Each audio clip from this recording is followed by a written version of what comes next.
At Jiangcheng's number 2 school, in third year classroom 5, teacher Chen Fan is saying that the exams are already coming and that they have spent all these years studying only for this day. He then emphasizes that those who will take the liberal arts exams should make sure their luggage is ready by night, and that those who will take the martial arts exam should prepare their equipment and weapons. The teacher makes it clear that he will repeat this again and stresses that the martial arts exam has a high risk of elimination, and that if any of them awakened an ability below rank D, he recommends not taking it. This is the MC, Xu Jingming, a transmigrator, who soon questions whether the teacher is really talking about him, since he knows that the world he is in is called Blue Star, and its technology is at the same level as his past life. But here, terrifying fierce beasts exist, and there are also individuals with superpowers who fight against these beasts. He also knows that everyone can awaken their abilities at 16 years old, and the types of abilities are varied and strange, and that according to the Blue Star scale, they are individuals in 9 levels, from rank G to rank A, and most people awaken abilities from rank F to D. The MC knows that his electricity ability is weak, rank E. At this moment, someone comes slamming their hand on the MC's desk and wanting to know if he is not thinking of taking the martial arts exam, even after the teacher's warnings. Then, he makes it clear that if trash like a rank E like him goes, he will only bring shame to the school, and that he thinks he should obediently choose liberal arts and work as a low-level employee in his company, barely being able to buy food. However, a girl shouts asking Huang Tian to mind his own life. The blonde boy looks back and makes it clear to Lin Qingli that he will show who is the best in the exams. Thus, he leaves saying that the sissy, Xu Jingming, will only be eliminated in the exams. She calls the MC and asks him not to mind what Huang Tian said, since she knows that everyone has their own value, and so she wants to know if the MC changing his course to liberal arts and living in the city would not be bad. Xu Jingming, while observing the record of the inter-school exam, thinks that in the Great Xia Kingdom, where he lives, higher education is divided into 2 disciplines, liberal arts and martial arts, and that those with low-level abilities or those without confidence in combat can choose to study liberal arts and become ordinary people. However, he has in mind that those who choose martial arts must enter a designated place during the exam and fight to the death with fierce beasts. And only after passing the exam can the person enter a university of awakeners, and after many years of training at the university and with its mentors, the person can stop being someone without rank and become a powerful ranked awakener. Then, after reflecting on this, he takes a deep breath and thinks that the teacher and Lin Qingli are worried that something could happen if he chooses the martial arts exam. But he knows that in a world full of dangers like this, even if he could avoid the martial arts exam, which has a high elimination rate, he cannot escape from the beast that can invade at any moment. He then thinks that his parents of this era were eliminated because of a beast tide, so he does not want to go through something like that again and not have the power to resist. Thus, he concludes that he will still choose the martial arts exam. After deciding about his future, already in another place, the MC is training and continues doing this with his spear and his electricity power, but soon gets very tired and falls to the ground thinking that he cannot move anymore. He reflects that since he awakened his ability, he chose a spear as his weapon and has been practicing with it for 2.5 years, but thinks he is still at a beginner's level. However, he knows that the spear technique of the Raging Lightning, which costs 300,000, makes up for it in some way, since it makes him a little stronger than normal rank E awakeners. He also knows that martial arts students who awaken something below rank D have had their elimination rate increase every year, so he clenches his fist tightly and thinks that if he wants to enter an Awakener University, he needs to fight with everything he has, until a screen begins to appear in front of him, and the screen shows that the system is being activated. The MC is very surprised by this and quickly stands up, and the system warns that it has been successfully activated and wants to know if the MC would like to claim the newbie gift. Jingming wonders if this is the stolen transmigrator system, so he immediately wants to know what is in the gift. The system informs him that the newbie gift contains a super rank S ability and 200 ability points. Jingming wonders if he really received a super rank S ability, since he knows that even in a great country like Xiahua, it takes 3 to 4 years for someone to awaken one, and that when such a person appears, they are fought over by the best universities and receive nearly endless resources until they become the highest level awakener. With this, he shouts that he, a rank E trash, still has a chance to change his destiny and then accepts the gift. The system announces that the newbie gift has been accepted and 200 ability points were given, and the Super Rank S ability, Purple Cloud Thunder God Lightning, is being delivered. At this moment, the MC's heart begins to suffer a strong electric shock, and soon his entire body starts releasing a high voltage. While he keeps enduring it, the system announces the progress, and as soon as it reaches 30%, an explosion happens in the MC's room, visible from outside. People are frightened, and a child in his mother's arms points his finger upward and wants to know what is happening. Other people notice where the explosion was, and quickly grab their phones and call the fire department saying that something happened to the Shu family's son. Meanwhile, the MC, as the completion rate keeps rising, thinks that it hurts too much. Outside, people notice that the sky suddenly became dark and a huge electric dragon emerges. A man watching the event from his window comments to another person that the thunder was really frightening and that he feels some kind of gigantic pressure, so he wants to know if it could be a powerful thunder-type beast about to invade. He then calls for Jiang Cheng's 3rd Legion and asks them to raise the alert state. At that moment, the huge electric dragon descends from the sky at high speed and crashes onto the MC's building, striking it directly. After suffering this impact, Jingming starts screaming even more, but the system informs that the completion rate has reached 100% and that the ability transfer has been completed. After that, the calamity subsides, and Jingming clenches his fist tightly and, completely excited with his power overflowing throughout his body, comments that this is the rank S ability of the Purple Sky Divine Thunder, since he knows it is incomparable to the shock baton from before, because he thinks that one strike on someone would be enough to destroy them. However, as he observes his room, he thinks that the destruction was too much, and that it was a good thing he controlled it a little. Otherwise, he thinks it would not have been just the training room that suffered, until he remembers that the system's gift also gave him 200 ability points, so he wants to know what they are for. The system explains that ability points can be obtained by eliminating beasts, and that consuming ability points can increase the level of abilities. It then says that the MC can see his ability points and improvement options on the system panel.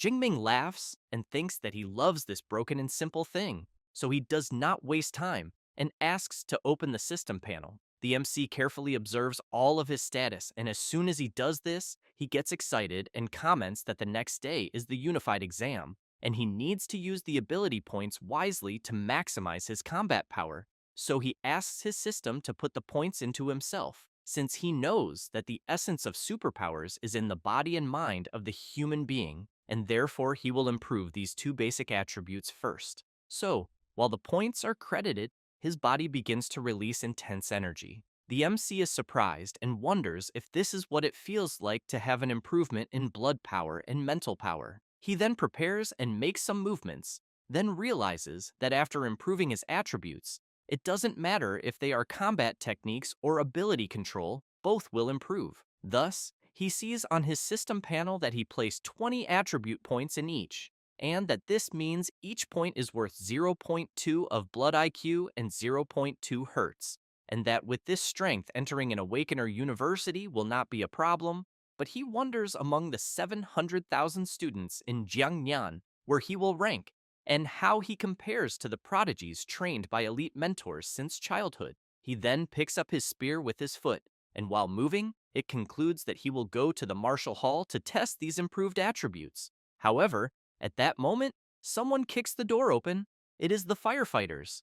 One of them says they received a rescue call from there. Jingming explains that it was probably caused by fluctuations in his training, but emphasizes that everything is resolved at the moment. The firefighters take a deep breath, and one of them comments that he understands and that since everything is resolved, they will return. The MC thanks them for their concern, but before leaving, the firefighter looks at Jingming and comments that such a big commotion in the end was just a student training his powers, and that he thinks the next generation is truly incredible. After the firefighters leave, Jingming goes outside And while walking down the street, people get curious, wanting to know if he is fine after the incident. The MC replies that everything is under control and that he is going to a certain place to train a little. Jingming, while walking through the city, thinks that for an awakener to become a complete superpower user, he needs to train his body and mind to extract more from his powers. And that is why martial halls providing training spaces and instructors become famous.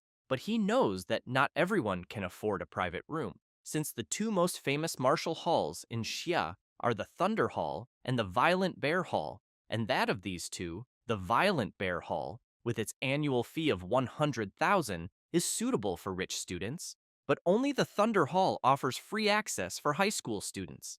Until he notices someone among other people, and observing more closely, he wonders if it is not Tang Chi, his cousin. So he goes to her and wants to know what brings her to the Thunder Hall. She says she was just with a friend. Jingming says he understands and that he will go to the training room. She is intrigued, thinking that the MC seems different from before. Her friend then calls her and wants to know who that handsome guy was.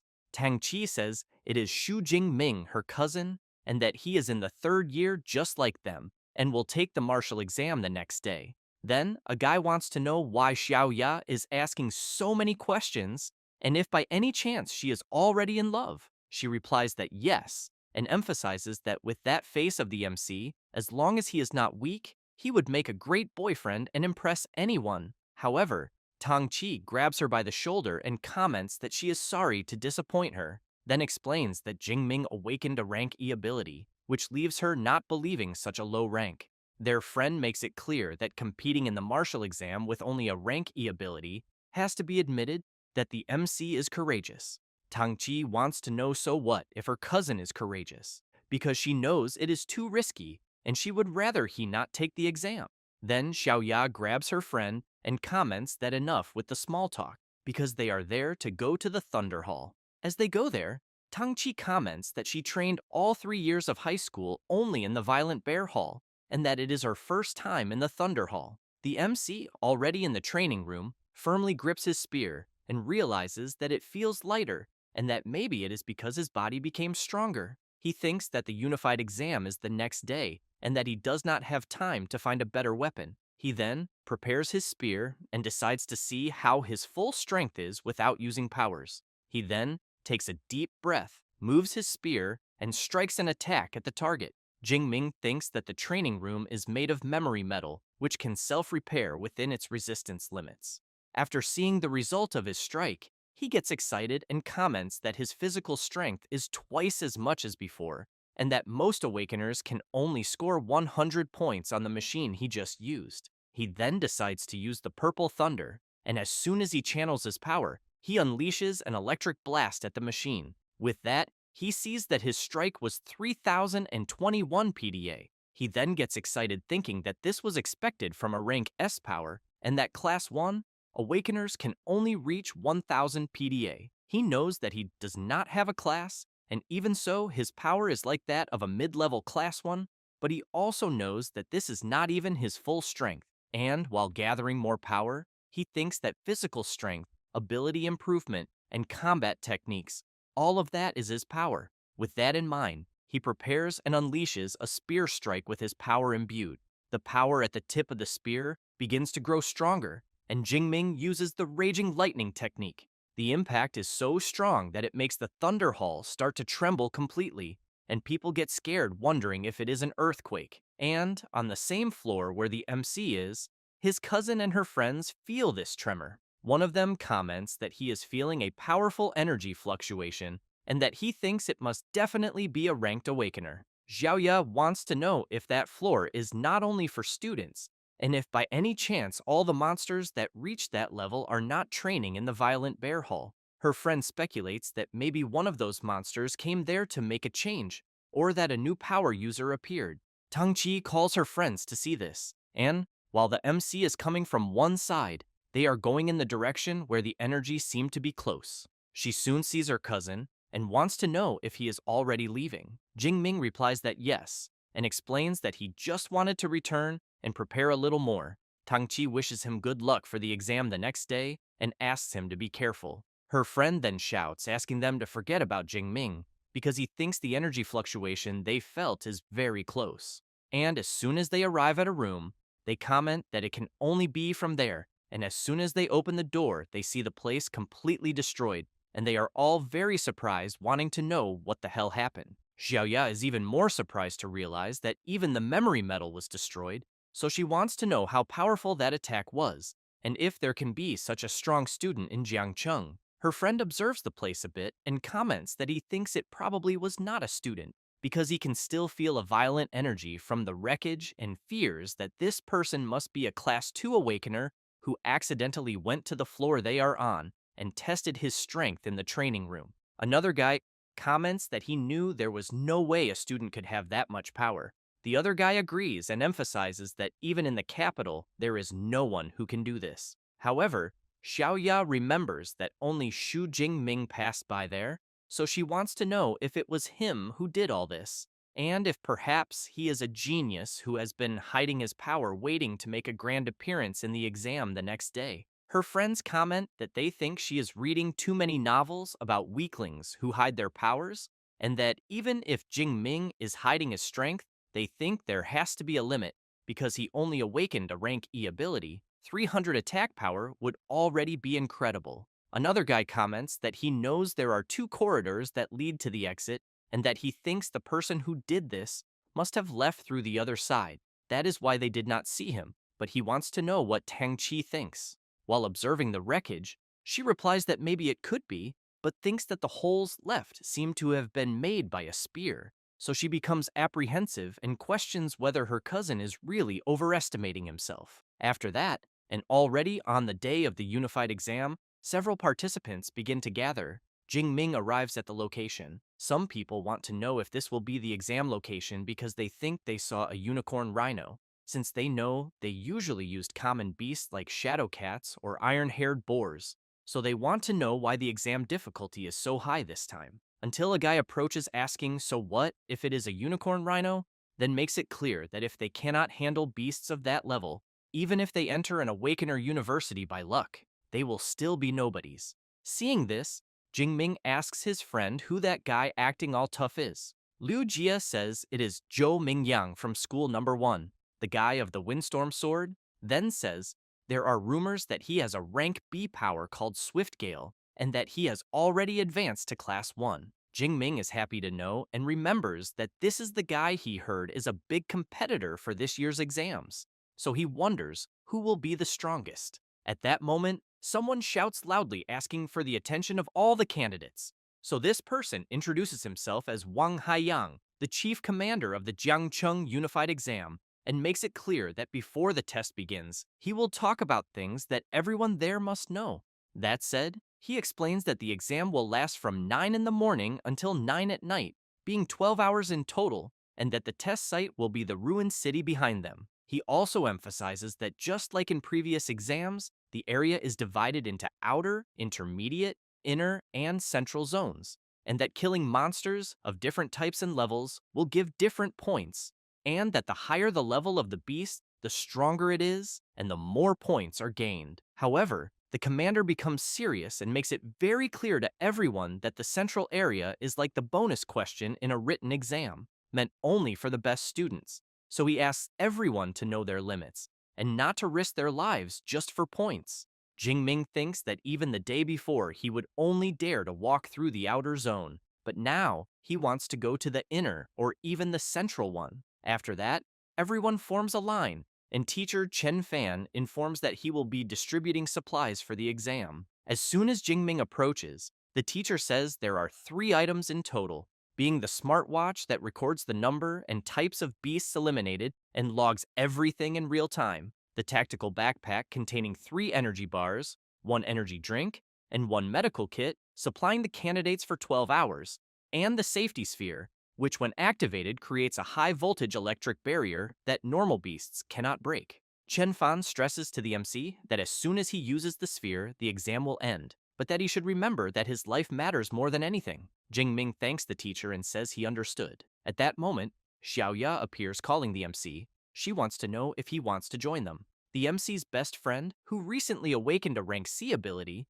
makes it clear to his friend that once they enter the exam, he will protect him. However, one of the guys in the group calls Xiaoya and says that it is good she is kind, but that this is the unified exam. The other guy makes it clear to her that a team can have at most only 5 people, and that if they take the MC, he wants to know how they will get a high score. Liu Jie tells his group that they had agreed before, so he wants to know if they will really want to go back on it.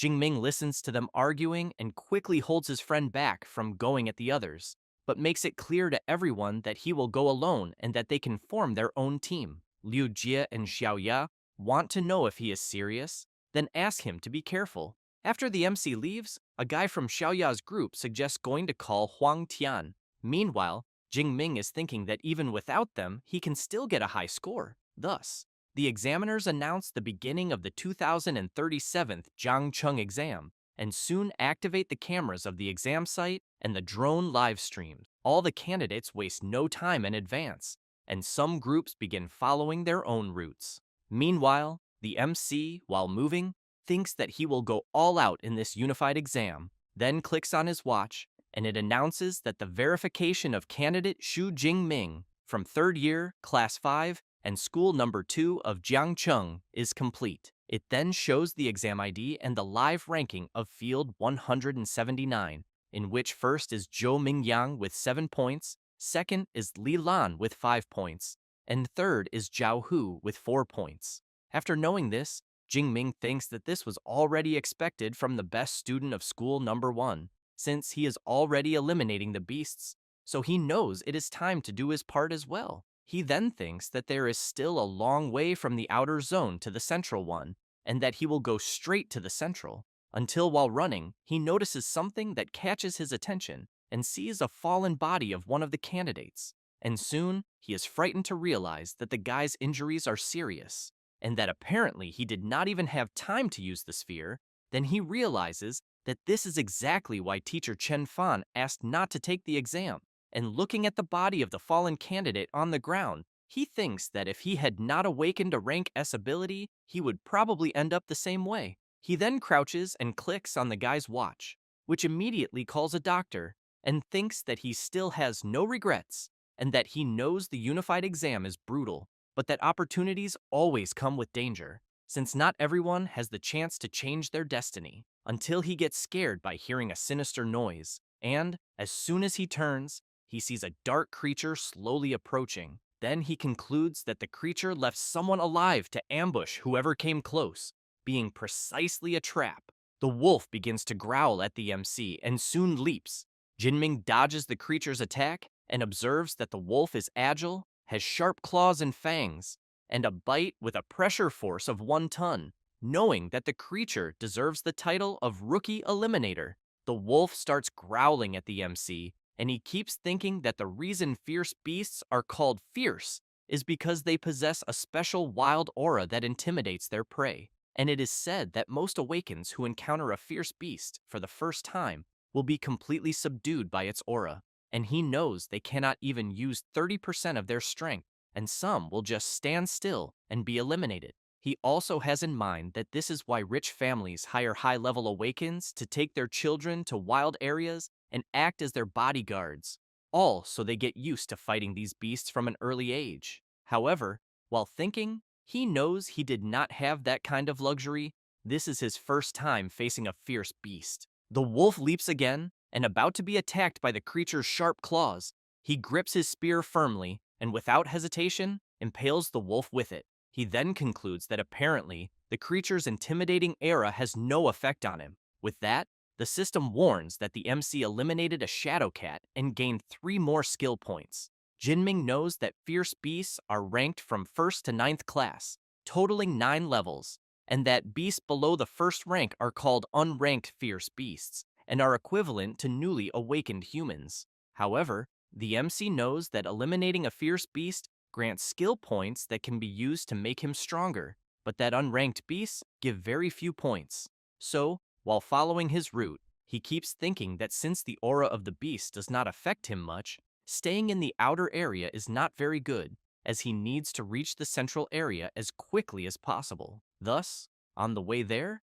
he begins to face and defeat several unranked creatures and always gains skill points upon defeating them, until he stops for a brief moment and thinks that he has gained many skill points, and that at the moment, what he lacks is combat experience, because using the Purple Sky Divine Thunder can instantly eliminate those unranked beasts he has faced before, but that will not make him stronger. Not to mention that the higher the skill level, the more exhausting it is, and he fears that if he uses the Purple Thunder with full power, he will not last even 1 hour, since with his former rank E skill, Weak Electricity, he could endure more than 3 hours. And while moving again, he thinks that the exam lasts 12 hours, and therefore he cannot waste his skill before entering the central area, and that he thinks for the rest of the exam, he will use the strategy he is using and his spear skills to eliminate fierce beasts and gain more combat experience. Until a huge unicorn rhinoceros appears on his path, and the creature hits a car and throws it away as if it were nothing. Then it charges with everything toward the MC, who in turn leaps upward, dodging the charge of the powerful creature. Jingming, while in the air, prepares his spear and lands, driving it into the beast. As soon as he defeats it, he breathes in relief and thinks that he is eliminating the beast much faster than before, then questions if his spear skill has leveled up. With that, he opens his system panel and sees that, as expected, his spear skill advanced to intermediate level, and knows this proves that using only the spear in these real battles helps make him stronger. While clicking somewhere on his system screen, he thinks that with spear skills at this level, he can already feel he can do everything, and that if he raises the level even higher, he wants to know what will happen. Thus, after clicking to increase them, several movements begin to emerge in his mind. Then he thinks it is pretty amazing, as several advanced spear techniques are entering his mind. Next, he gets excited and concludes that he can hardly wait to find a first-class beast to test them. Meanwhile, Xiaoya's group is walking through the area, and she comments that she thinks she just saw Jingming. One of the group members says he thinks she is seeing things, and another emphasizes that it is impossible to be him, because he knows that with his strength being there is like asking to be eliminated. She is intrigued and questions if in the end she saw wrong, but she is sure that from behind it looked exactly like Jingming, until one of their group members shout asking them to take a look at the unicorn rhinoceros that was defeated recently. As soon as they approach, Xiaoya comments that apparently the blood on the wound has not dried yet, which means the creature was eliminated a few minutes ago. One of the members explains that what eliminated the beast was the wound he is seeing on the head, and that, judging by the shape, it seems to have been pierced by something of medium range, and that if he had to guess the weapon, he thinks it would be a spear. Thus, Xiaoya is even more surprised and questions if it was really Jingming she saw at that moment. Her friends want to know if she really thinks the MC defeated the unicorn rhinoceros alone, but then one of them has an idea and says that if everyone there wants to know if it was really Jingming, they just have to look at his points in the system. Xiaoya wastes no time and soon sees that the MC is among the top 50 of the exam, so she concludes that it was indeed him who defeated the huge creature, and that she really had seen him. Her friends cannot believe it and comment that it can only be someone with the same name, because they want to know since when awakens with rank E abilities are that strong. Meanwhile, in the observation room of the exam, several superiors are carefully watching the performance of the contestants, and one of them comments that school number 1 is as strong as always, and that he thinks it is basically dominating the top 10, and that especially Zhou Mingyang, ranked first with 412 points, already seems to have the title of city champion decided. Zhang Washan, director of the Jiangcheng Education Agency, comments that Zhou Mingyang is the best in the city, and that his swift gale is powerful. Even in the provincial martial exam, he would not lose to anyone, so he makes it clear that if everyone there asked, he would say that Zhou Mingyang can reach the top 100 of Jiangnan province. Then, he calls Director Liu of school number 1 and emphasizes that he has always been satisfied with the education of the school, and that the education of school number 3 is also not bad, because at least they managed to reach the top 10 this time. The director of school number 3 comments that it is all thanks to his help and asks him to continue supporting them. However, Zhang Washan turns and emphasizes that school number 2 needs to improve since the best student of the school is only in rank 18. Zhao Yao, director of school number 2, thinks that only 8 students from his school managed to reach the top 50, so he hopes Li Ming, Yang Jian, Tang Ju, and Xu Jingming give their all in the exam. Then he is intrigued by the name Xu Jingming and questions if he feels he has heard that name before and if by chance there is someone like that in the Hall of the Ascendants. Professor Chen Fan cannot believe that the MC managed to reach the top 50, so he questions if he is not a rank E awakened and if by chance he was hiding his strength, but he knows that even if he had hidden it, he wants to know if a rank E ability suddenly turned into a rank S1. And while he observes Zhou Mingyang, he reflects that only the top 10 have cameras especially for them, and that it is not possible that there is anything of Xu Jingming at this moment, and therefore he really wants to know how he managed such a high score. Back in the exam and in the central area, which has a very high danger level, someone is walking through the place. It is the MC who, while eating a cereal bar, thinks that upon reaching the central area, it is noticeable that the number of beasts has decreased, but he knows that ranked beasts possess intelligence and territorial knowledge, making them much more difficult to face than unranked beasts. However, he soon hears a noise and sees a huge tiger striking cars with a single swipe and throwing them far away. The creature, as soon as it notices the MC, lets out a huge roar. Jingming realizes it is a first-class beast, the blade-clawed tiger, and thinks he is lucky since he just entered the central area and already found a first-class beast. Then he gets excited and, while charging forward, thinks it is the perfect scenario because he will test his new abilities. The huge tiger does not stay still and charges forward as well. Jingming quickly stops, prepares his spear, and strikes at the creature's paw. The tiger feels the MC's attack on its paw, and he notices this and questions if the strength of a first-class blade-clawed tiger is only that, as he thinks that only the Tiger King could give him some trouble. With that in mind, he charges at the creature, and, as soon as he dodges its lunge, drives his spear straight into the tiger, which lets out a loud roar from the wound. Jingming watches the creature while preparing again. Then, both stare at each other briefly, and the tiger leaps at the MC, who has to move quickly to dodge the creature's multiple attacks.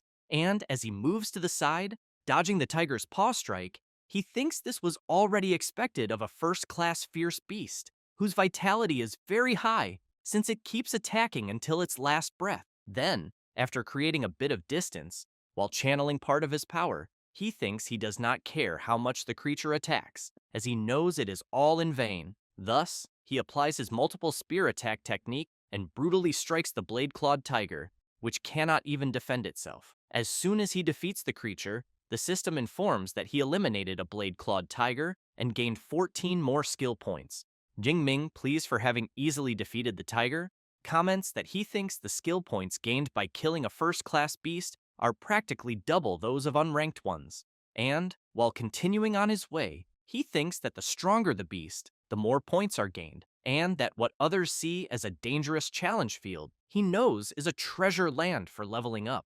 Moreover, it is such a rare chance, and therefore, he must take full advantage to gain as many skill points as possible. Meanwhile, in the exam supervisor's room, everyone sees that Xu Jingming just rose to rank 32, and several directors go to Professor Chen Fan and want to know if the MC is really from his class, since among all the parallel classes, only the student from his class made it into the top 50, and therefore, they think the professor's classes are incredible. He feels embarrassed and tries to explain that it is all the student's effort and that he did nothing special, until someone points to the big screen and asks everyone to look because Jingming rose again in the ranking, and now he gained 44 points at once.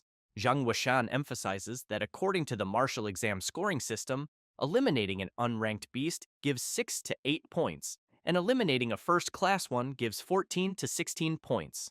Zhao Yao says that the clock counts eliminations every 4 seconds, but he is interrupted by the student agency director, who comments that whoever Xu Jingming is, in just 4 seconds he eliminated 5 unranked beasts or 3 first-class beasts. Then he calls director Zhao Yao and says that his school has a very good seed and therefore wants to know how he has never heard him mention Xu Jingming before. He replies that, to be honest, he just found out and makes it clear that if director Zhang Wishan wants details, he will need to ask Professor Chen Fan. Then Zhao Yao goes to the professor and asks him to explain Xu Jingming's situation to the student agency director. Chen Fan, as soon as he approaches Zhang Wishan, a little afraid to say, comments that the MC awakened a rank E ability, weak electricity. Zhao Yao shouts, wanting to know if it really is a rank E ability, and if by chance he is not mistaken. A bit embarrassed, Chen Fan replies no,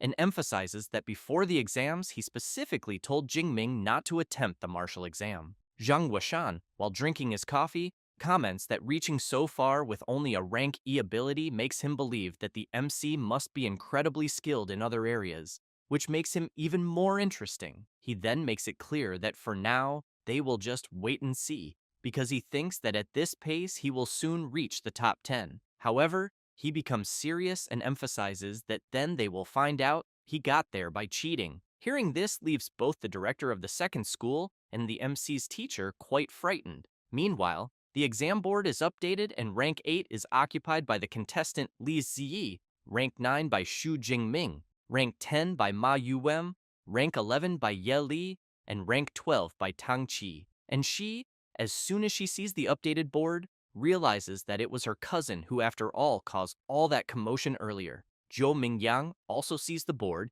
and a little surprised questions if really, with only 6 hours left for the exam to end, someone just entered the top 10 and, upon seeing the contestant's name, thinks he has never heard of him. With his entry into the top ranks, a drone begins to follow the MC and observe his every movement. After the system notifies that he eliminated a first-class shadow cat, the MC thinks he already knew that, because hunting beasts in the central area is much more efficient, until he notices a drone flying overhead and questions if by chance he just entered the top 10. Then, he gets excited and thinks that the martial exam was made to test the strength and potential of the candidates, and that the better the results, the more attention the person will receive. But he knows he never thought of hiding his strength. However, he thinks that before going deeper into the central area, he needs to increase his strength more, and as soon as he sees his skill points in his system panel, he is quite surprised, thinking that he already has more than 300 skill points,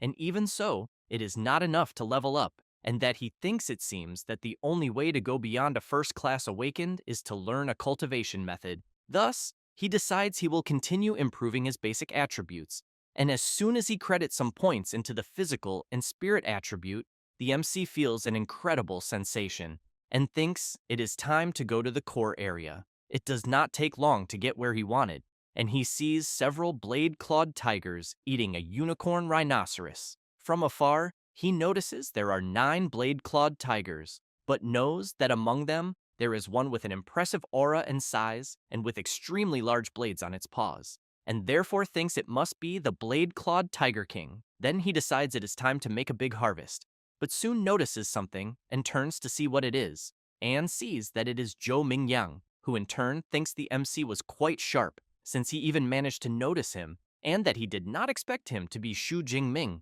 the one who invaded the top 10. The MC is impressed and wants to know if he knows him. Zhou Mingyang smiles and makes it clear that he knows everyone who reached the core area except for the MC, so he emphasizes that seeing a new face so suddenly only made him guess that he was the one who was climbing the ranking. Jingming comments that he understood, but Mingyang puts his hand on his sword and stresses that he has been keeping an eye on the group of blade-clawed tigers for quite some time. The MC immediately wants to know if he wants to steal his prey. Mingyang comments that it seems the MC did not understand, so he explains that the blade-clawed Tiger King is an intermediate first-class beast, and that hunting 9 blade-clawed tigers without a team, no matter how strong he is just impossible, and that is why he thinks they could cooperate. However, the MC comments that they will not need to cooperate because he alone can defeat all the creatures. He says this and jumps on top of the bus, facing the creatures. They quickly notice the presence of the MC, who thinks that it was already expected of beasts led by a commander, in which they can even use battle formations. The leader of the blade-clawed tigers growls to the others, and they charge at the MC. Zhou Mingyang is watching from afar and thinks he wants to see if Jingming really has extraordinary abilities, or if he is just heading for his defeat. The MC starts spinning his spear and increases the speed of the spin, and as soon as the tigers leap at him, his spear begins to strike the creatures. Then he delivers a circular attack hitting several tigers at once. With that, the system notifies that he eliminated some first-class blade-clawed tigers and gained more skill points. The creatures are thrown away, and the leader goes to them. Jingming regrets realizing he is still weak because he could not eliminate them all, but soon notices that the tiger leader is coming at full speed in his direction, and then lets out a powerful shrill roar that shatters several building windows. Zhou Mingyang tries to cover his ears because of the beast's loud roar. Jingming is prepared and wants to know if the tiger leader is trying to intimidate him, as he thinks maybe other people would be afraid. But that is not his case. Thus, he charges at the beast, which immediately tries to strike him, but the MC manages to block with his spear. Jingming jumps high while blocking, but the tiger quickly turns around. However, the MC was already prepared and lands a powerful spear attack on the tiger leader. After pulling the spear out of the beast's head, the system notifies that he eliminated an advanced first-class blade-clawed tiger and received 20 skill points. Zhou Mingyang is stunned, unable to believe that the MC managed to finish them all at once, so he wants to know what kind of monster he is. Jingming comments that it was a great harvest of skill points, and that he thinks at the pace he is going, it will be impossible to know how many skill points he will have by the end of the exam. But he knows the more the better, and therefore needs to hurry and find another group of beasts. At this moment, Zhou Mingyang runs to the MC shouting, wanting to know how he managed to defeat an entire group of those tigers with only a spear, and if by chance he is an enhancement type awakened. Jingming does not want much talk with him and jumps away saying no, that he is electricity type. Zhou Mingyang becomes furious, wanting to know if the MC is mocking him, but knows that even if he does not want to reveal what his ability is, he did not need to be so rude. However, he realizes that the MC just killed a bunch of beasts, so he questions if he managed to surpass him. And as soon as he sees the updated exam ranking, he realizes that first place was taken by Jingming with 1,122 points, then shouts saying it is not possible that he was surpassed. Meanwhile, the superiors, after watching everything, are in disbelief. Zhang Weishan claps and emphasizes that the MC's spear technique is overwhelming, and that Jingming is only 12 years old and already possesses advanced spear skills, being a true genius.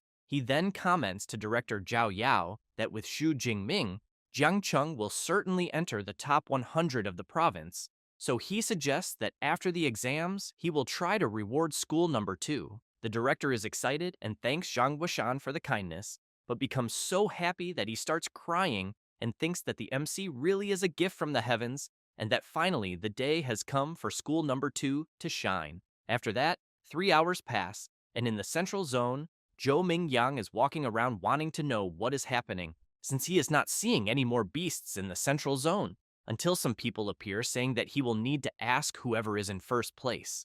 He turns around startled, and when he sees who it is, he wants to know why they are walking together. They are Wu Hao, 3rd in the exam ranking, Tang Qi, 9th in the ranking, and Meng Di, 4th in the ranking, who becomes nervous and says that the MC eliminated all the beasts in the central zone, and that they could not find any, so they had no choice but to join him. Zhou Mingyang is left open-mouthed and comments that he thinks this is impossible, since he knows there are many beasts in the central zone.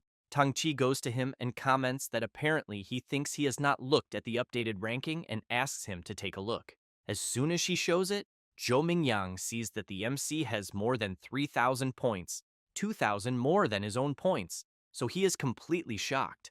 Tang Qi takes a deep breath and asks if he now understands, because if they removed the MC's points before he entered the central zone, he would still have 2,500 points, which means he eliminated almost 200 beasts in the central zone alone. Zhou Mingyang comments that this was why Mingjing was so afraid of them killing the beasts he was targeting, since he had thought of that from the beginning. Tang Qi emphasizes that with only a few hours left before the exam ends, they thought about joining together to challenge the core zone. Zhou Mingyang is surprised and wants to know if she is crazy, because he knows that the beasts there are at least advanced first class, and that some are even second-class beast kings. Meng Di makes it clear that this is why they will join together, and then wants to know if he will be left behind. As night falls, the MC is sitting on top of a pile of defeated creatures, and, while eating another of his cereal bars, thinks that he knows he is almost out of supplies, and that the exam is almost ending, but that he still wants more points and needs to go deeper. However, he keeps in mind that the core zone has second-class beasts and that he needs to become stronger. Then he sees on his system panel that he has 2,413 skill points to distribute. Thus, while adjusting his system, he questions what he will evolve. After spending some points on certain attributes, he gets up and thinks that now he believes he can face the final challenge of the martial exam. And while the top-ranking contestants continue heading to the core zone, Jingming wonders what kind of second-class beasts the organizers prepared for the exam. After a while, the group that joined to go to the core spots something that leaves them in disbelief as they see ahead a violent and bloodthirsty bear that, with just a simple movement, causes enormous destruction in the area. Zhou Mingyang comments that now they are screwed. Meng Di, worried about the situation, says that it seems to be a rare ferocious beast, and that,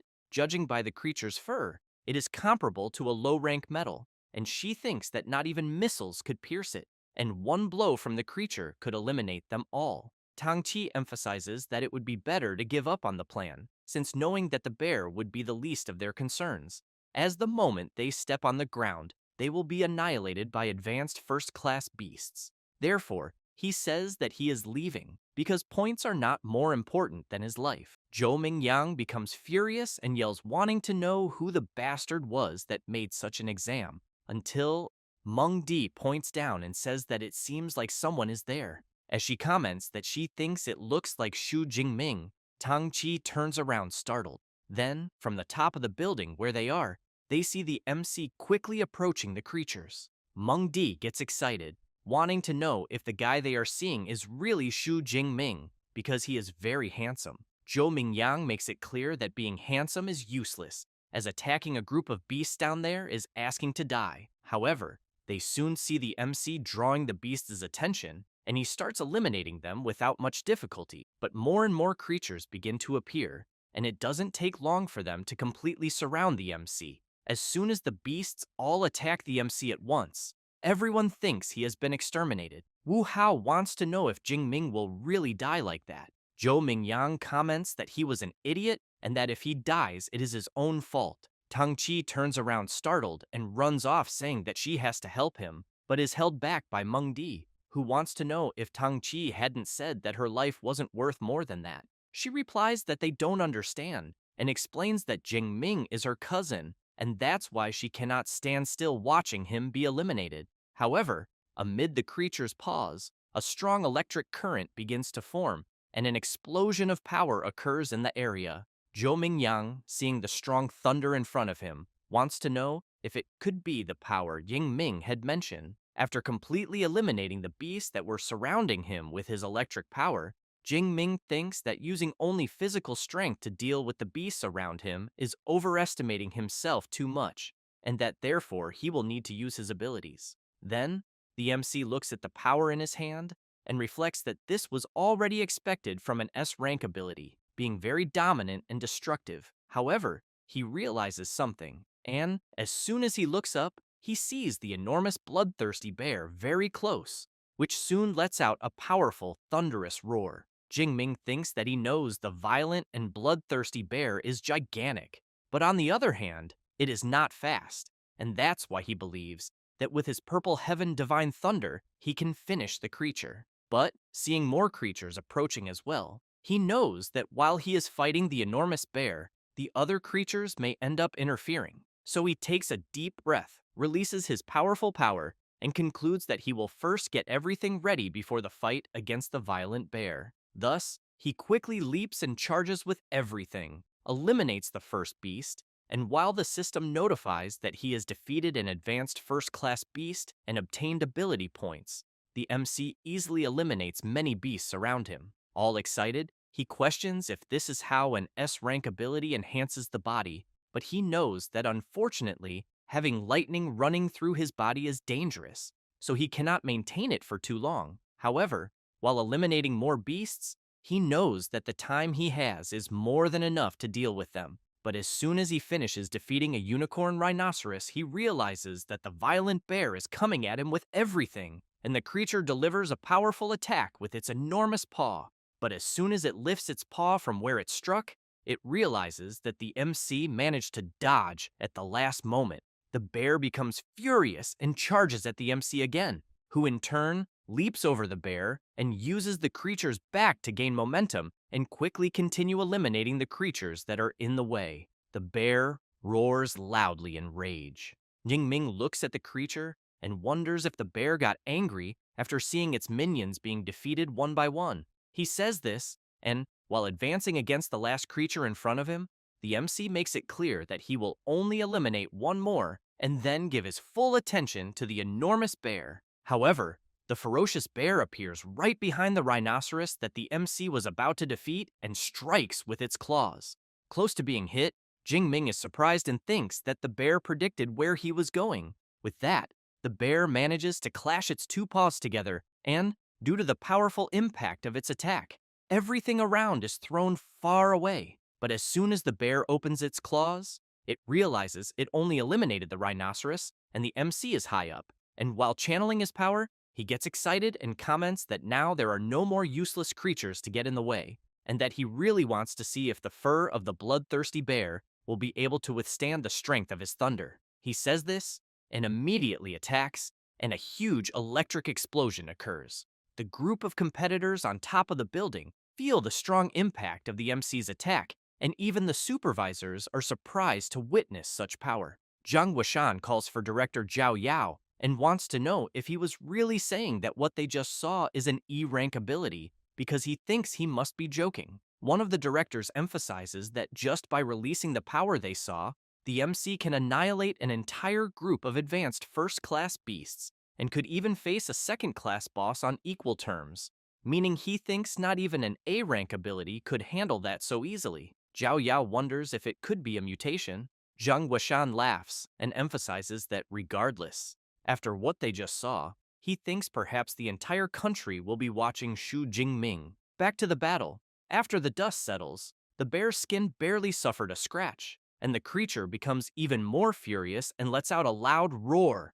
Jingming is thrown back and questions whether he really only caused a small scratch, and as soon as he hits the ground, he thinks that this was already expected from a rare second-class beast, since it is fully covered in thick fur, so he knows no blade will penetrate, and most importantly, it does not conduct electricity. He also thinks that with the power he currently has, trying to jump 2 levels to defeat the violent bloodthirsty bear is asking too much. At this moment, the enormous bear begins to release a dark power, which leaves the MC quite frightened, wanting to know what is happening. The bear leaps into the air, and where it lands causes enormous devastation, and Jingming is thrown back. Then, he observes the damage the bear caused, and questions whether it has already activated the Fury ability, as it seems the bear really hates him. The enormous beast then stares at the MC and soon lets out another of its loud roars, then charges at him, trying to hit him several times. But Jingming keeps dodging all the attacks and runs to try to gain some distance. And while doing this, he thinks the bear is very impressive, as he knows that when a beast enters a fury state, its physical strength increases absurdly. At that moment, the bear tries to hit at the MC, but he manages to dodge and thinks that, in compensation, the little intelligence it had is gone, turning into just a killing machine driven by instinct. But he keeps in mind that it is better not to go for a direct confrontation, as it would be foolish to face it head-on, and that the ideal is to use agility to wear the bear down little by little. After gaining distance, he begins to channel his power and concludes that he should just take the opportunity to paralyze the bear for a while. Thus, he quickly moves to the creature's back and strikes with his energized spear at one of the bear's legs, and, due to the impact of the MC's attack, the creature crashes hard to the ground. Jingming takes advantage of the time he has and activates his Purple Heaven Divine Thunder ability, and a lightning strike hits the bloodthirsty bear directly. The MC intensifies his ability even more, and the enormous bear ends up fainting. Jingming smiles and thinks that after more than 30 seconds of Purple Heaven Divine Thunder, he believes not even the thickest defense could withstand it. However, the bear opens its eye and takes advantage of the MC being distracted and tries to strike him, but the enormous creature ends up under the effect of paralysis. Jingming laughs and comments that finally the time has come. Then he prepares his spear and activates his Storm Lightning Rupture ability and hits the bear head on, sending it flying far away. And, as soon as it crashes into some cars, a huge explosion occurs. After the dust settles, it is possible to see a huge hole in the middle of the creature's chest. With that, the system notifies that the violent second-class bear was eliminated and the MC received 24 more ability points. While one of the drones positions itself right in front of Jingming, he thinks that it is finally over and that, to defeat this monster, he had even evolved the Storm Lightning Rupture technique from basic to advanced before the fight. However, visibly tired, he also knows that even though it lasted only about 2 minutes, it was the most exciting battle of his life. Then, he questions himself about how many points he will be able to get if he eliminates all the beasts in the central zone. After that, the supervisors see that the MC has more than 10,000 points in the exam and go crazy shouting that this is truly surreal. Zhang Weishan, completely excited, emphasizes that the MC not only broke the school record, but also that of the entire province, and that he thinks he is a genius among geniuses. He says this while looking at Xu Jingming's image on the big screen. Meanwhile, he is looking at his watch and seeing that the exam time is ending, so he thinks that he has already killed all the beasts in the inner zone and the central zone, and that now he will return to the middle zone, because he knows that the more he eliminates, the better, since even a mosquito leg is still meat. And as soon as he starts running, the group that was watching him comes out of hiding. Tang Qi, looking around, is impressed and wants to know if her cousin really defeated a second-class beast alone, since no one expected that. Zhou Mingyang wants to know why the MC is returning, because he knows that he is already comfortably in first place, and that he just had to finish the exam. Meng Di emphasizes that, judging by the direction he is going, it looks like he is heading to the middle zone, until she realizes something and, very impressed, wants to know if he could be crazy, because she thinks he is going back to sweep the entire field. This leaves everyone in the group in disbelief and frustrated, since there will be no beast left for them. However, Zhou Mingyang points out that, with the speed they saw from Xu Jingming, he thinks it is quite possible that he can do it. So he makes it clear that if they don't leave immediately, in the last hour, they might not get any more points, and therefore suggests that their alliance end there. As soon as he finishes saying this, everyone quickly heads to the central field to try to eliminate whatever remains. With that, an hour passes, and the examiners announce that the Jiancheng Martial Arts exam has been officially closed, and that eliminations will no longer be counted, and that all competitors must return immediately. Tang Qi, very tired, really wants to know if the exam is over. Other competitors cannot believe the exam ended, as they were only one beast away from passing. Jingming, surrounded by several defeated beasts, comments that it ended so soon, as he was still in the mood. It doesn't take long for the competitors to return, and some are very happy, while others are very disappointed. Xiaoya, as soon as she sees her friend, wants to know if Xu Jingming is really her cousin. She gets irritated and makes it clear to her friend that she has already asked that 3 times, then says that he is indeed her real cousin. With ulterior motives, Xiaoya wants to know if Tang Qi could give her his contact. She crosses her arms and emphasizes that the day before Xiaoya had said she was no longer interested. She gets embarrassed and tries to explain herself by saying that the day before Jingming was just a nobody, but after the exam, he is number 1. At that moment, the other competitors see the MC and start running toward him. It doesn't take long for chaos to erupt, with everyone wanting to see him, and, as soon as he appears, some people congratulate him, and others ask for some points.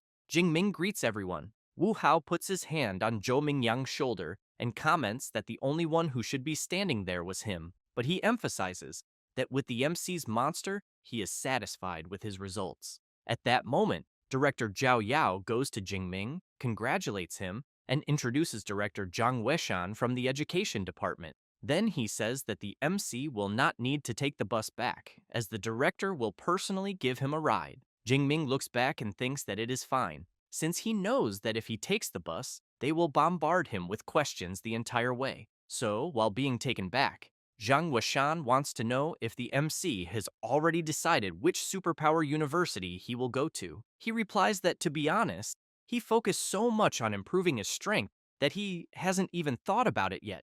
The director points out that with the score he obtained, he thinks any university in the country will want him. So he makes it clear that among hundreds of colleges, half of the high-level superhumans come from the three main ones, and therefore strongly recommends those three in particular. Having said that, he talks about the Qingjing Superpower University, located in the heart of Great Xia, managed by the government, and that graduates there go straight into the system, in addition to the fact that the current 9th level National Guardian came from there. Then he mentions the Magic City Superpower University, located in a prosperous port city, with great resources and elite clubs, more focused on those who want to reach the top individually. And finally, Jincheng Superpower University, which is more than 200 years old, full of ancient heritage and high-level professors. After explaining this, the director stresses that the three universities he mentioned have extremely high-level secret cultivation methods, making them the dream of generations. Jingming says that he knows Awakens need these methods to become superhumans, but he wants to know exactly what a high-level method is. Zhang Weishan explains that cultivation methods have levels. With basic methods, most Awakens take 3 to 4 years to become superhuman, and with the highest level ones, it can be done in just 6 months. Then he tells the MC to rest assured, because with his score he is sure he will receive a special invitation, and also thinks that even the three great universities will make good offers, and that afterward the MC will just have to choose the one that suits him best. Jingming says he understands and thanks the director. After that, the next day, the MC is taking a shower, and as soon as he opens his system panel, he sees that he has 2,534 ability points. So he thinks that this amount should last until he enters university. However, he questions whether there will also be a beast hunting tournament there, because if not, he thinks he will have to go straight to the wild zone. Meanwhile, outside, two women are wondering why the door is broken, but end up thinking it's perfect, because that way they can scare the MC. And as soon as they open the door, they shout surprise. It is Tang Qi and her mother Shu Qingwan. However, the MC has just gotten out of the shower and is very startled, wanting to know what the hell they are doing there. Then he runs off embarrassed, saying it wasn't his fault. While putting on clothes, Jingming thinks that in the year his parents died, his aunt was by his side the whole time and gave him family affection, and she also became his guardian and sometimes made bamboo with pork. After sitting at the table, his aunt comments that she doesn't understand much about these martial arts exams, but stresses that since she learned he was going to take it, she was worried for days. But now that she sees him well, she thinks she can be at ease. She also makes it clear that results don't matter. Even if she thinks he didn't pass, it's all fine. Jingming wants to know if his cousin didn't tell her anything. Tang Qi winks and comments that she thinks it's better if he tells her himself. Thus, the MC tells his aunt that he actually did very well in the exam and that he surpassed 10,000 points. As soon as she hears this, she spits out everything she was drinking. Then she wants to know if he is really telling the truth. Her daughter says it is true and that her cousin scored more than 10,000 points. The MC goes to her, and as soon as they hug, she starts crying and thinking that the Shu family finally has someone to carry the name forward and that she is sure her nephew's parents, wherever they are proud of him. Meanwhile, some people are watching the MC's performance in the martial arts exam, and a woman says that Shu Jingming, 18 years old, awakened with a weak E-rank natural type electricity ability. A guy comments that if the score the MC achieved is real, they urgently need to recruit him. A bald man points out that with that talent on paper and that level, he doesn't think it is possible for him to have done it. Then another guy says that judging by the way the MC fought this ability, cannot just be level E, as it is at least A and maybe even S. The blonde one wants to know how a forgotten place like Jiangcheng produced the first place, as he thinks that maybe Xu Jingming cheated, used someone else, or took some drug. At that moment, the woman asks them to stop the discussion, then slams the table and makes it clear that for now, they will classify Xu Jingming as a special S-level recruit and that, to know if the score he achieved is true, she will personally go to Jiangcheng to investigate. Meanwhile, Jingming is receiving a message from the education department saying that his result in the martial exam is out and that he ranked first in the Jiangnan province with 11,124 points. He is happy and celebrates upon learning that he is first place in Jiangnan province. Thus, it does not take long for several reports about him to come out, making him the main topic. And at this moment, there is a press conference with the director and teacher of the second Jiangcheng school. Reporters asked director Zhao Yao about all these doubts on the internet regarding the MC's score, what he has to say, since many comment that this was covered up, so they also want to know if they are questioning whether the results are real. He replies that the official website of his school has already uploaded the video of Xu Jingming's exam, and that everyone can access it to check and draw their own conclusions, in addition to the martial exam being completely fair, leaving no room for doubt. As soon as the reporters see the video, they cannot believe the performance. Zhao Yao laughs and comments that the MC's score is legitimate, being the first student from Jiangcheng to reach the top of the province. Then, Professor Chen Fan shows Xu Jingming's prize, and director Zhao Yao says that it is the cash prize from the city's education department, along with a great gift. Also, a complete manual of training techniques for Xu Jingming, in addition to the city hall, also giving the same amount in money and a luxury mansion in the city. While the director asks everyone to be quick and take pictures, as this will be the newspaper cover, someone observes all this from afar. It is the woman who was watching the MC's performance before, who comments that even with Jiang Cheng releasing the video of the exam, she thinks that does not prove that Jingming did not use doping, since she knows that the main thing at the moment is to know what Xu Jingming's ability level really is. Meanwhile, the director, a little embarrassed, is asking Professor Chen Fan where the MC of the day is. He says he just called Jingming and that he said he is still training in the martial hall and will arrive soon. Zhao Yao gives an awkward laugh and wants to know if he is really training after the exam. After that, the director goes to a reserved room with some people and brings them tea. Trembling all over, Zhao Yao has in mind that the people there have already gone through real battles, and that their presence imposes respect and makes his heart tremble. Then he thinks of several sinister beasts and leaves trembling, wondering if the people there are not going to start fighting. Thus, Zhang Zhaoyue, admissions director of the Magic City Superpower University, comments that it has been a while since everyone there gathered, so she wants to know which genius caught their attention this time. Su Yun, admissions director of Qingjing Superpower University, asks director Zhang Zhaoyue to stop pretending not to understand, then emphasizes that if the MC's results are real, they at Qingjing University already consider him part of them. Wu Yuan, admissions director of Jincheng Superpower University, laughs and asks Su Yun if she thinks that just because she said that the MC will go to her university, because he thinks that they at Jincheng University will be the ones to take him. While Wu Yuan and Su Yun stare at each other with deadly looks, Zhang Zhaoyue takes a deep breath and thinks that this is as always. At the time of recruiting a provincial first place, the universities are always clashing. At that moment, someone opens the door. It is the MC, who immediately greets everyone. They are surprised by his entrance, and Zhang Zhaoyue notices that he is full of energy and that he and the spear seem like one. And it is also clear that he continued training hard after the exam, and that, even in front of 3 advanced ability users, the MC did not even tremble. Director Zhao Yao introduces the people there to the MC and emphasizes that they are all very important people. Zhang Zhaoyue stands up, calls the MC, and says that they all watched his exam video, then says that his combat ability is impressive, as well as his incredible techniques. However, she makes it clear that his ability does not seem to match the weak E-rank lightning he has, so she wants to know if he can tell everyone there what happened. Jingming thinks he had already imagined that they would ask about this, so he says that before the exam, while training at his house, he was struck by natural lightning, and that after that, he realized his ability became stronger. Both Wu Yuan and Su Yun comment at the same time that it seems like an ability mutation occurred. Then Zhang Zhaoyue calls the MC and comments that he probably does not yet know what his ability has become. So she says that by coincidence, she brought an ability detector and that they will test it.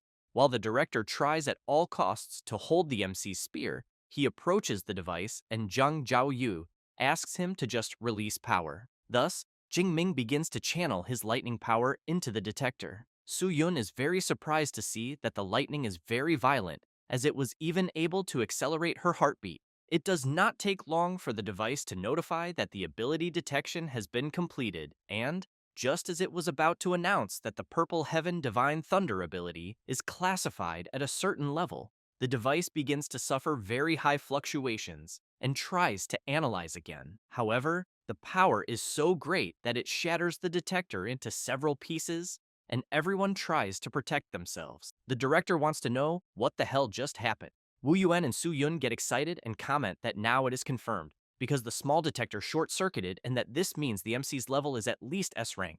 Zhang Zhaoyue looks excitedly at the MC and thinks that, as expected, they bet on the right person. Thus, Wu Yuan shouts, calling Xu Jingming, and says that Jincheng University offers him 4 million in entrance bonuses and a complete set of C-rank equipment, and that for 4 years, all training methods and combat techniques will be free. Su Yun laughs and wants to know if that is all Jincheng University has to offer. Then she steps forward and makes it clear to Xu Jingming that if he chooses Qingjing University, they will offer 6 million in entrance bonuses, plus 4 years of equipment, methods, and techniques, all from their school at no cost. Jingming is completely shocked, thinking that all the proposals are very tempting. However, Zhang Zhaoyue says that Magic City University does not offer entrance bonuses or equipment, but in terms of training methods and combat techniques, they will offer everything the others offer. And in addition, every year the MC will receive an S-rank cultivation resource.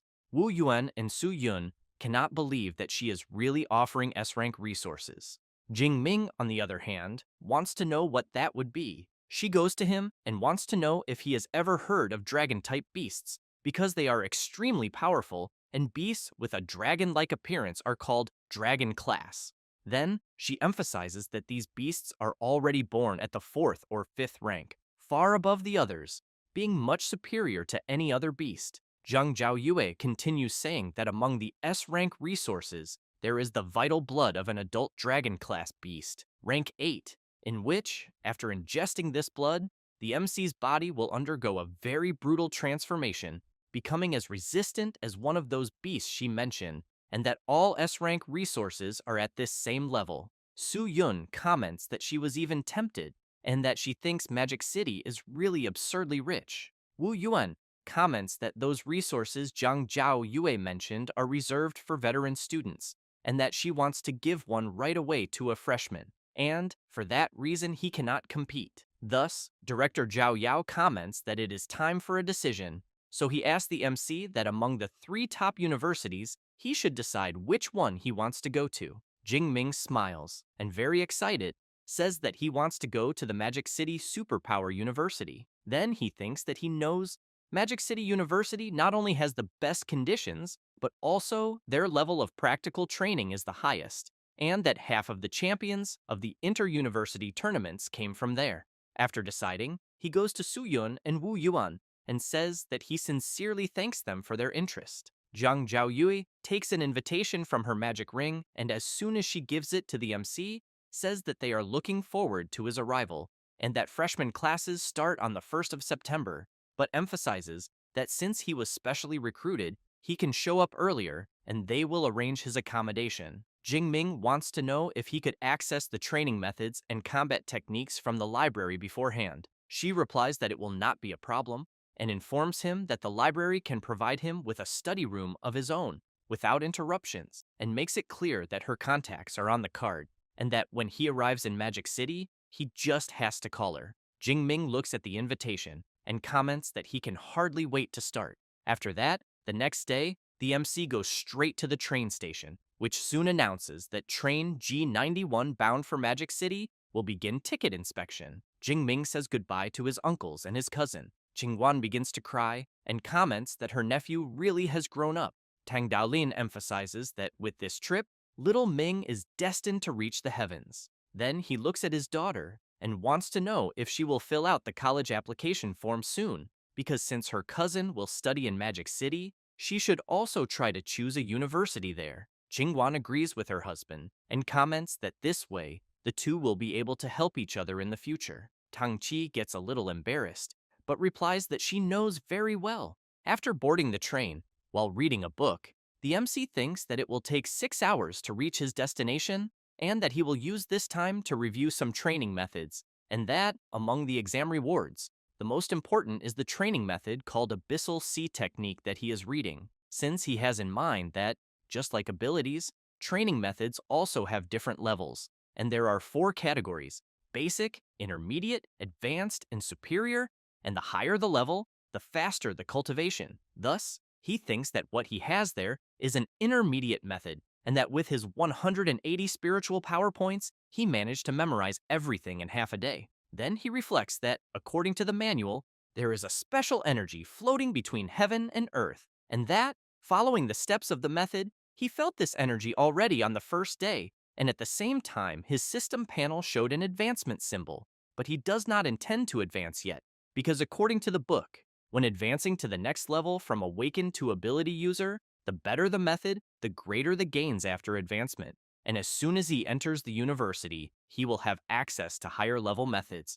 So he cannot waste this chance with an intermediate one. After arriving at his destination, he is very impressed to see that just the gate is more than 100 meters wide, and he can hardly imagine what it must be like inside. At that moment, Zhang Zhaoyue arrives by car, greets the MC, and welcomes him to enrollment, then asks him to get in the car because she will take him to register. While they go to the registration place, she wants to know if Magic City University is not impressive because it covers 26 square kilometers, with an average of 2,600 square meters per student, and that some visitors cannot even explore everything in a single day. Jing Ming comments that seeing it up close is even more incredible. After registering, she hands him his badge and campus card and informs him that he only needs to swipe the card to enter the dormitories. Jing Ming, very impressed, comments that he has seen several, even back when he did his doctorate in his past life, and that there are 4-person rooms, single rooms,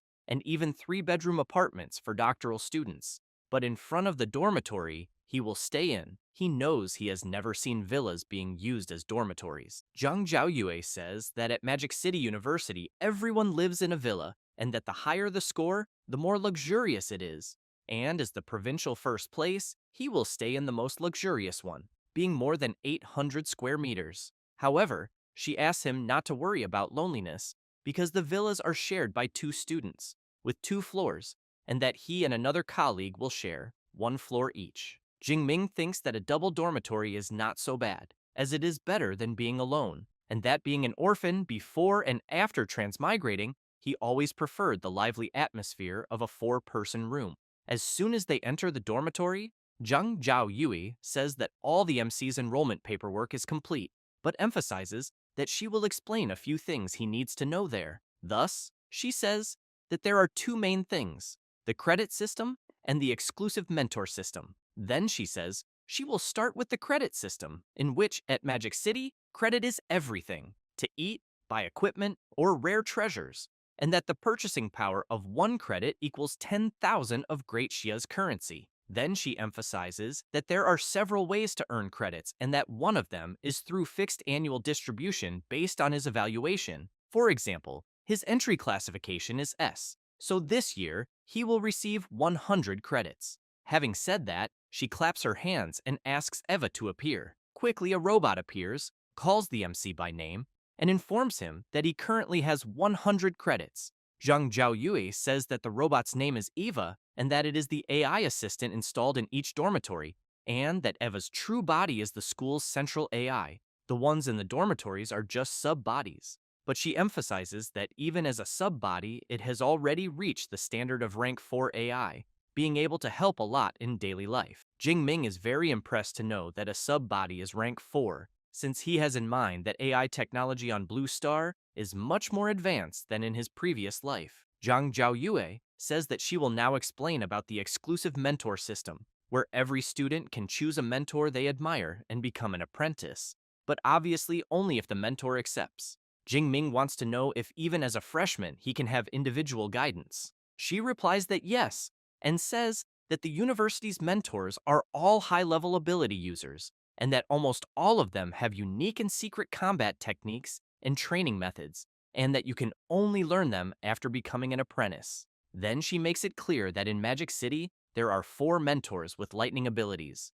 Among them, the Dean of the Academy of Weapons, Yang Gentian, being the person she most recommends for the MC. Until Eva shows some information, stating that Yang Gentian is 52 years old, Dean of the Academy of Weapons at Magic City University, a high-level 7th rank ability user, possesses an A-rank lightning ability called True Thunder of Wind and Fire, is a master in martial arts, sword, spear, longsword, and various weapons, earned the nickname Thunder Spear, and once faced alone the 8th rank Tremor Demon Serpent for 3 days and 3 nights before defeating it.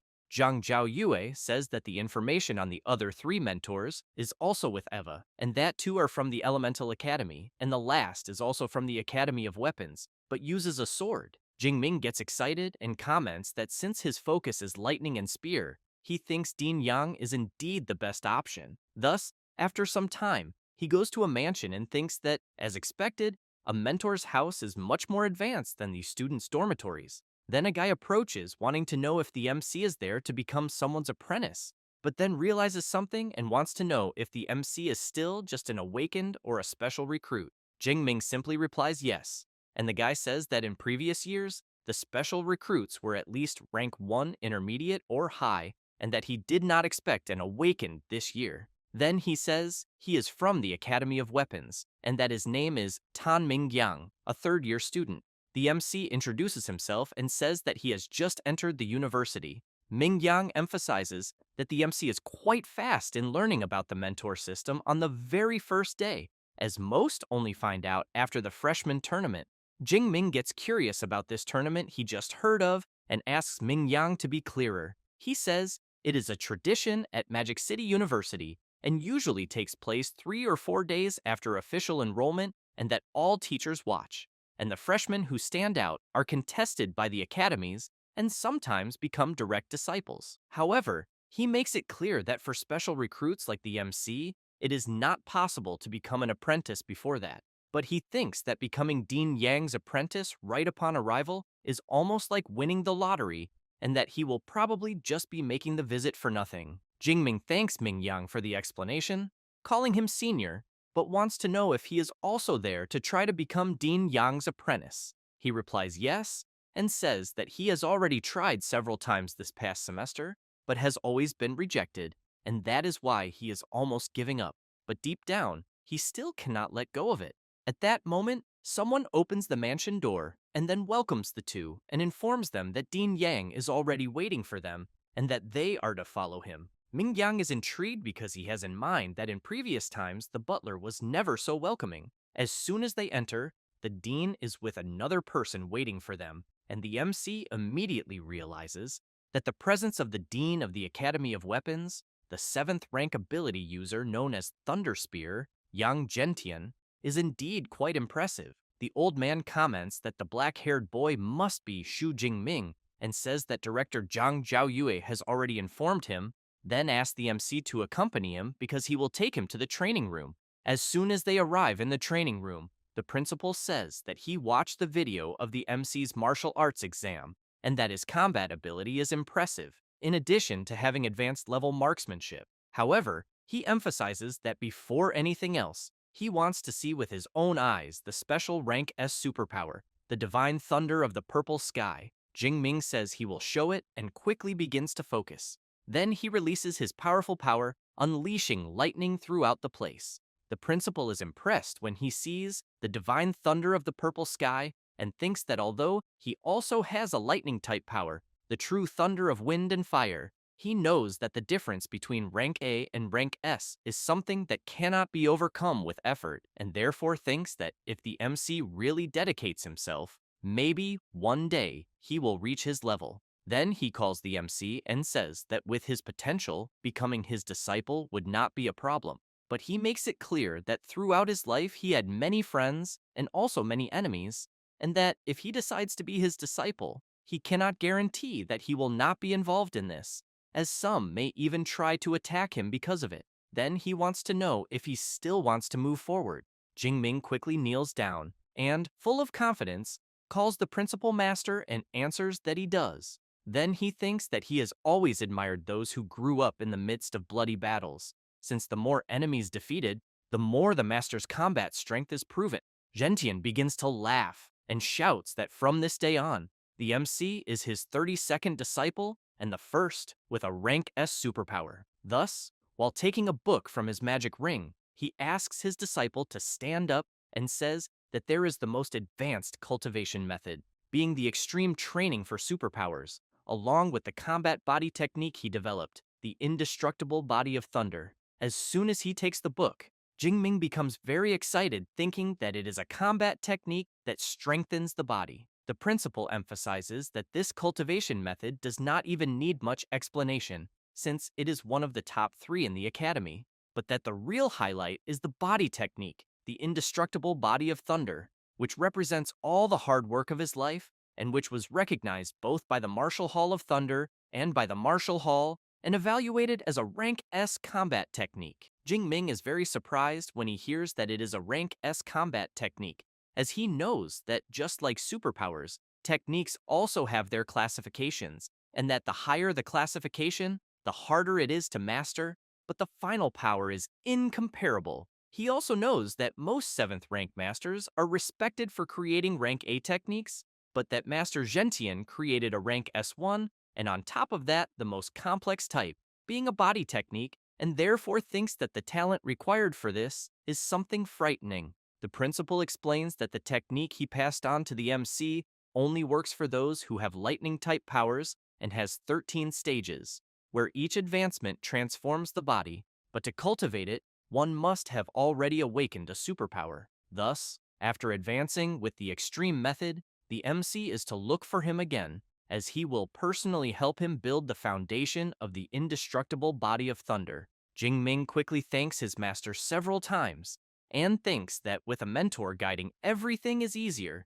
since he knows that if it were on his own, he would get completely lost. The principal watches the MC leave and thinks that personally, he only reached the 10th stage of the indestructible body of thunder, and that the last 3 are still beyond his reach. So he knows that if he cannot reach the peak as a 9th rank martial saint in this life, the MC will be his greatest hope of proving the value of this technique. After all, according to his assumptions, by mastering it completely, he thinks that the body may achieve true indestructibility. After saying goodbye to the butler and going outside the mansion, Mingyang is sitting with his head down. Jingming quickly wants to know what happened. With his body and face completely beaten, Mingyang wants to know if the MC saw the guy who was with the principal, because that was Senior Liu, disciple of Principal Gentian, and that to qualify him as an apprentice, he would have to defeat him while he only used 1/10 of his strength. But he has already given up on that idea. Then he turns and wants to know if the MC was also rejected,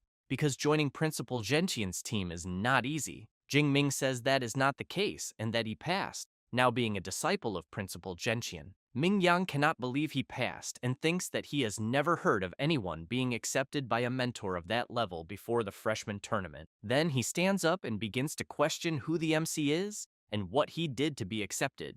As soon as Jingming returns to his dormitory, he goes straight to the training room on the 2nd floor and begins his training. While trying to keep focus, he thinks that indeed the cultivation method he is learning is on another level, because the energy he feels at the moment is much greater than with intermediate methods, and as soon as he masters it, he knows he does not want to go step by step, since he will use points and level up directly. Thus, he begins to spend his available points to level up. At the same time, his body begins to release a gust of wind around, and Jingming starts to feel discomfort, grabs his clothes tightly, and a tremendous power is released from his body. The MC breathes a sigh of relief and thinks that he managed to advance to the lower stage. Then he feels the power in his hand and decides to make a small test, releasing a bit of that power. Thus, he clenches his fist tightly and thinks that, as expected from a high-level method, his body and powers became at least 4 or 5 times stronger, and he even thinks that if that violent bear from the exam appeared again, he would not even need a weapon, because his thunder would finish it easily. Then he opens his system panel and thinks that now he understands why all superpower users seek stronger cultivation methods, since if he had used the Abyssal Sea technique, his vitality and spirit would have only increased by 30 or 40 points, but at the moment, he gained almost 100 points at once, being a huge difference. Jingming goes to the table where the book he received from the principal is and keeps thinking that to advance he only spent 300 points, and that it is better to save the rest, since he has to economize to learn new combat techniques. And before the manual, he knows that this indestructible body of thunder technique is even more important than the cultivation method itself. But being a rank S technique, the stronger it becomes, the more points it consumes. And that is why he thinks it will take some time to understand everything. Thus, the next day he goes to the principal's mansion, and as soon as he sees the MC, he is very surprised, wanting to know if it was really that fast. Then he laughs and says that he has been teaching at the Magic University for 20 years and has seen many geniuses, and that even the best took quite some time to complete the transformation. And the MC, from the moment he took the manual until now, has not even spent one day. Jingming laughs and says that maybe the only thing he does fast is advancing, because when cultivating his master's indestructible body of thunder, he got stuck right at the foundation forging part. Gentian wants to know if it is true, because he knows that forging the foundation means using the blood of a lightning-type beast as a guide, and channeling one's own electric power to strengthen bones and muscles. And how strong the indestructible body of thunder can become depends greatly on the quality of the blood used at the beginning. However, he makes it clear that since he has already advanced, he will help him forge the foundation, then takes from his magic ring and says that high-level electric beasts are too rare, and he had kept the blood essence of a 7th-rank storm bear that he personally defeated. But he emphasizes that he heard from Zhang Zhaoyue that the MC receives a rank S resource per year, so he took the liberty of negotiating with the director and obtained a rank SS resource for him, being the blood essence of an 8th-rank storm dragon. As soon as the principal shows the dragon blood, Jingming stands up and, all excited, makes it clear that because his master did all this, he will repay this gratitude 1,000 times. The principal says that he is happy to see his determination, but that for now, they cannot delay anymore, because they will begin immediately. Thus, they go to the training room on the 2nd floor, and the principal immediately pours the essence into the MC's body. Then he asks him to hold on, because for low-level superpower users, storm dragon blood is like poison, and feeling pain will be the most normal thing in the world. That said, he explains that now he will use his true thunder of wind and fire to help him forge the indestructible foundation, and that how much the MC will be able to absorb will depend exclusively on him. Then he applies his technique to Jingming's body, which quickly begins to take effect, helping him create the foundation. However, the MC begins to feel an immense pain never felt before. Meanwhile, a few moments earlier, Senior Liu calls his uncle and wants to know if that day is already the 5th day, because this new disciple is more resilient than they expected. Then he says that he has to admit that in his case he only lasted 2 days and still used the blood essence of an inferior 7th-rank wild beast, but that the MC's performance truly matches the blood essence of this 8th-rank draconic beast. Next, he emphasizes that, moreover, combined with a rank S lightning superpower, he is starting to get curious to see this so-called indestructible body of thunder, until they hear a loud scream coming from the 2nd floor training room and quickly go there wanting to know if the MC managed to forge the foundation. As soon as they open the door, they are surprised to see Jingming releasing an intense power, but they think that this threatening sensation they are feeling is the same as that of a high-level wild beast, and it even sends chills down their spine. However, the MC, completely out of control, charges at Senior Liu, but the principal shouts loudly asking Jingming to wake up, and at that moment, the MC stops advancing. Completely sweaty and confused, he wants to know what just happened to him and why he had such a strong urge to destroy everything around him. Gentian comments that it was probably the influence of the storm dragon blood essence, since such a creature is known for being extremely dangerous, and that, as the MC's compatibility and absorption were too high, this ended up generating that side effect. However, the principal asks him not to worry, and explains that as long as he does not have intense emotional fluctuations, there will be no problem, and that, with time and the increase of his strength, these effects will fade away. Jingming looks at his hands and says that it is a relief to know that, but that he does not want to be controlled by emotions and end up doing something he will regret later. Until the principal shouts asking him to be excited because the construction was perfect and the absorption rate reached 98%, and that of the more than 20 disciples he trained with the indestructible body, the maximum someone achieved was 92%. And after all these years of records, the MC has just broken the record. Liu is happy, congratulates his junior brother for managing to forge the foundation of the indestructible body of thunder, and then emphasizes that his path in martial arts will be much smoother. The principal tells the MC that the person next to him is his senior brother, Liu Ming, a superpower user at the peak of the third rank, and that if the MC has doubts about training, he can seek him out. Jingming smiles and says that it is a pleasure to meet him. Liu Ming says that he did not prepare anything for the MC, and that is why he will transfer some credits as a welcome gift. As soon as he sees that he transferred 200 credits, he is very surprised and says that it is a lot, since he knows that they are talking about 2 million great Xia coins just as a gift. The principal says that it is only 200 credits, and that it is not much for Liu Ming, because a veteran needs to take good care of the juniors, and that when the MC has his own juniors, he should remember to do the same. Jingming says that he understands and thanks them both. Then, Gentian says that the foundation was forged, and, after 5 days without eating or drinking, he thinks it is better for the MC to go rest. So he asks him to return the next morning to learn boxing and shooting techniques with Senior Liu. After returning to his dormitory, the MC is confused to see a guy playing video games there, and as soon as the guy notices Jingming, he says that he must be his roommate, then introduces himself and says his name is Liu Wentao, and that it is a pleasure to meet him. Jingming introduces himself, and the guy is surprised to learn that he is Shu Jingming, because he knows he is the one who ranked first in Jiangnan province. While the MC wants to know if he knows him, Liu Wentao keeps walking back and forth observing Jingming and saying that of course he knows him, because his nickname is Know-It-All, and he knows almost all the freshmen of their year, but emphasizes that he did not research the MC, because his arrival caused such a stir that it was impossible not to hear about him, since an unexpected champion from Jiangnan ended up being discovered as his roommate. Then, he pats the MC on the shoulder and wants to know if it is true that he came from Jiangcheng, which is in the middle of nowhere in Jiangnan, and if he also awakened his power during the college entrance exam.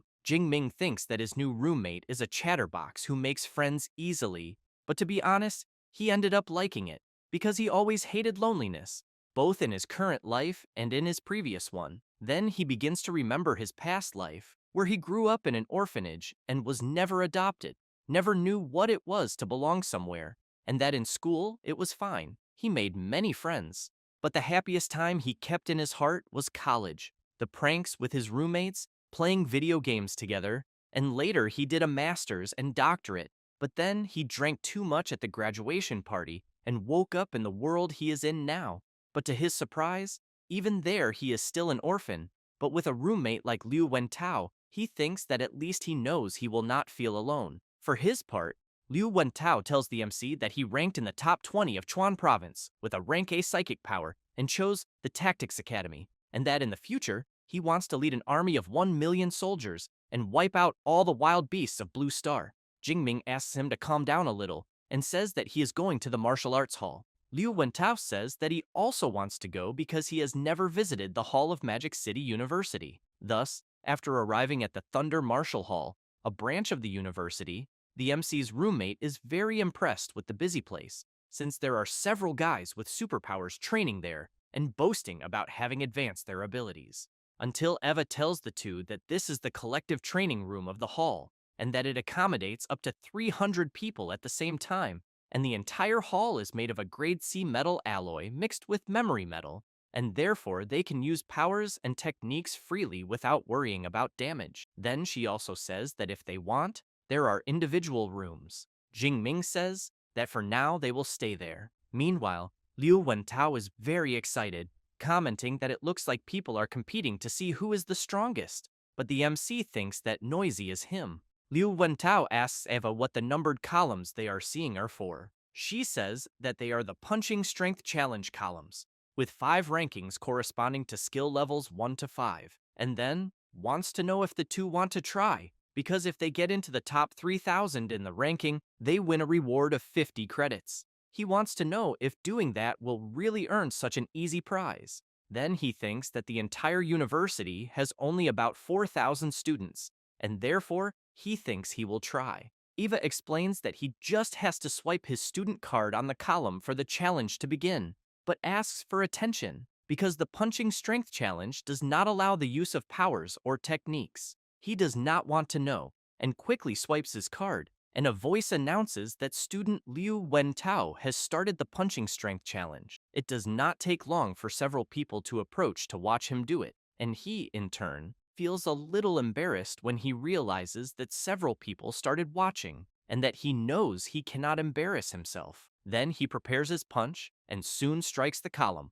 while the voice announces that his punch strength was 476 kilos, being a great result. He breathes a sigh of relief and thinks that it is good he did not embarrass himself, because he thinks that entering the top 3,000 will not be difficult. But he is completely shocked when he hears that his position is above 100,000 and then wants to know how the hell that is possible, since he knows the university does not even have that many students. Ava explains that this ranking includes the students in the history of Magic City University, which is more than 100 years of records. He gets nervous and says that was a low blow, and that now he understands why everyone was staring at him, because they were just waiting to laugh at his face. The people around burst into laughter when they see that Liu Wentao ranked above 100,000. Jingming tries to comfort him, asking his friend not to take it personally, since his power is psychic and physical strength was never his strong point. Liu Wentao thanks the MC for trying to console him, but wants to know if he will try the challenge too. Jingming takes his card and says that he will try, and as soon as he swipes the card on the column, the machine announces that Xu Jingming has started the punching strength challenge, and more people approach to watch. While the MC stretches his arm, some people comment that apparently the next participant seems to be even weaker than the last, and that they think his punch will be below 400 kilos. Jingming has in mind that he advanced to the first rank, spent 5 days and 5 nights forging the foundation, and achieved the tempered body, so he really wants to see with the punch he is about to throw what the true level of his physical strength is. Thus, he prepares his strike and delivers it with full force to the column. The people watching are quite surprised since it was announced that the MC's punch reached an incredible 4,589 kilograms, achieving the highest recorded strength, breaking the record, and taking first place. People start to question whether they are really seeing and hearing correctly. A girl comments that she heard the top 1,000 on the list are people who can lead an era, so she wants to know how far the MC can go. Her friend emphasizes that this record for the first pillar had lasted for over 10 years, and that's why she needs to record this moment. Liu Wentao gets excited and shouts that the MC just became his idol, and that from that moment on, he will follow him everywhere. Jingming feels embarrassed and asks him not to exaggerate, but thinks the result was even better than expected since the Thunder Tyrant Dragon and he really match, as the boost was immediate. Ava goes to the MC, congratulates him, and points out that he broke the record and 400 points were credited to his student account. Jingming is pleased and asks if breaking the record again would earn him more points. Ava makes it clear that within the same level, it only counts the first time, but he can challenge the other pillars and receive other rewards. Therefore, the MC looks at the remaining pillars and thinks that the other 4 are for students from ranks 2 to 5, so he decides to wait and break those later. At that moment, the MC is surrounded by several girls asking if it's his first time there and offering to help him use the equipment. However, he gets embarrassed and leaves, calling Liu Wentao and saying he needs to train in a private room. Meanwhile, Liu Ming is on his phone, calls the principal, and says that junior brother Xu is very popular on the campus forum because he broke the record with over 4,500 kilograms, and that he thinks the boy's physical strength is absurd. Gentian comments that he should be resting, so he wants to know why he went to the gym to break a record. Liu Ming takes a deep breath and thinks that when he was at the advanced stage of rank 1 and had the first level of the indestructible thunder body, his punch barely exceeded 3,500 kilograms. but the MC easily surpassed him. Meanwhile, somewhere else, a guy's looking at his phone, gets furious, and releases a bit of his power, breaking things on the table when he realizes Xu Jingming also went to the Magic City. Furious, he thinks that because of the MC, he lost first place in Jiangnan province and became a laughingstock in Ning'an, but he knows that this time he will regain all the honor that belongs to him. Meanwhile, in the private training room, the MC is thinking that with the indestructible Thunder Body, he can endure 5 days without eating or sleeping. Then he tries to cut himself with a small knife, but it easily breaks upon contact with his body. He thinks that the physical training he underwent made his skin as resistant as a lower-rank metallic alloy. He also knows that for an ordinary person, it would be like armor against blades, and that, apparently, this rank S body combat technique truly lives up to its name. At that moment, Liu Wentao calls the MC and says that the news of him breaking the record is blowing up on the forum, and that a lot of people want to challenge him.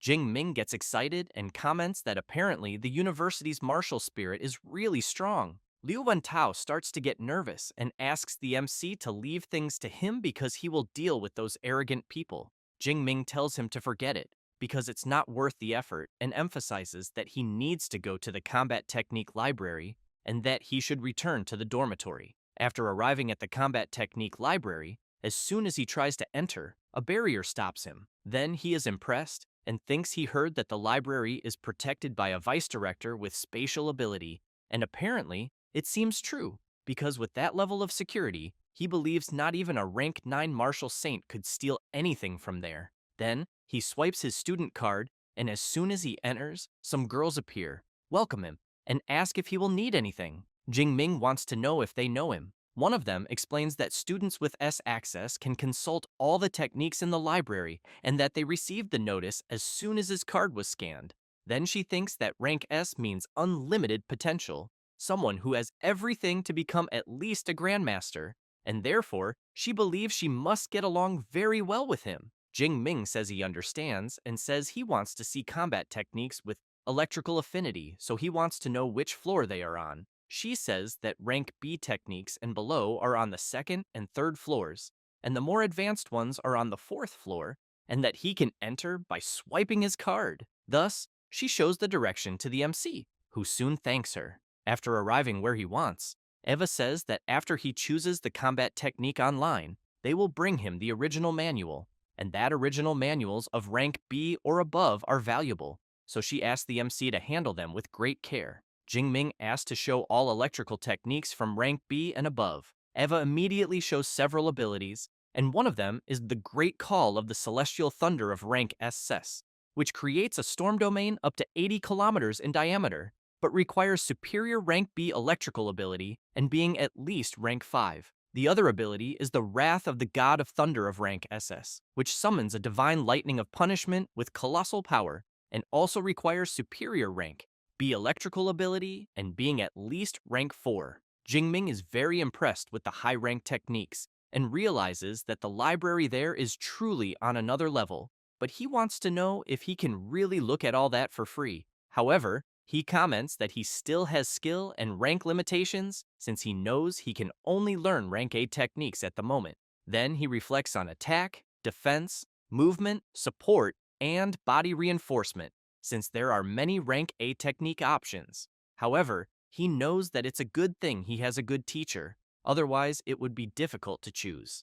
Thus, he takes a paper and remembers that he had already been given some recommendations before, and that this will save him time. Then he walks around looking for the abilities that make the most sense. After observing for a while, he says he will go with 4, the Thunder Spear, which concentrates lightning in the shape of a spear that can be thrown, the Chain Thunder Spear, which hits several vital points with an electric spear accumulating energy in the enemy that explodes at the end of the technique, the Thunder Step ability, which uses an electric burst to move a certain distance, and finally, the Thunder Prison ability, which creates an electric prison that prevents the enemy from moving. Then the MC thinks that the Thunder Spear is for ranged attacks, the Chain Spear for heavy offense, the Thunder Step for mobility, and the Prison for control, and that with these 4 techniques and the indestructible Thunder Body, he will be practically without weaknesses. Eva says that the 4 techniques the MC chose have an average learning time of up to 6 months to reach the initial stage, so she recommends that he combine them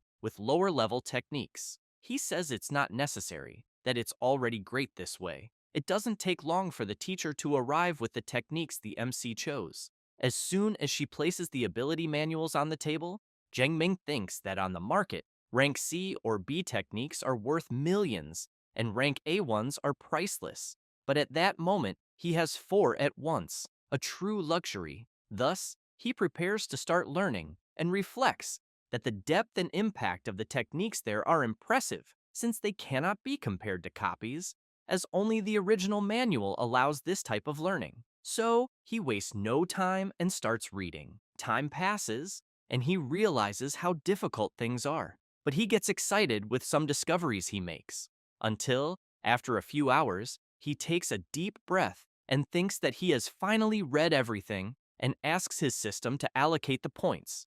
Thus, he allocates 200 skill points to the Thunder Spear, learned up to the beginner level, 200 points to the Chain Spear, 200 points to the Thunder Step, and finally, another 200 points to the Thunder Prison. Then he opens his status window and sees all his current information and abilities. After that, he clenches his fist tightly and thinks about the combat techniques he obtained, wondering who will be the first unlucky one to taste them all. After some time, Jingming returns to the dormitory, and Liu Wentao comments that Eva just informed him that the freshman assembly will be the next day at 9 in the morning in Training Field 1, and that they created a large group for freshmen, so he thinks the MC should join as well. Then he wants to know which levels of combat techniques he chose.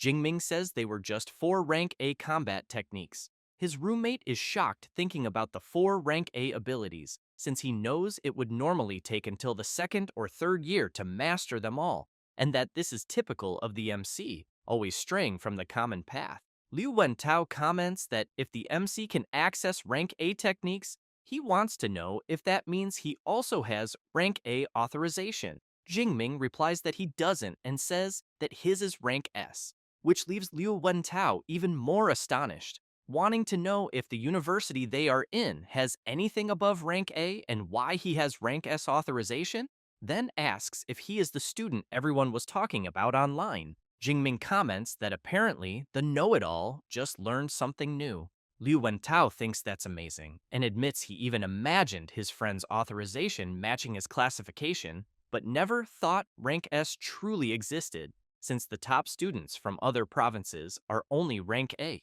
Then he smiles and thinks that luckily he bet on his friend from the start, since he can now say he's an old-time fan. After that, the MC goes to the training room on the 2nd floor and, while looking at the free training spear, thinks that he already has combat techniques and that now he needs proper equipment since he knows his old level F black obsidian spear was discarded, and that's why he didn't even bring it. But even if he had, he knows it wouldn't withstand his current power. So, he calls for Eva and asks her to open the school shop and look for spear-type weapons.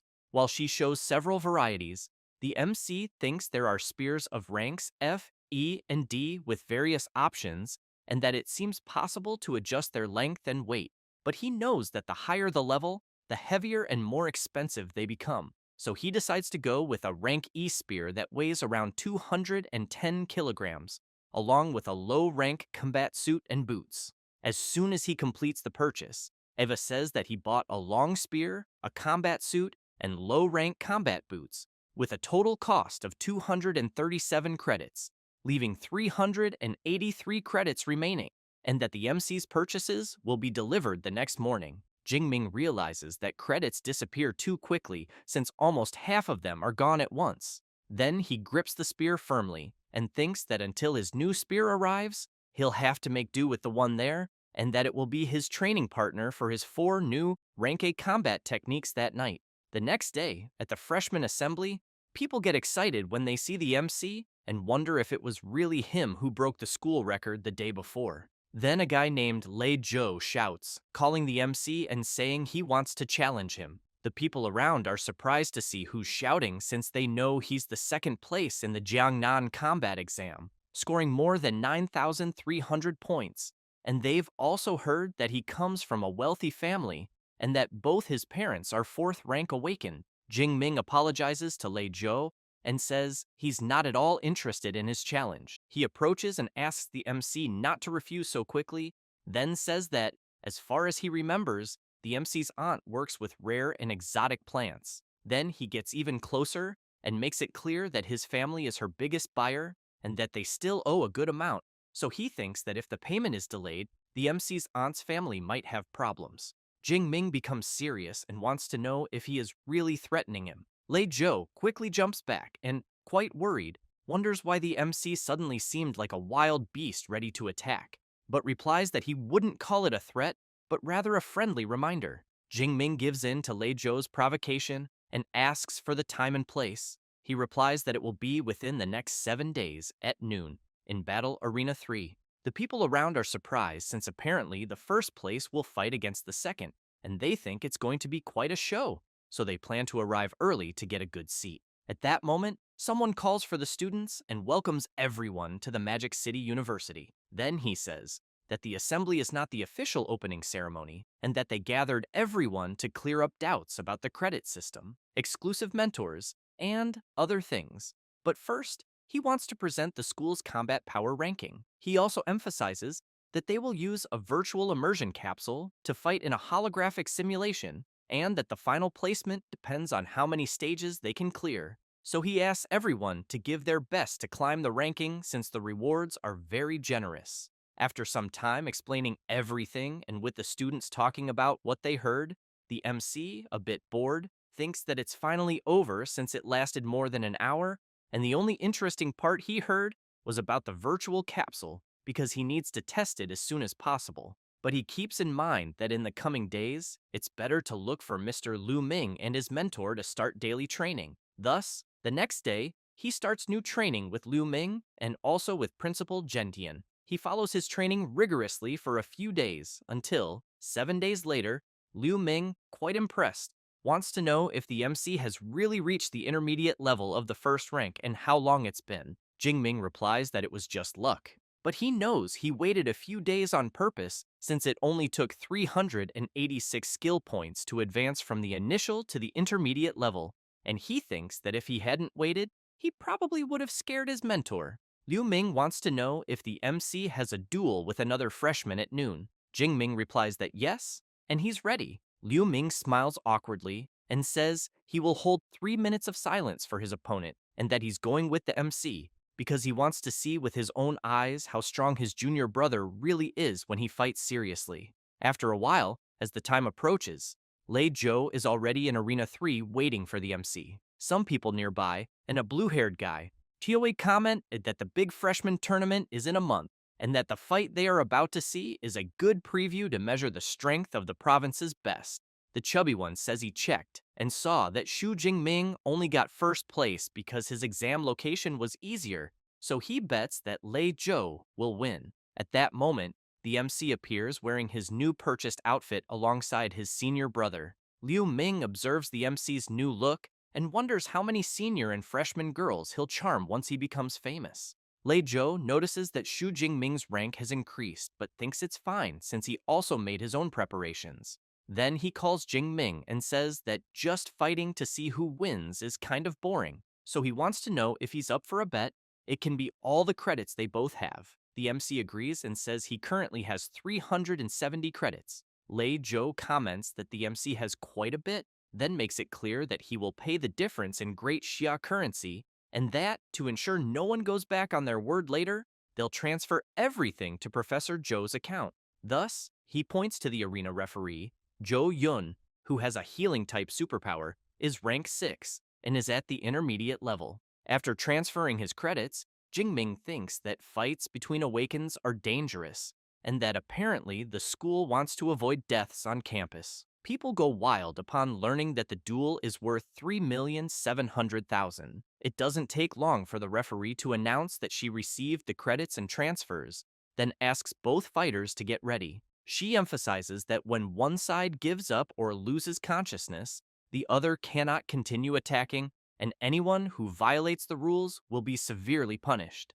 Both acknowledge and prepare. Lei Zhou releases his power and shouts to Jingming that he will reclaim all the glory he took away. The students are astonished to see his power and comment that this was expected from a rank A fire elemental ability. Lei Zhou wastes no time, leaps forward, and uses his flaming slash technique. Jingming waits for the attack to come within his range and blocks his opponent's strike. People are shocked to see that the MC easily blocked Lei Zhou's technique. Lei Zhou himself can't believe it and wants to know how that's possible. The MC releases a bit of his power and tells Lei Zhou that nothing is impossible and that he's weak as hell. With that, he delivers his attack, which hits his opponent directly, making him feel the impact and sending him flying backward. While he's lying on the ground, the students wonder if the fight is already over since they know Lei Zhou was stronger than the MC. They also comment that most freshmen there couldn't even block the flaming slash attack.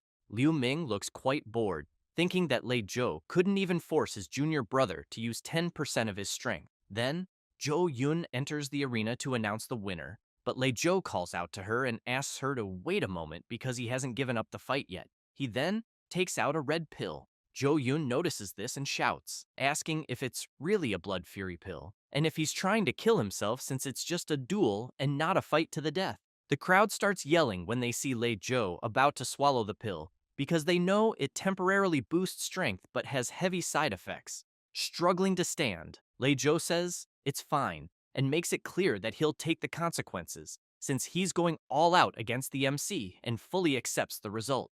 At that moment, Liu Wentao, among the crowd, shouts asking if the referee will allow Lei Zhou to use the pill since he knows that's like cheating on a test. She replies that the duel is unofficial, without strict rules, like an open book test, and that weapons, combat gear, and medicine any material support are allowed, and if the MC had pills, he could use them too. Lei Zhou swallows the pill and quickly gains an unbelievable surge of power. Zhou Yun is astonished because she knows the pill he took is high grade and that it raised Lei Zhou straight to the second rank of the initial level. She thinks the MC is in serious trouble. However, upon seeing Jingming's expression and how he releases his power, she realizes his spirit has only grown stronger and thinks that with such resolve, he has the soul of a commander. Jingming readies his spear and thinks that now it finally feels like a fair fight. He leaps forward and prepares his attack.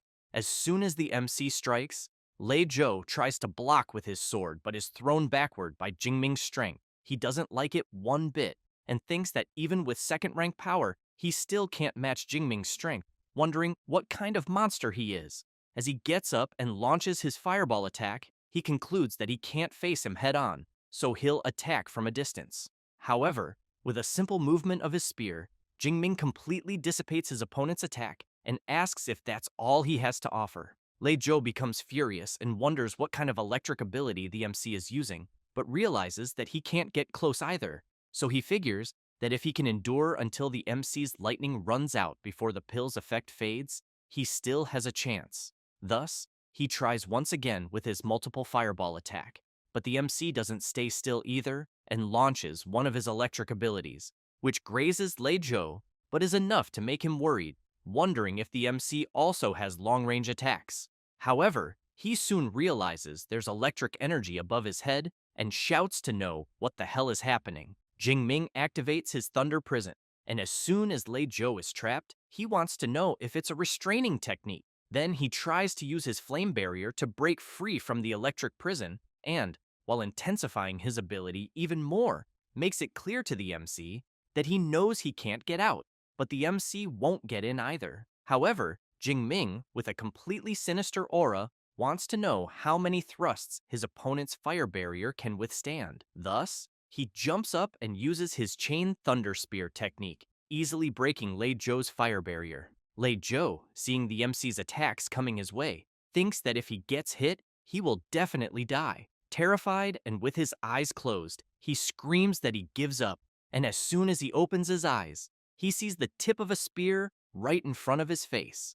Jingming gives a strong flick to his spear and impales Lei Zhou in a non-vital spot. As soon as he withdraws the spear, Zhou Yun announces that the winner of the fight is Xu Jingming. People comment that it was a crushing victory and that the MC used 4 combat techniques in just 4 or 5 seconds. and the transitions between them were so smooth that they think no freshman should be capable of something like that. The students keep talking about the fight, and one of them comments that Jingming's techniques seemed really powerful and bets that each of them is at least rank B. Liu Ming hears that, takes a deep breath, and thinks they're underestimating his junior brother since he knows those are 4 rank A combat techniques and that he was quite bold to choose them. But he knows the most absurd thing is that he can already use all of them in real combat. Then he reflects that, in his time, he only had the courage to choose one rank A technique, the instant lightning, and even then, it took him 4 months to master it. So he knows having a junior brother like the MC is a lot of pressure. At that moment, Lei Zhou calls for the MC, thanks him for holding back and sparing his life, then says that the credits and money are all his, and that he will also make the payment to his aunt within the deadline. Zhou Yun tells the MC that 50 credits and 3,200,000 great Xia coins have been deposited into his student account.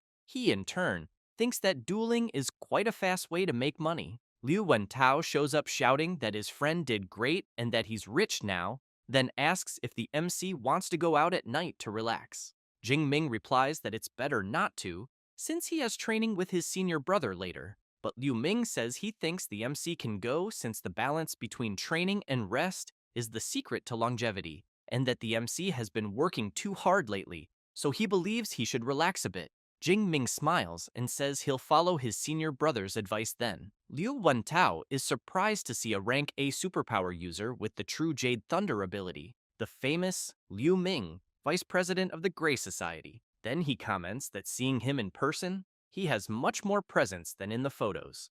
After leaving the arena, the MC's friend says it's set for the night since he'll handle the program. Jing Ming becomes intrigued by this talk of a program and immediately asks his friend to be clearer. Liu Wentao explains that it's a program the MC simply can't miss when entering the university, a social event between the male and female dorms. After that, night falls and the event serves a delicious banquet. The MC's friend says that he became super popular and that he posted an invitation for the gathering on the campus forum, then asks Jing Ming to guess how many people signed up. He replies that he doesn't know, so Liu Wentao says it was over 100 and that he almost went crazy trying to choose a partner among so many people. Jing Ming comments that his friend really gets excited about this kind of thing, but that he's quite curious to know who he chose.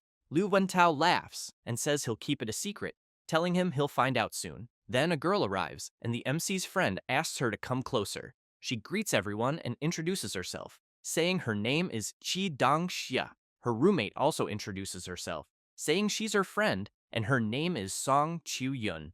Liu Wentao says that Qi Dongxia has a rank A beast-type reinforcement ability, and that Song Qiu-yun is a rank A user of natural light-type ability at the advanced stage of the first rank, and that she even got the highest score on the Sichuan State Entrance Exam. The MC smiles and introduces himself. Song Chu-yun is surprised to learn that he's the famous Xu Jingming and immediately asks if he's up for a friendly fight.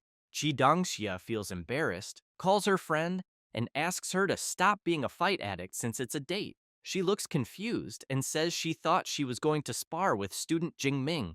The MC laughs, asks them to sit, and explains it was just a misunderstanding. Liu Wentao agrees and emphasizes that tonight is only for having fun, that they'll eat first and then stroll around the commercial street. As soon as they finish eating, they go to the center of Magic City, to Huaihai Commercial Street. Everyone is impressed to see how lively the place is. Then, they pass by a store with stylish and modern clothes. They also see a weapon shop, and the MC thinks that it's no wonder it's one of the biggest commercial centers in the country, since the armors, weapons, and pills are far more complete than in Jiangcheng. They stop to eat some snacks, and, afterward, the girls start doing some shopping, and soon hand their shopping bags to the MC, who just watches them. He notices that they've already spent several million that night, and thinks that Song Chu-yun seems quite modest in her way of dressing, but didn't expect her to be so wealthy. Liu Wentao wants to know if his friend didn't know since she's famous for being rich and for having a very powerful family. At that moment, Qi Dongxia shouts asking if they can carry just a few more bags. After a while, they return to the dorms, and the girls say they can leave them there. Song Chu-yun remarks that they had an amazing night and thanks them for it. Jingming smiles and says goodbye to them. However, a bit embarrassed, Song Chu-yun calls for the MC and emphasizes that what she said earlier was serious because one day she really wants to challenge him to a real duel. He's impressed by her attitude, so he turns and makes it clear that he'll be waiting for that day. She becomes even more embarrassed, and Chi Dongxia notices it and says that since classes started, she's never seen her friend treat a guy nicely, but with Jingming, she was even kind, so she points out that she was right to drag her to the date. Song Chu-yun says that her rank A ability, Dawnlight, gives her very sharp perception, and that she can sense the malicious thoughts of men when they stare at her. But she makes it clear that with the MC, it's different because he only looked at her with admiration, without any malice. Chi Dongxia thinks it seems her friend's heart has started to beat differently. As they walk, Liu Wentao takes a deep breath and says that going out for a walk once in a while is actually nice. Jingming agrees, but still thinking about Song Chu-yun, he comments about the advanced stage of the first rank she's in, and that he still has to work hard to get there. With that, 15 days pass, and after a lot of training, the MC says that he thinks the time has come to advance again, so he calls his system and asks it to distribute the points. As his power overflows through his body, the system notifies that 456 skill points were spent, and that the MC advanced from the intermediate to the advanced stage of the first rank. Then the system notifies that he spent another 354 skill points, and that now his indestructible thunder body is at level 2. Jingming takes a deep breath and thinks that, as always, leveling up improved his overall strength, and that the second level of body strengthening still focuses on bones and muscles. But he keeps in mind that according to the book in front of him, if he manages to reach the third level, he will unlock a special state called the Extreme Thunder State, gaining an absurd increase in strength and speed for a short period of time. Then he opens his status window and thinks that he's quite excited about the Extreme Thunder State, but knows it's a shame that his skill points are almost gone. So he considers that it might be time to ask the professor for permission and go to the wild zone to hunt some beasts and gather more points. After visiting Principal Gentian and telling him that he evolved, the principal can't believe it and wants to know if the MC really evolved again in such a short time. Jingming says that's what he was about to say, that it happened the previous night, and that his indestructible thunder body also advanced to the second level. Very impressed and excited, Gentian thinks that advancing in rank and body strengthening are two huge milestones, and that his student speaks as if he had just drunk a glass of water. So he believes that with a rank S ability and the MC's effort, it's impossible for him to fail. Liu Ming appears saying that he had already said before that his junior brother is a complete monster, since it took him more than 6 months to go from the initial stage to the advanced stage of the first rank. The principal points out that it's not only evolution that matters because combat training is also essential, so he asks the MC to fight his senior brother Liu Ming to show how far his strength has come. Thus, both go to a combat training room, and Liu Ming makes it clear to the MC that he will use the power of the initial stage of the second rank. Then, both get ready, and as soon as the principal asks them to start, they move at incredible speed. As soon as their weapons clash, Liu Ming is surprised and thinks that his junior brother's strength is truly amazing, and that he seems to be on the same level as his own. On the other hand, Jingming thinks it's the first time since he got the system that he's facing someone as strong as himself. After thinking about this, he activates his Thunder Prison technique and traps Liu Ming. Then he leaps toward him with his Chain Thunder Spear technique. Liu Ming, in turn, smiles and tells the MC that the combination he's using is the same one he used to defeat Lei Zhou, then emphasizes that it's a pity he's not that freshman. Thus, he activates his True Jade Thunder ability, blocking the MC's attack. After fighting for 20 minutes, Jingming is exhausted, commenting to his senior brother that his Divine Thunder ran out, and that, because of that, he admits defeat. Liu Ming makes it clear that he didn't lose due to lack of technique, but because of the energy of his ability. The principal comments that the fight wasn't bad at all, and that the MC's performance exceeded all his expectations since he thought Liu Ming would win easily, but it was so close that he had to rely on physical endurance to win. Liu Ming smiles and wants to know if the MC knows what his strength level was moments before. Jing Ming asks what it was, and his senior brother says that he was invincible in the second rank. The MC is very surprised to hear that, but the principal says that the training is over and that both can rest a little, then explains that the fruit there is of the clear spiritual type, which helps to recover energy, making it perfect to eat after intense training. Jing Ming goes to the principal and says that he wants to ask for something. Thus, he explains that he is thinking of leaving the university for a while and going to the wild zone. Gentian wants to know how long the MC intends to stay away. He replies that a little over a month, but makes it clear that he will return before the freshman tournament. The principal is intrigued, as he knows that the wild zone is not like the admission test area, because there is no army there to protect anyone, and beasts roam freely and appear randomly.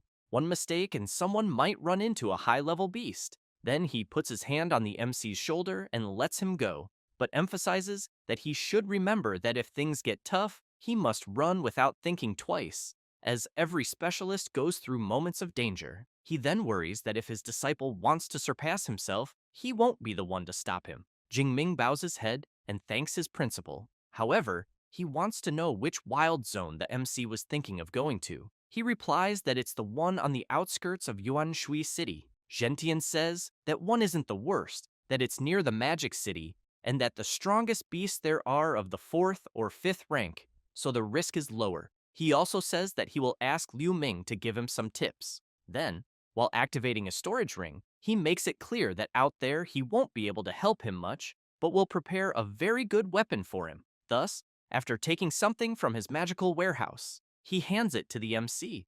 After that, Jing Ming returns to his dormitory and immediately asks Eva to open the university's mission system. While observing some missions, he thinks that, according to what his senior brother said, it's best to accept some field missions before leaving the university to collect some credits. After checking the missions, he knows they involve collecting beast materials, rare herbs, hunting fugitives, and military campaigns. He concludes that the missions that give the most credits always involve combat, and that it's basically throwing students into the fire. He also concludes that now he understands better why they say that the best students of the Magic City University are not on campus but outside, and therefore he thinks he will take 1 rank A mission and 3 rank B1s. Thus, after accepting the missions and preparing for them, he says that he can't keep delaying. As soon as he arrives at the supply base in Yuanshui City, he sees that the place is quite busy, but on the other hand, he feels quite excited, and as soon as he enters a place, a woman approaches him, welcomes him, and asks how she can help. Jing Ming says that he wants to register as an adventurer, but thinks that to enter the wild zone, he first needs to register as a nationally recognized adventurer. As soon as she takes the MC's card, she is very surprised to see that he is a student from Magic City University, as it's quite rare to see a first-rank person going to the wild zone. Then she says it will take a little while to prepare his ID, so she suggests that he can go rest a bit.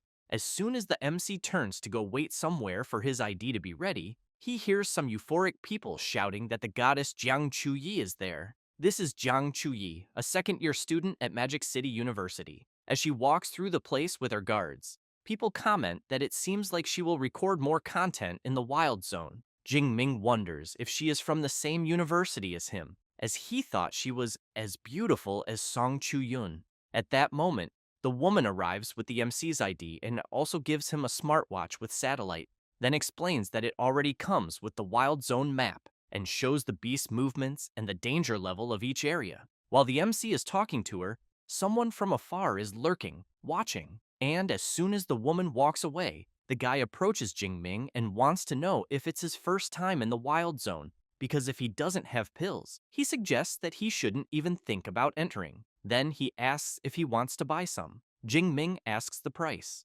The guy opens his coat and says that first-grade healing pills are 20,000 each, and first-grade antidotes are 15,000, but emphasizes that second-grade ones are better, though more expensive, costing around 30 to 40,000 each. Jing Ming wants to know if that's really the price because he didn't find it that expensive. The seller laughs and says that apparently the MC has good taste, then makes it clear that the pills he sells there are known for being good and cheap. However, Jingming knows that first-grade pills usually cost 30 to 40,000, so he realizes something is wrong, guessing it's a scam, and that the seller must trick rookies who seem clueless. The guy quickly asks how many the MC wants. Jingming laughs and asks if the seller has already fooled many beginners with that cheap talk.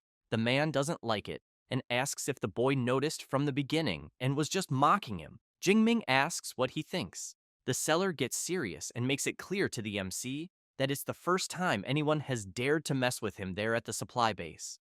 Until a girl shouts, calling Zhao Chunlin, and wants to know if he's trying to scam another rookie there. The seller gets embarrassed when he sees it's Wang Qian, but tells the MC that he got lucky this time. Then he warns that it's better if he doesn't leave the base for the next few days. People around notice the commotion, and a girl comments that things got bad for the MC because he messed with Zhao Chunlin. Another person says they heard that he's already in the intermediate stage of the second rank, and that the MC seems to still be in the advanced stage of the first rank, having no chance. Wang Qian tells Jingming that Zhao Chunlin doesn't forget easily, so she suggests he stay in the base for a while. Jingming thanks her for the warning, but wants to know if no one does anything about someone who deceives others like that. She says that Zhao Chunlin has ties with the black market, so she thinks no one is crazy enough to go against him. Then she emphasizes that if the MC wants to buy something, he should do so in official stores, and remember not to leave the base for a while.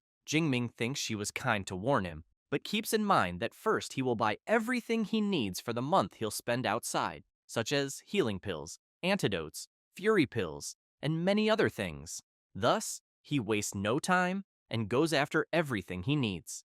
And as soon as he finishes preparing his things, he leaves the base and immediately runs into Zhao Chunlin, who makes it clear to the MC that he had warned him not to leave the base, and that even so, he had the audacity to show up outside. Jingming smiles and asks what he wants. While cracking his knuckles, Zhao Chunlin replies that the MC embarrassed him, and that because of that, he's going to break his legs and leave him in a wheelchair for the rest of his life. At that moment, Wang Qian appears shouting, saying that she had warned the MC not to leave the base. Her friend tries to stop her, saying it's good for the boy to learn a lesson so he'll stop acting on impulse. While Zhao Chunlin activates his metallic skin superpower, covering his entire body, he makes it clear that if he can't teach a rookie a lesson, how will he manage to assert himself? Then he states that with his metallic skin and D-rank combat suit, he's sure the MC's strength won't even scratch his defense.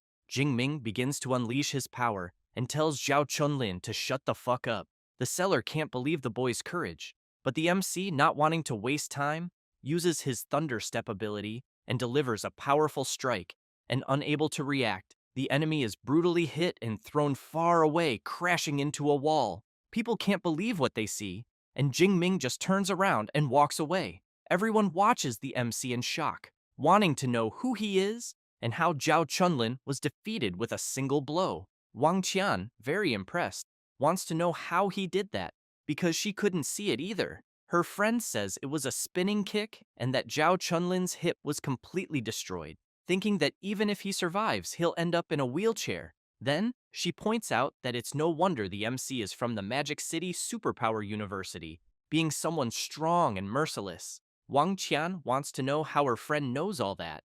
The blonde says it's because of the outfit the MC is wearing, since she's only seen that type on students from there, and thinks it must be exclusive to their equipment department. Wang Qian comments that only that university could create monsters like him, but wants to know from her friend if she agrees to invite the MC to the team, because they're in need of someone for the front line anyway. The blonde gets annoyed and asks if they hadn't agreed to form a group only with women. The other girls on the team want to know if Wang Qian is interested in the MC. After that, Jingming swipes his card and is informed that the information has been confirmed and his entry into the wild area has been authorized. With that, the MC enters the Yuanshui Wild Zone. He soon hears several roars from beasts and thinks that the roar he heard is a territorial warning, guessing it must be at least a 4th-rank beast. But that's not what he wants today. As he walks through the forest, he thinks that the Yuanshui Wild Zone is divided into 2 areas, the Ruined City and the Mountainous Forest, and that the beasts in the Ruined City are weaker, so he concludes that he'll start earning skill points there. Then, looking at the map on his smartwatch, he observes that Ping'an County seems like a good choice, since it has more second-rank beasts and rarely first-rank ones, almost none above that, and he notices that the area is quite large and should have around 500 or 600 beasts. Thus, he rushes full speed toward Ping'an. As soon as he arrives, a wild beast appears. It's a shadow cat. Jingming grabs his weapon and thinks that apparently skill points are coming to him for free. Then, he begins to release his energy and reflects that all this time, because of the influence of the Thunder Tyrant Dragon, his fighting spirit has only grown, and the more he suppresses it, the stronger it becomes. Jingming becomes completely excited and overflows with energy throughout his body, shouting that, at this moment, he doesn't need to hold back anymore. The Shadow Cat, seeing such power before it, becomes completely terrified. After that, a month passes, and some adventurers ask the captain what's going on in Ping'an County, because they've been wandering all day and haven't seen a single beast. The captain wants to know how they even dare to ask that. Another guy says there should be at least 600 beasts there, and thinks that even if they were migrating, they wouldn't just vanish like that. Then a sharp-clawed tiger comes out of the alley. The captain and his subordinates get excited because they finally found a beast. However, an electric attack is launched, and as soon as it hits the tiger, it completely destroys it, causing a huge explosion at the site. One of the adventurers wants to know what the hell is going on, and if, by any chance, it's some new laser weapon. The captain replies that it's not because he knows laser weapons are faster, and thinks that what they saw looked like a lightning combat technique. Then he orders everyone to get out of there, because he fears there's probably someone very strong dominating the area, and that the attack they saw was a warning. As they run away, one of them comments that now it makes sense why there are no beasts left because they were probably all killed by this lightning expert. The captain yells at everyone to stop the nonsense because they need to get out of there before they anger that guy. From the top of the building, the system notifies the MC that he has defeated a second-ranked Blade Tiger and gained 19 points. Jingming thinks that his Thunder Spear currently reaches over 1,000 meters. And as soon as he opens his status window, he realizes that in 1 month he earned more than 8,000 points, advanced from the advanced stage of the first rank to the advanced stage of the second rank, and that his indestructible Thunder Body reached the third stage, besides having improved several rank A techniques to the intermediate level. Then he wonders if anyone else could have achieved such a feat. After that, he thinks that he's already done what he needed to do there, and that the next day he'll return to the supply base and then go deeper into the jungle. As soon as he arrives at the Yuanshui supply base, people are astonished to see him and want to know where the MC got the huge tactical backpack and if by any chance he's carrying a rhino's body in it. Jingming knows that it's a good thing he bought the reinforced version of the backpack. Otherwise, he thinks it wouldn't even fit half of the more than 400 kilos of beast materials in it. Thus, he goes straight to the base hall, and the clerk asks him to put the items on the scale. As soon as he opens the bag and places everything on the floor, he says that they're materials from second-ranked beasts and that they weigh more than 400 kilos. The woman can't believe the amount of stuff he brought.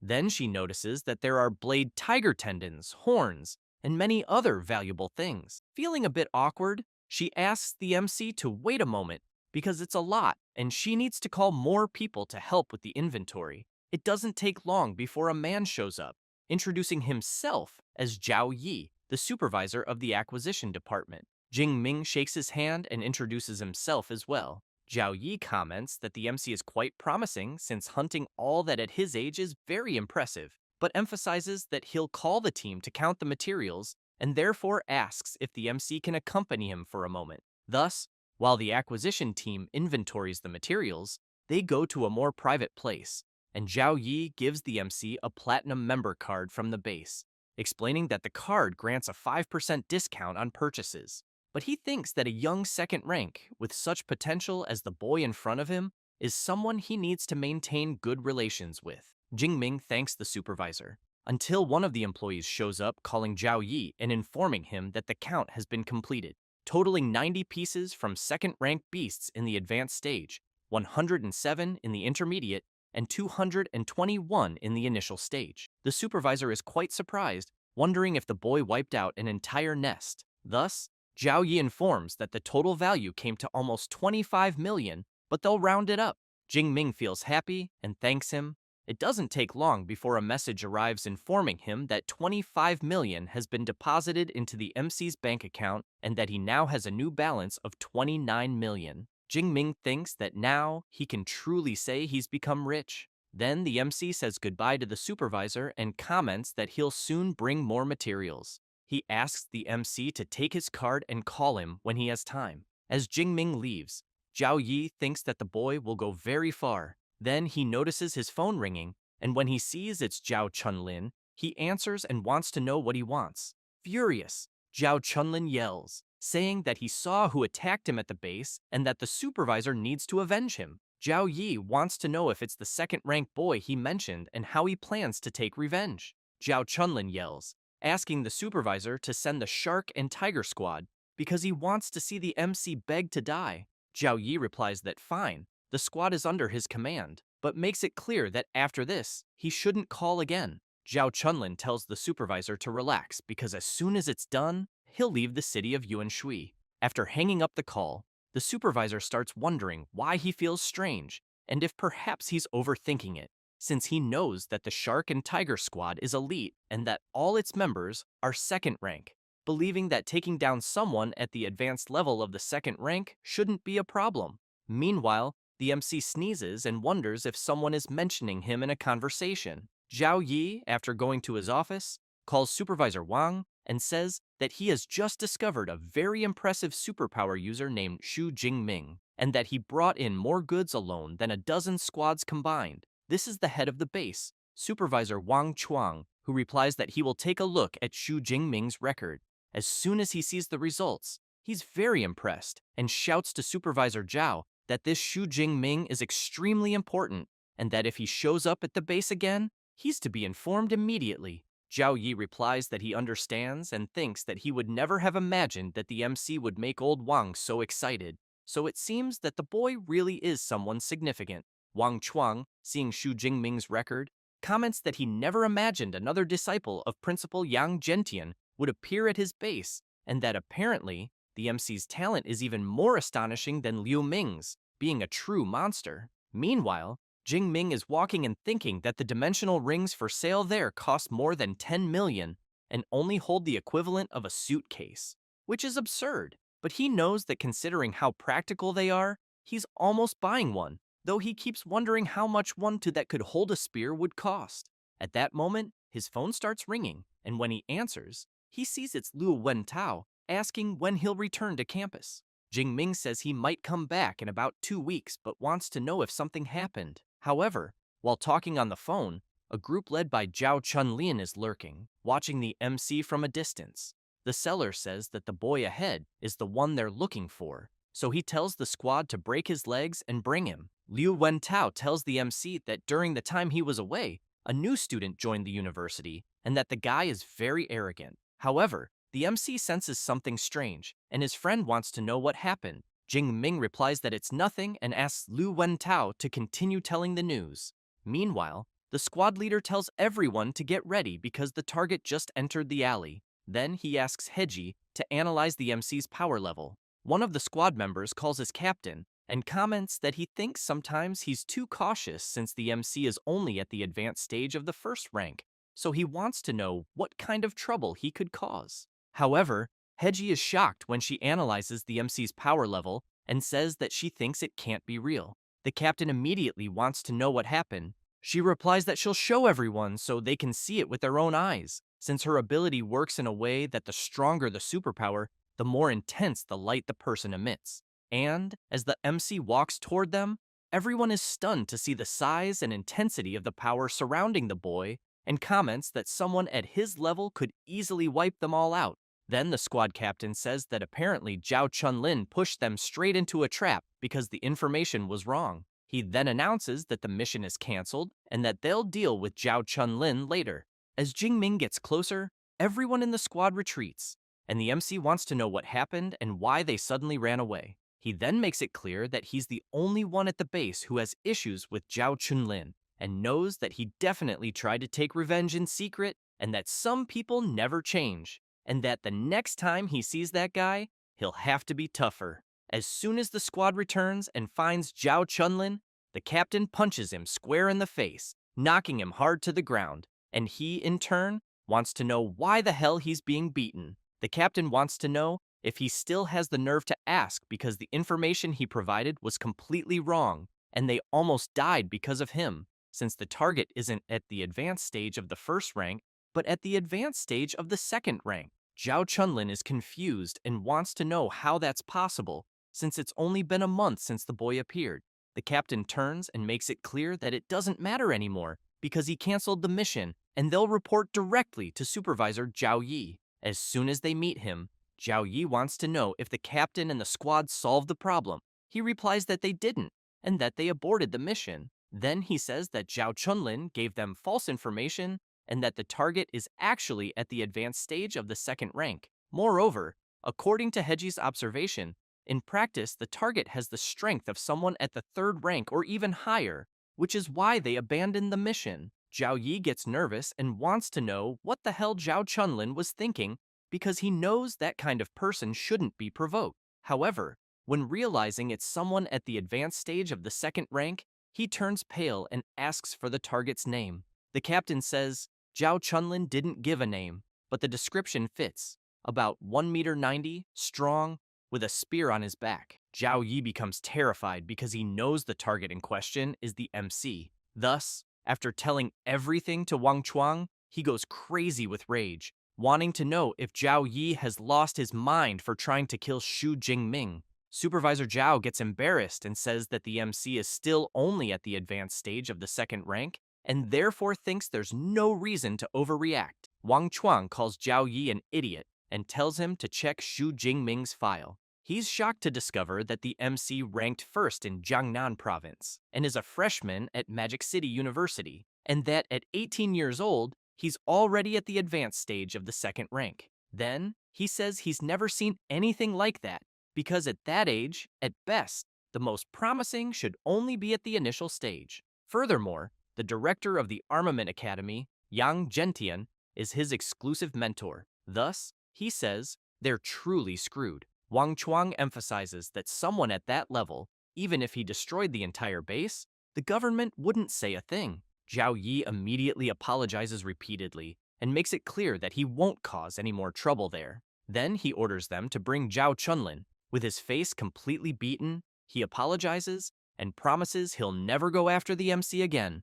Zhao Yi puts his hand on his head and emphasizes that apparently just a beating won't be enough because the main culprit has to die. And if he wants to blame someone, he should blame himself for messing with the wrong person. Saying that, he completely eliminates Zhao Chunlin without any mercy. After that, he turns to Mr. Wang and wants to know what he thinks. The chief asks if Supervisor Zhao thinks what he did isn't too little. Then he turns and stresses that he might pretend not to have seen the crap Zhao has done at the base before. But this time, he went too far. Saying that, he makes it clear that everyone involved in this must be punished, both him and the Shark Squad, because they can't leave room for gossip or make it seem like they disrespected the MC. Sometime later, at the entrance of the supply base, Chief Wang and several other supervisors are gathered there. Some people comment that the man in front must be the base chief and that, except for Supervisor Zhao from the acquisition department, everyone else is present. So apparently, for everyone to be gathered there, someone important must be arriving. Then the blonde looks to the side and asks Wang Qian if that isn't the boy from Magic City University. It's the MC, who is quite surprised to see so many people watching him. Mr. Wang immediately approaches him and says that he's glad he returned, then introduces himself and explains that he's the head of the base. Wang Qian is very surprised to realize that all the supervisors are gathered there to personally welcome the MC. The blonde emphasizes that she thinks this boy is not just a simple student. Wang Chuang says that he heard what Zhao Chunlin did to him, then makes it clear that the base takes full responsibility. He also says that Zhao Chunlin was executed on the spot and that the others involved have already been punished, promising that they will spend the rest of their lives in prison. And, as a way of apologizing, the base has prepared a special gift for him. Jingming thinks that it's no wonder Mr. Wang is the chief since he handled everything so quickly. Thus, Wang Chuang shows the black member credential of the base, the highest level, and from that moment on, Lodging there is free for the MC, in addition to all his purchases having a 20% discount. Then, he emphasizes that he will also grant a dimensional ring with a volume of 1 cubic meter. Jingming is very surprised and thinks that it's exactly what he needed. As soon as Jingming takes the ring, the girl thinks that Mr. Wang Chuang was very generous. Meanwhile, the MC reflects that a dimensional ring of 1 cubic meter costs at least 50 million of the great Xia currency, so he comments that since the manager was so attentive, he will gladly accept it. Wang Chuang comments that this was to be expected from a student of Professor Gentian, but emphasizes that the MC's senior, Liu Ming, also trained there at the Yuan Shui supply base, so he wants to know if Jing Ming knew that. The MC answers that he did not know, and then they talk a bit more. After that, Jing Ming returns to his room and thinks that the luxury room unlocked with a black member card is on another level, as it is much more comfortable than his dorm at the university, and that after an entire month of training, he will finally be able to truly rest. Next, he remembers Mr. Chuang saying that if he has any problem again, he just needs to call him, since he has some influence there in Yuan Shui. He then thinks that this must be the power of connections, as he knows that a common second-rank genius would never receive the kind of treatment he is receiving. Therefore, he closes his eyes and thinks that the dimensional ring needs to be bound with spiritual power before it can be used, and he knows that his spiritual power is at 972 hertz, far above the average of awakened individuals in the advanced stage of the second rank, which ranges between 600 and 700. He then gets excited and comments that it seems he can take things out just with thought and store them by simply touching, and that apart from the fact that living beings cannot be stored, the ring is very practical. As soon as he senses and stores some things inside the ring, he quickly calls his master and tells him that he just left the wild zone and has something to say. After the MC tells him what happened during the month he was away, Zhentian becomes very surprised, wanting to know if, after Jingming was targeted for assassination, they gave him only a dimensional ring as compensation, then makes it clear that if anything had happened to Jingming, he would have destroyed the entire supply base. The MC feels a bit embarrassed to hear that, but Gentian wants to know if Jingming had said that the elite shark squad of second rank followed him into an alley and gave up in the end. He answers that maybe the squad realized that he was also in the advanced stage of the second rank, which did not match the information they had, so they went back to confirm. Gentian becomes very surprised and shouts, wanting to know if the MC is really already in the advanced stage of the second rank, because he knows that he trained in the wild zone for only about a month. Jingming answers yes, and says that he advanced a few days ago. Gentian bursts into laughter and emphasizes that he knew his student, his disciple, would amaze him, and that he thinks the MC's cultivation speed is even faster than his own back in the day. But he wants to know when the MC plans to return so they can celebrate in person. Jingming says that he will be back before classes start, as he is planning to go to the advanced level wild zone during the last term. He also says that he has already mastered the Thunder Step well,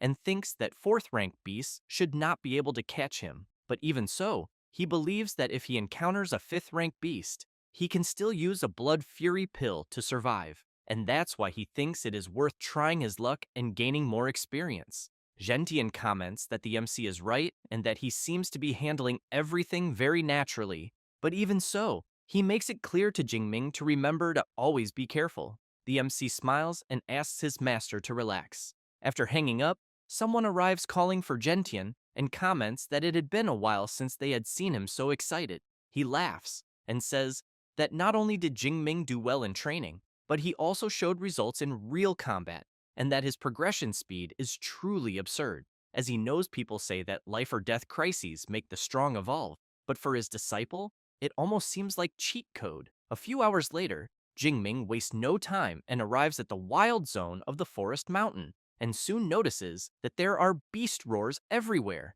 and he also knows that the beast resources in that region seem to be far more abundant than in the other areas he visited. However, as soon as he steps on a dry branch, an attack comes at him with everything, so he uses his ability and dodges at the last second. The attack hits the trees and cuts them as if they were nothing. Jingming sees that the attack was made by a terrifying windwolf, so He reflects that third-rank beasts usually have special abilities very similar to awakened individuals, and that the wolf in front of him is of the wind type. So based on the power of the wind blade attack he dodged moments ago, the creature should be in the intermediate stage of the third rank, so he wonders how many skill points he will gain if he eliminates the wolf. However, he turns immediately upon hearing someone approaching and saying that the terrifying wind wolf is right ahead. Jingming sees that it is Jiang Chuyi along with her lackeys, who quickly comment that the gale surrounding the creature is nothing weak, and that they think the wolf must be in the intermediate stage of the third rank,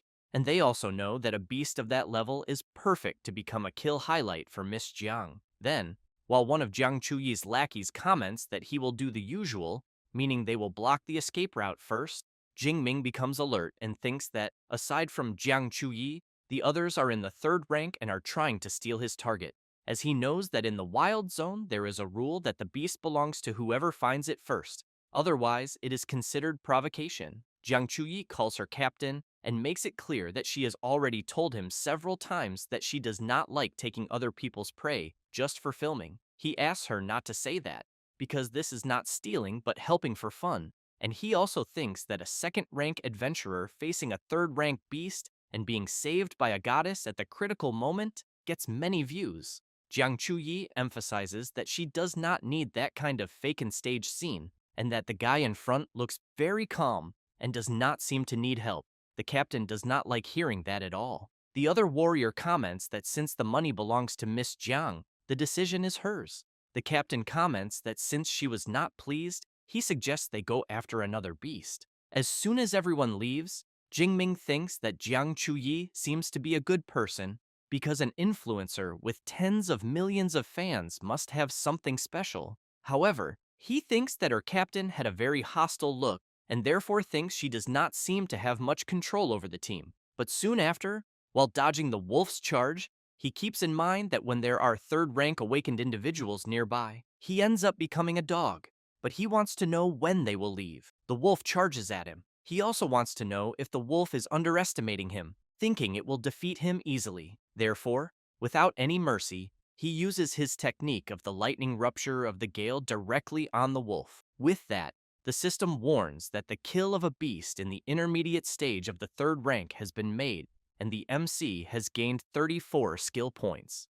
Jingming becomes excited upon learning that he can gain many points from third-rank beasts. He also thinks that there are 10 days left, and that he needs to farm until he drops. 7 days later, in the middle of the forest in the mountains, and with several creatures around, the MC throws his lightning spear at the beasts gathered there, and a huge explosion happens among them. After the dust settles, the creatures are all lying on the ground. Jingming goes up to them and thinks that a single thunder spear was not enough to eliminate the creatures. But he thinks that this was expected from the leader of the giant monkeys of the third rank. But while releasing his power, he makes it clear for the rest of the creatures to stay quiet there, because he will send everyone to meet their family in hell. With that said, he goes on defeating the monkeys one by one.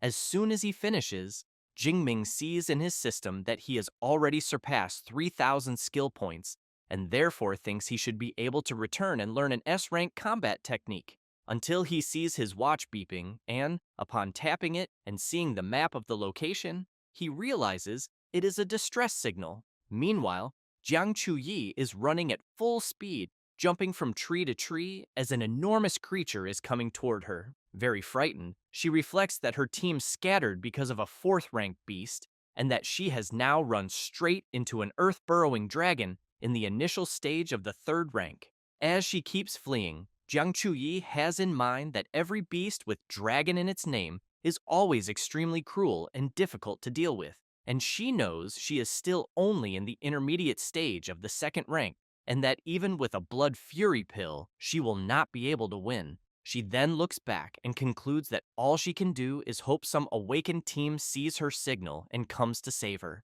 However, when she looks forward, she becomes very scared, because she is in open ground with no tree to hide behind, so she fears the beast will catch her. She then looks back and, seeing the creature quickly approaching, thinks she will have no escape, until a lightning bolt strikes between her and the beast. It is the MC with his power overflowing throughout his body. Jiang Chuyi shouts for him to run, because it is an earth-burrowing dragon of the third rank in the initial stage. Jingming drives his spear into the ground with all his strength, and Jiang Chuyi becomes confused, wanting to know why he is not listening to her, as she thinks that if she dies, it is fine. But she absolutely cannot let an innocent person get involved in this. Therefore, she runs and steps in front of the MC and shouts for him to leave. The earth-burrowing dragon lets out a loud roar that creates a gust of wind that surprises Miss Chui. However, the MC forms his thunder spear and throws it with full power toward the dragon. Jiang Chuyi becomes very surprised by the tremendous power she is seeing right in front of her eyes.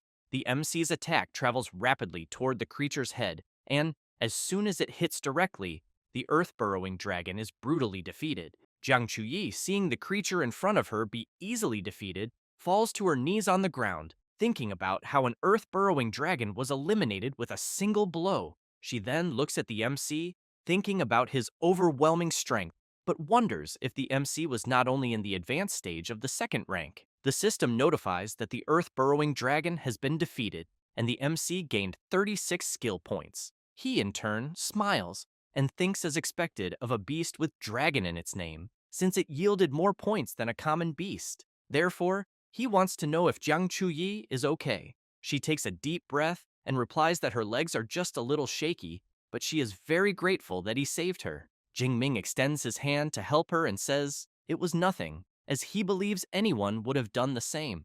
As soon as she takes his hand and stands up, she emphasizes that not everyone would, then introduces herself and says she owes her life to him, and that if he ever needs anything, he just has to ask. The MC also introduces himself and says she does not need to exaggerate, but that if she can give him a signed photo, he will be very happy, as he knows his friend Liu Wentao is a huge fan of hers and keeps dreaming of an autograph. Jiang Chuyi says she does not have any photos with her at the moment, but wants to know if she can give him one when they return to the base. Jingming responds that it is fine. Next, Jiang Chuyi points to the MC's weapon and wants to know if it is the Shadow Cloud Swift Spear and if he is also from Magic City University. Jingming answers that it was a gift from his professor, but wants to know if she recognizes the spear. Jiang Chuyi replies yes, and says the spear is famous for being too heavy for first and second rank superpower users, and that third rank users only use equipment of rank C and above. She then says she is from the Ice Department of the Elemental Academy and is in the second year of Class 3. She says this and calls the MC a senior. Jingming thinks about it and reflects that it seems reasonable, since ordinary students of Magic City University only reach the advanced stage of the second rank around the third year, so he thinks it is better to let her believe that. Therefore, he calls Jiang Chuyi a freshman. She becomes excited and starts shouting that the MC is truly an amazing senior, because the earth-burrowing dragon was only in the initial stage but seemed like an advanced stage beast, and that Jingming defeated it with just a single strike. However, when she sees the MC turning away, she wants to know if he is leaving. Jingming replies that yes, and she, a little embarrassed, asks if she can go with him because she got separated from the school group and thinks she cannot make it back alone. The MC takes a deep breath but answers that it is fine and that he will take her to the ruins of the city, and that from there, he thinks she can return by herself. Jiang Chuyi becomes excited and thanks him greatly. Therefore, she calls the MC and asks if he is up to taking a look at the earth-burrowing dragon's cave, because she thinks there might be something valuable inside since she believes the creature would not have attacked her for nothing. Jingming replies that it is a good idea, and as they walk through the forest, Jiang Chuyi wants to know which academy the MC is from. He answers that he is from the Weapons Academy. She also wants to know if his director, Yang Zhentian, has the nickname King of Hell, because she heard he is truly tough. Jingming says that he is his master. She becomes completely embarrassed and immediately apologizes for saying something foolish. The MC, however, wonders if she is not known as the Ice Goddess in her live streams, always so cold and distant. But in reality, she is a complete gossip.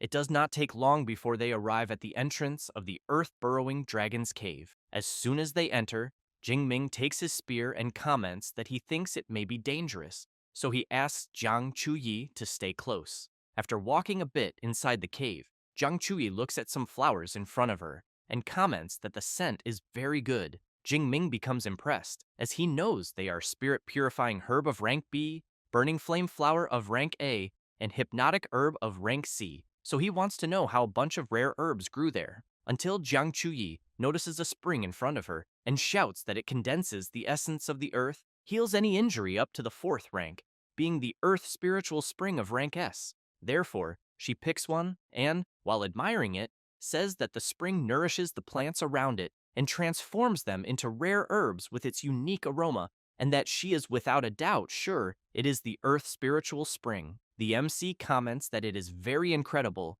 and that he is impressed with how much she knows about those natural treasures. Jiang Chuyi says she earned her rank 2 alchemist certificate at school. Impressed, Jingming comments that beyond everything, she is also an exemplary student, as he heard that certificate is very difficult to obtain. She laughs and comments that he is praising her too much, but explains that the spring there can make at least 5 bottles of S-rank medicinal healing water. The MC says he will take 4 portions and she can keep one, and that the rare herbs will be split half and half. She becomes excited and thanks him. Meanwhile, her team is walking nearby, and one of them comments to the captain that he thinks there is no monster inside the cave, but wants to know if there will be anything good, until Jing Ming and Jiang Chuyi hear the conversation. The captain answers that there might be something interesting, because from what he can see it looks like the lair of a 3rd-rank earth-burrowing dragon. Then they encounter Jiang Chuyi and the MC. She says she was startled, but in the end, it was just her team and her captain.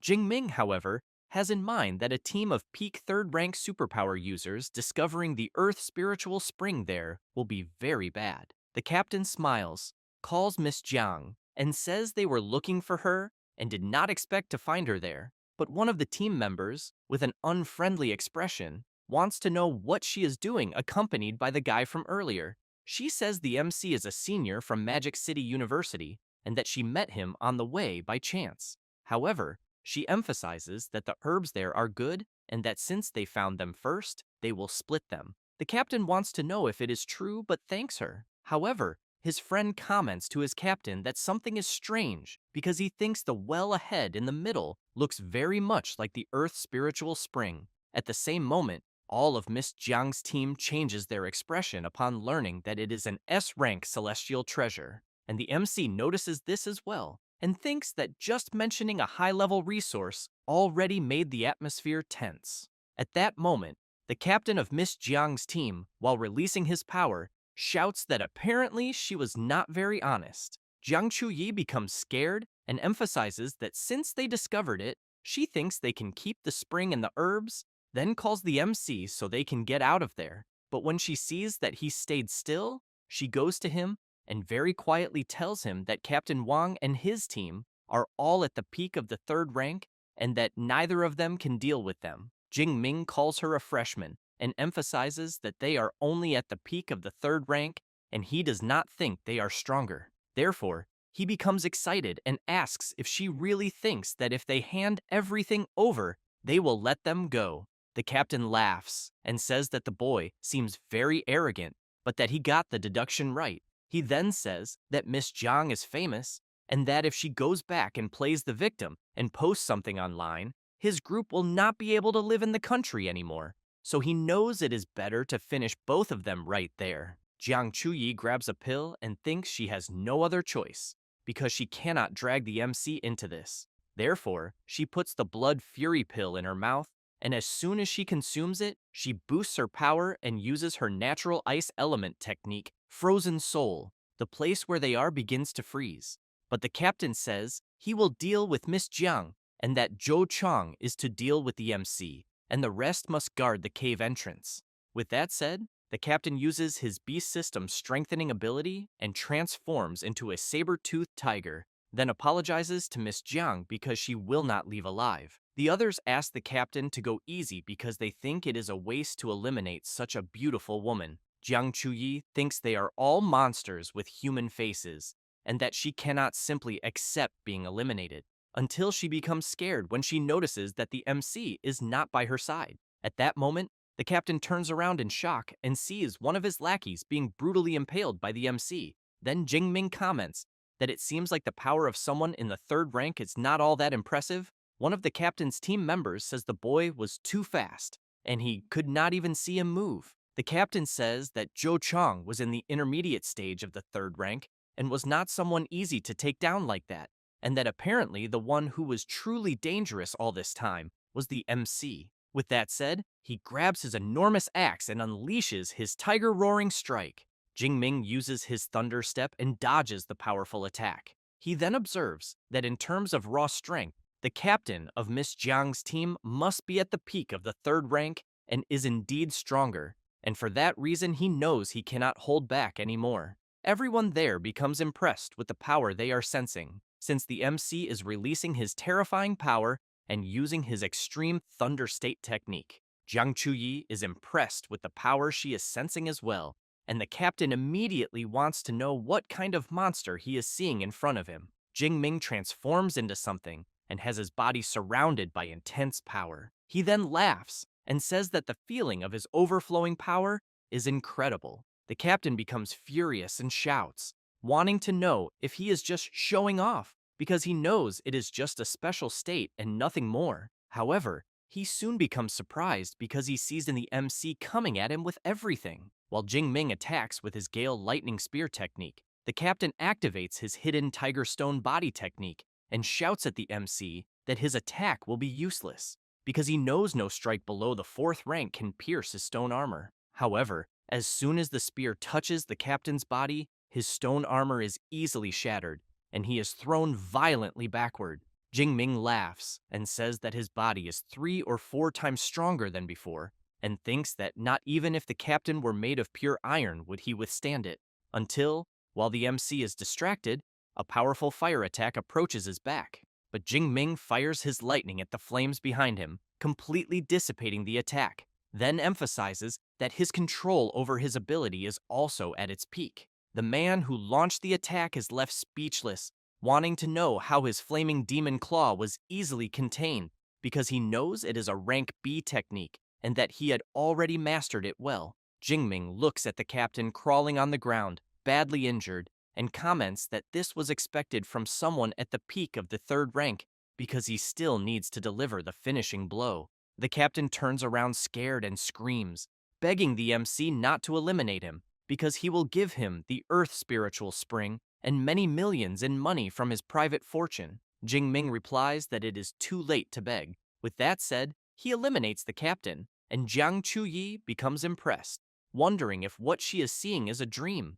because she knows that hiring the squad alone costs 6 million, and that people said the captain was invincible within the third rank, and even so, he ended up being eliminated. She then observes the MC and thinks that he is unbelievable, because she has never heard of any student from Magic City University with a battle record like what she just witnessed. So she wonders if he possesses some rank A or even rank S ability. At that moment, Jingming says that the blood fury, which had lessened with his rank advancement, is returning, and that now it is their turn to feel it. The squad members prepare themselves and call the MC a demon. Jingming becomes intrigued about being called a demon and comments that compared to a bunch of worms like them, who kill and rob, he wants to know if they do not think he is far too human. Therefore, the squad members take the blood fury pill and say it will be all or nothing. However, after some time, Jingming and Jiang Chuyi manage to defeat all the squad members, until Jingming gasps for air, loses balance, and thinks that the extreme thunder state works, but consumes far too much energy. He knows he used it for a little over 10 minutes, and is more exhausted than after fighting beasts for 2 or 3 hours. Jiang Chuyi holds the MC's arm so he does not fall, and, very worried, wants to know if he is okay. Jingming replies that yes, but he is just a little tired, then suggests it is best to quickly take the Earth Spiritual Spring and the rare flowers and herbs and get out to rest. Jiang Chuyi comments that fortunately the blood did not contaminate the spring. Therefore, they begin collecting some bottles of the spring water. Jingming says that he has half a bottle more than he expected, and that this bottle and a half will be hers, because he knows she worked hard in the fight. Jiang Chuyi smiles and thanks him, but as she tries to stand up, due to her physical exhaustion, she feels discomfort in her leg and loses her balance, thinking that the side effects of the blood fury pill are kicking in. Then she ends up falling right into the MC's lap, who immediately freezes in place. Very embarrassed, Jiang Chuyi thinks her body is too weak and that she cannot stand, and that she cannot even get clothes from her spatial ring. She then wonders if the MC will think badly of her seeing her like that. However, Jingming picks her up in his arms and comments that the side effects of the blood fury pill are very strong, and that for that reason, he will take her to rest somewhere nearby. Even more embarrassed, Jiang Chuyi wonders why her heart is beating so fast, and if it might be because it is the first time she has been this close to a man. Jingming carries her to a certain spot, sets her down, and asks her to stay there and rest a little, as he will look for the rest of the rare flowers and herbs. He then hands her a shirt, and as soon as he leaves, Jiang Chuyi starts thinking that Jingming is indeed a very considerate person in the end. Therefore, the MC goes to the fallen bodies of the squad members and takes their rings. He then thinks about money, rare flowers, beast materials, and rank C techniques, and concludes that the elite third rank squad had nothing of real value. But he hopes to trade the two 1 cubic meter rings for a 2 cubic meter one, because he knows carrying that giant spear all the time is a pain in the neck. Jiang Chuyi calls the MC and says that the Earth Spiritual Spring can ease his weakened state caused by the blood fury pill, so she wants to know if he can give her a little, because she thinks it will help. Therefore, Jingming pours a bit of the spring's liquid into her mouth, and Jiang Chuyi exhales in relief and, very excited, comments that she is already feeling much better, but that she thinks to fully recover it will still take about 3 or 4 hours. Jingming emphasizes that he had never heard that it was possible to neutralize the effects of the blood fury pill like this, so he thinks this S-rank Earth Spiritual Spring is impressive in the end. However, he points out that in 3 or 4 hours it will already be night, and he thinks it is better for them to spend the night there, since it is a relatively safe place.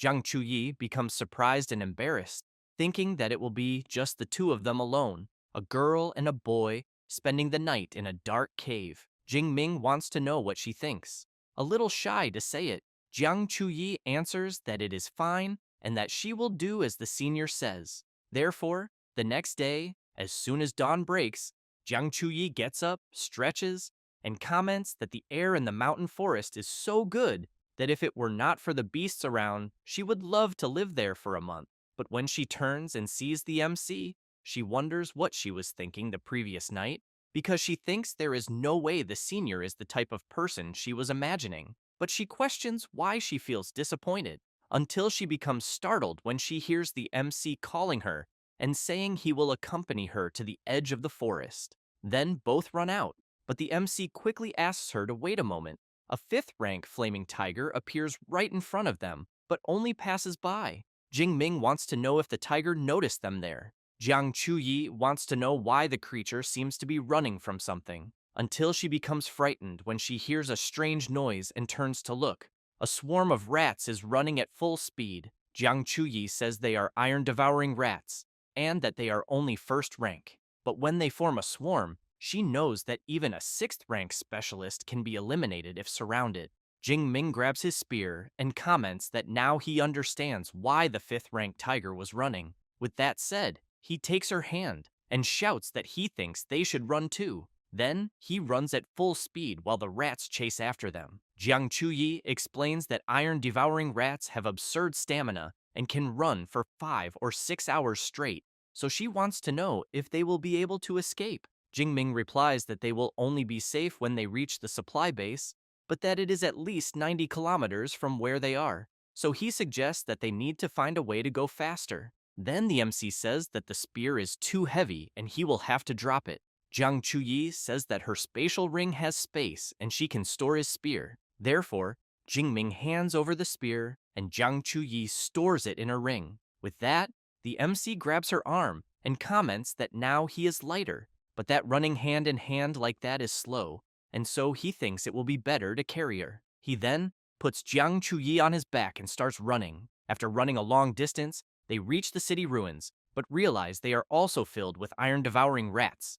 Jingming comments that there will be no other choice, so he activates his extreme thunder state again, and then he asks Jiang Chuyi to hold on tight because he will accelerate.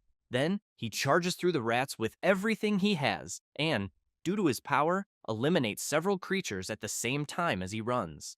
Meanwhile, elsewhere, the head of the supply base is with another man and several soldiers and tanks. This man calls the supervisor and reports that, according to the data, the rat wave is enormous and that there are already more than 300,000 iron-devouring rats. Wang Chuang comments that this will cause a huge ecological imbalance in the Yuanshui wild zone, and he fears that from the looks of it, they will need to enter a critical period for the next few months. While observing the map of the area, the supervisor's assistant comments that he feels sorry for the superpower users who went deeper into the forest, because he thinks most of them must have already been devoured. Wang Chuang becomes worried and thinks that he hopes the MC did not go too far, because if he did, he fears that only his master, Yang Zhentian, could personally intervene to save him. Otherwise, he thinks there will be no salvation, until one of the guards, upon seeing a sphere of thunder, shouts that something terrifying is approaching. The base chief shouts for the guards not to panic and to immediately assess the threat level of the creature approaching, and that the first unit is authorized to open fire and intercept on his signal. As the thunder sphere approaches the base, the guards begin to open fire until someone jumps out from inside the sphere.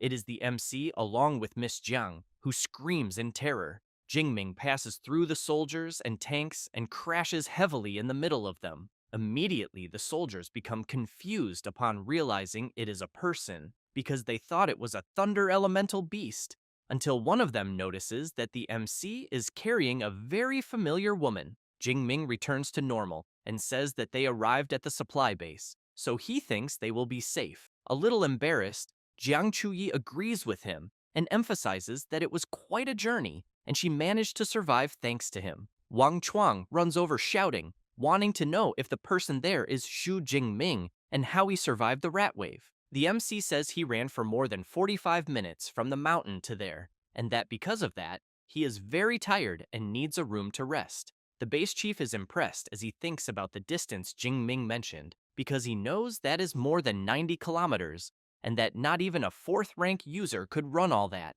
yet Xu Jingming managed it. He then says he will arrange a room immediately and someone to assist him, but Jiang Chuyi says it is not necessary because she will take care of him. As the two leave, the soldiers become very surprised to learn that the girl with Jingming is the goddess Jiang Chuyi, so they wonder what kind of relationship they have. After that, Jingming wakes up, and Jiang Chuyi says he finally woke up, then tells him he slept 2 full days and 2 nights, and that she almost gave him water from the earth's spiritual spring. Jingming gets up and asks if he really slept that long, but quickly changes the subject and asks about the current situation in the wild zone. Jiang Chuyi says the rat wave still has not retreated, and that because of that, the forest remains blocked, but she emphasizes that even when the wave retreats, she thinks it will take some time before beasts appear there again. Jingming says there are only a few days left until classes begin, and that he thinks it is time to return.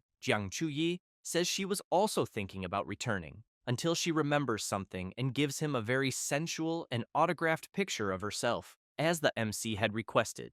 Jingming becomes completely embarrassed and says he wanted the autographed photo to give to a friend, but wants to know if the picture she gave is not a bit inappropriate and if by chance she has a more normal one. Jiang Chuyi becomes embarrassed and thinks she will die of shame because she thought Jingming was interested in her. But right after she gives him another photo and asks him to return the one she gave earlier, the MC says he wanted to keep the one she gave, but wants to know if she is okay with that. Jiang Chuyi smiles and says he can keep the photo. Then Jingming grabs his phone and, trying to change the subject, says he has many messages piled up from the 2 days he was asleep and that he needs to take care of some things, and that he also still needs to book the train tickets to return to the university. Jiang Chuyi says he will not need the train because she arrived there driving, and that when it is time to return, he can go with her if he wants. With that said, a few hours pass and they leave. Jingming says that internet celebrities are on another level because they even have limited edition sports cars that cost tens of millions, and that it is the first time he has experienced this kind of autonomous driving. Jiang Chuyi laughs and explains that even though it is only a level 5 AI, making a car drive by itself is very simple It does not take long before they arrive at Magic City University. Both get out of the car, and while the MC walks with Jiang Chuyi, people start noticing and commenting that he has a strong body and a dangerous, dominant aura. Jingming looks up and thinks that he is finally back, because he knows the change in his strength over the last month and a half he was away was absurd. Jiang Chuyi wants to know which district his dormitory is in. Jingming says it is in District 3. She says that hers is in District 2 and that apparently they will be parting ways there, then emphasizes that if the MC ever needs her help, he just has to call. Jingming says he will definitely do that. With that said, Jiang Chuyi walks up to him and gives him a kiss on the cheek, leaving him embarrassed. She then turns and asks him to consider what she did as a small form of gratitude for saving her life. Therefore, Jiang Chuyi says goodbye to the MC and says she eagerly looks forward to seeing him again. Jingming, still in shock, wonders if he actually just got kissed. After returning to her dorm, Jiang Chuyi thinks that someone as strong as the MC should not be a complete nobody, and that because of that she will search for information about him, until she sees something about a freshman breaking records, the strongest in the first rank, then wonders why everything is about freshmen, until she finds the detailed records of the MC and discovers that he is a freshman in the advanced stage of the second rank after all, then thinks that she had been calling him senior the whole time, and that the next time they meet, she will show him who is in charge. Meanwhile, Jingming is in his room thinking about the burning flame flower, dark wolf hide, and all the mission items gathered there, along with the spatial rings and more than 25 million on his card. He then looks at his status on his system and thinks that it really was a shame he ran into the rats. Otherwise, he would have gained even more skill points. But even so, he still has more than 3,700 points, and he thinks it should be enough to learn 2 S-rank combat techniques. At that moment, Liu Wentao appears shouting and calling the MC, saying he heard there was a rat wave where he was recently and that he was worried about him. Jingming says that yes, there was, but explains that the army is already taking care of it. Liu Wentao senses his friend's aura and immediately wants to know if he advanced to the second rank. Jingming says he is in the advanced stage of the second rank to be exact, but emphasizes that he went through some life or death situations but got lucky and not only survived, but also gained an advancement. Liu Wentao, Ichiu, says he knew his friend was not someone ordinary because he knows life or death situations increase strength at an absurd rate and that it even makes him want to try it. Jingming asks his friend not to think like that because his case was special, then stresses that the wild zone is extremely dangerous and that if he ever goes there, he should only think about doing it after reaching the second rank. Liu Wentao says he was only speaking figuratively because for now, he is not even thinking about going there. Then he says that Song Chuyin looked for him several times during the period his friend was gone, so he thinks that when the MC can, he should get in touch with her. Jingming says he will talk to her after finishing some things, and that he brought a present from the Wild Zone for him. As soon as he takes out the autographed photo of Jiang Chuyi, Liu Wentao instantly falls in love with her. Later, the MC goes to the university library and thinks about his 871 academic credits from 4 missions, and that doing missions is a very fast way to earn credits. He then calls Eva and asks her to filter all S-rank combat techniques of the Thunder type. She quickly presents the Thunder Tribulation Seal, which condenses the Thunder Elemental ability into a seal to attack, causing massive electrical damage, but which can only be learned by ability users of second rank or higher, with a Thunder type ability of rank C or above. It also shows the Thunder Fist, which maximizes the user's Thunder type ability by concentrating it into the fist to attack. And finally, the Thunder Prison Domain technique, which creates a thunder barrier around the enemy while firing continuous lightning inside the barrier, but which can only be learned by users of the third rank or higher with a Thunder type ability of rank B or above. After seeing all the abilities Eva displayed, Jingming thinks that even in a top institution like Magic City University, there are only a little more than 20 Thunder type combat techniques at rank S. But he keeps in mind that S-rank techniques are crucial for increasing his strength in the future, so he knows he needs to choose carefully. Then Eva shows a few more, and Jingming decides it will be 2, one for long-range magical attacks and the other for defense. being a good balance between offense and defense. He also thinks that for close combat techniques, others might only be able to focus on one path.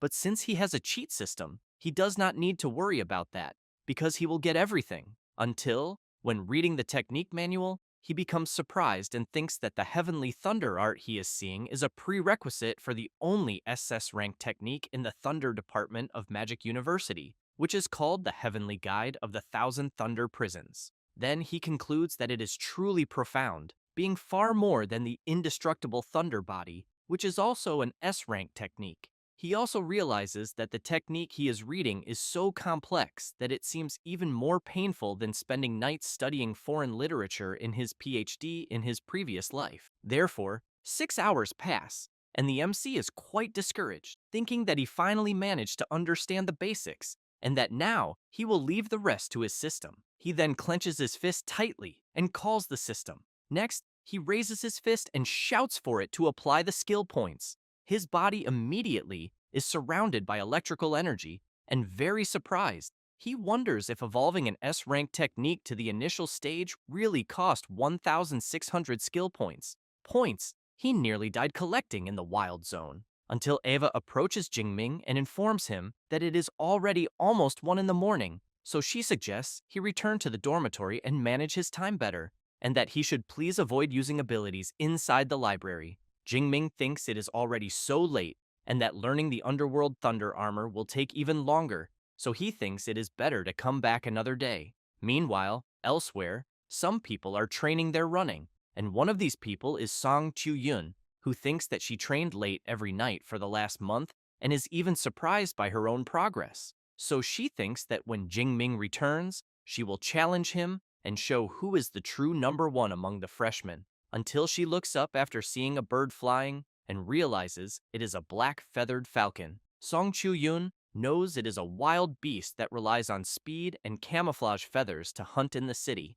Judging by its speed, she thinks it must be 3rd rank. However, she becomes puzzled when hearing thunder sounds despite there being no clouds in the sky. And then she sees a powerful ball of electrical energy hit the falcon directly, which is instantly destroyed. Song Chiu-yun becomes impressed, wondering if it was a high-level superpower user taking action, and that, by the looks of it, whoever did it is right there on campus, so she wonders if it could be some senior or a professor. However, she has no idea that this was done by a freshman who, to be precise, is Xu Jingming and far away from the campus. Next, the system notifies that the MC defeated a 3rd-rank black-feathered falcon and gained another 34 skill points.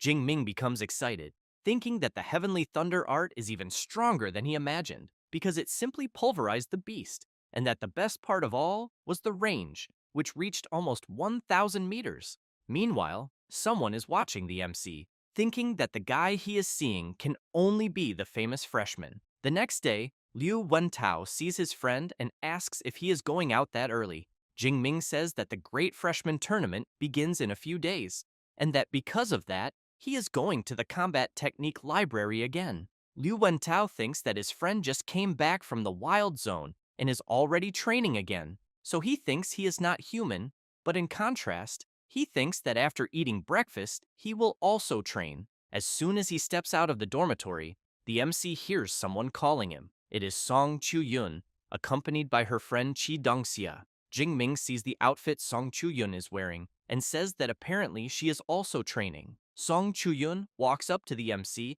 and wants to know if he remembers that he promised to fight her before. Jingming wants to know if she is sure she wants to have this fight. She answers yes, and emphasizes that she was the top scorer of the Chuan province and that he should not underestimate her. He smiles and says he understands and that they will arrange a time to fight later. But Song Chu-yun grabs his arm and says they can do it right now because they can go straight to the training room on the 2nd floor of his dormitory. While being pulled along, Jingming thinks that she is very direct and decisive, typical of someone from the Chuan province, but wonders if fighting him is really that exciting for her. Meanwhile, Song Chu-yun is excited, thinking that she can't wait to see the MC's face when he finds out she has advanced to the 2nd rank. As soon as they arrive at the training room, both prepare, and Song Chu-yun emphasizes that she hopes the MC does not lose badly. Jingming says he thinks she will not win without using a weapon. She says she does have a weapon. Then she summons it from her spatial ring, spins it in the air, and slams it down on the ground. Jingming becomes impressed upon seeing that she has a halberd, because he knows it is very unusual for a girl to use such a weapon. Song Chu-yun positions herself and asks to begin quickly, because she will completely defeat him. Chi Dongxia becomes excited and thinks that Song Chu-yun will definitely win. Jingming, while releasing his power, notices that his opponent advanced to the initial stage of the second rank, and that now it makes sense why she is so confident. But he keeps in mind that he also has not been idle all this time. Chi Dongxia becomes impressed upon seeing that the MC is in the advanced stage of the second rank, and immediately wants to know how that is possible. Liu Wentao laughs and says he had already said that Song Chu-yun would have no chance against his friend. Meanwhile, Song Chu-yun becomes worried upon discovering her opponent's advancement because she wanted to impress him with her level.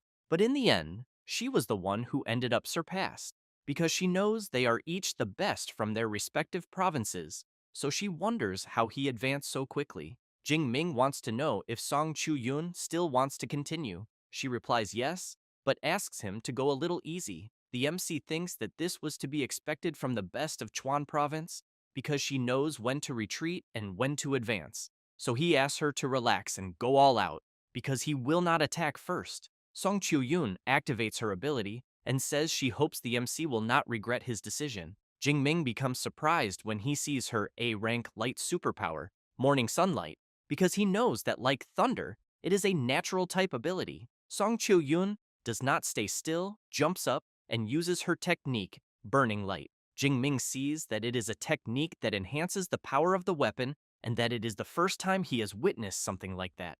Song Chu-yun also uses her other ability, Heavy Slash of the Light Flame, but the MC manages to block her attack. While blocking, Jingming gives a slight smile and strikes his spear against her halberd. This forces her to retreat. Jingming comments that using a light ability to create flames is quite impressive, but makes it clear that it still lacks power. Liu Wentao becomes impressed, thinking that he does not know how many people Song Chu-yun defeated in the Chuan province with the technique she just showed, but that his friend blocked it very easily. Song Chu-yun grips her weapon tightly and says she will try again. She then uses her Radiant Gale Slash. While blocking all her attacks, Jingming says that the halberd is too slow and the strike is also weak, and that she needs more practice. Song Chu-yun becomes very tired and nervous at the same time. Then she shouts that it is enough because she is exhausted and that the Radiant Gale Slash is an A-rank technique that, combined with Morning Sunlight, can attack hundreds of times in a few seconds.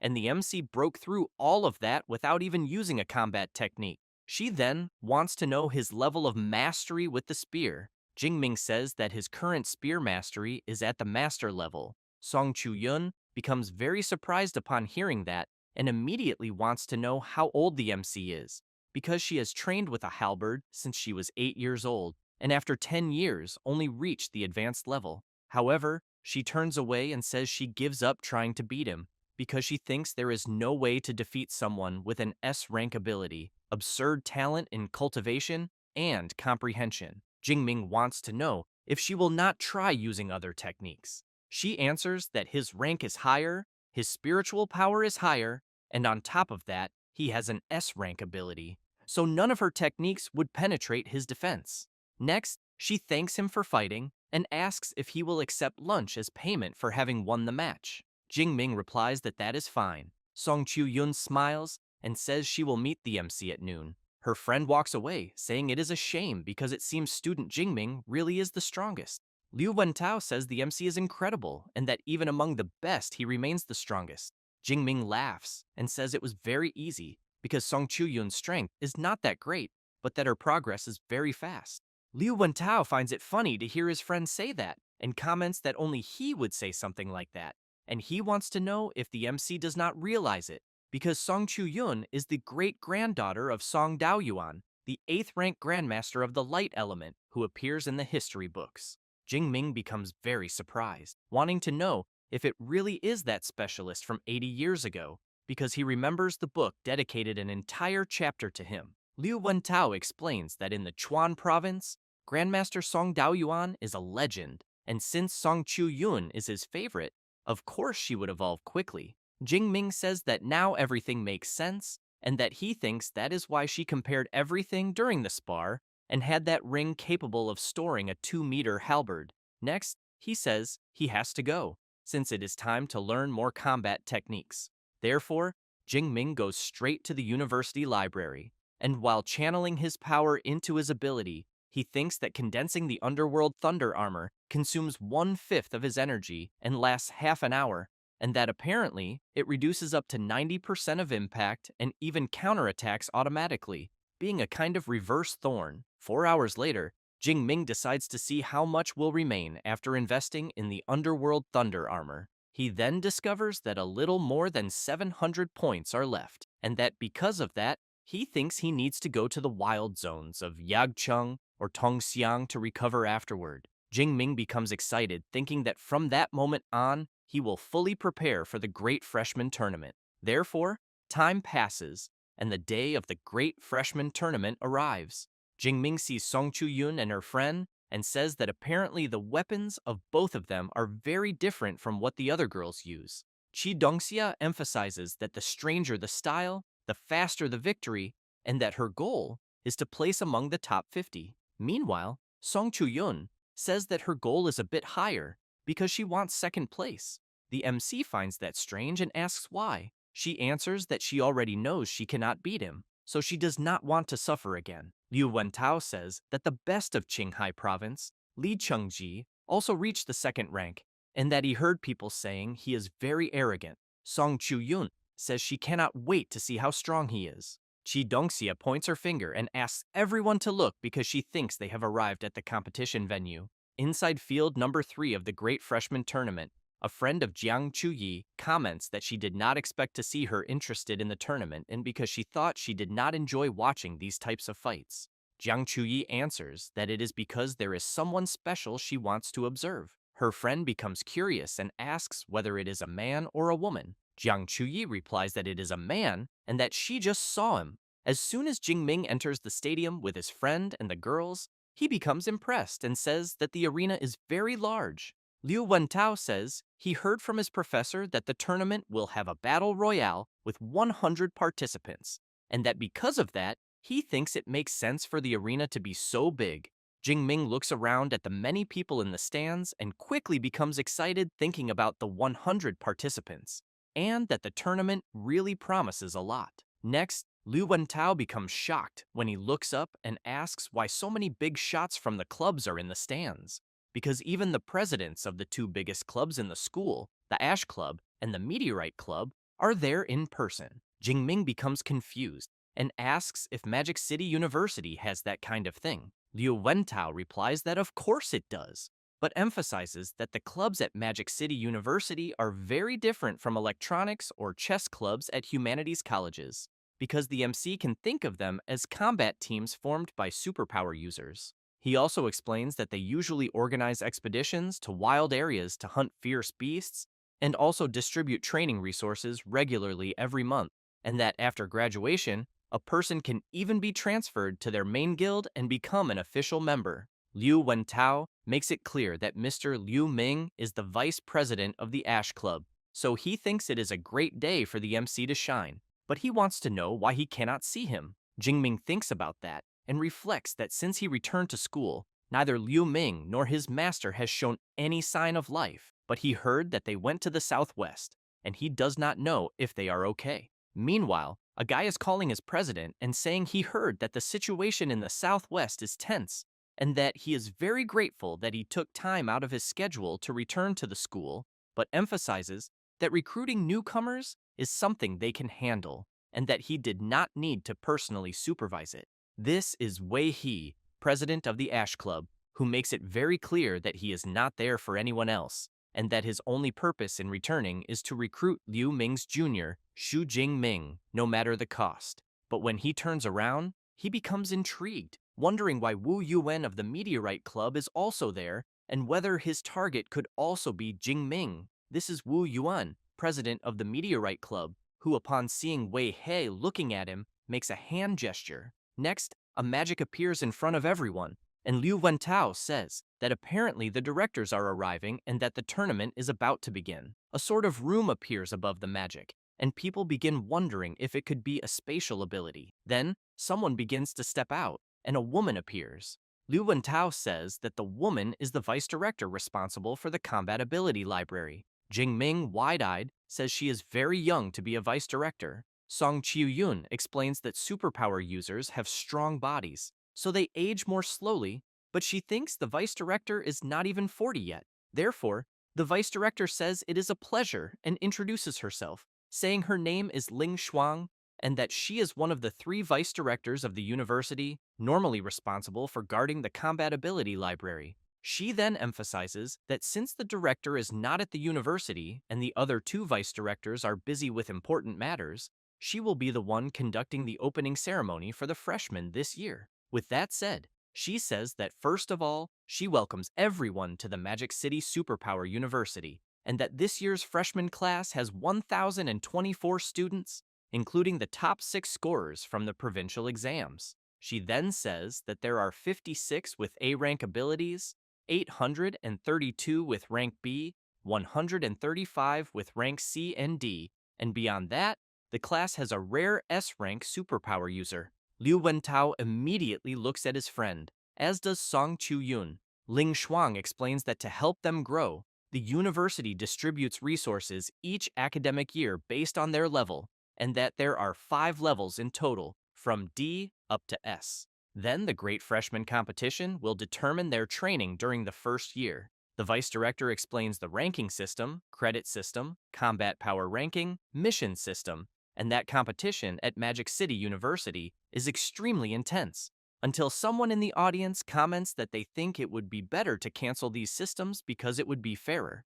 Ling Shuang hears this and shouts, demanding to know when she ever said Magic City University was fair. She then becomes serious and, releasing her overwhelming pressure, makes it clear that the university's goal is to train elite specialists and that the birth of a specialist requires fierce competition, and that everyone needs to fight for it. While everyone is frozen in fear from the vice director's crushing pressure, Jingming becomes excited, thinking that this kind of competitive culture is exactly what he wanted, and that it seems he made the right choice by coming to Magic City University. Ling Shuang concludes that in summary, at Magic City University, they had better not even think about hiding their strength, because the stronger they are, the more resources they will receive, and that she will now focus on explaining the great freshman competition. Therefore, she explains that the competition will be divided into 2 phases.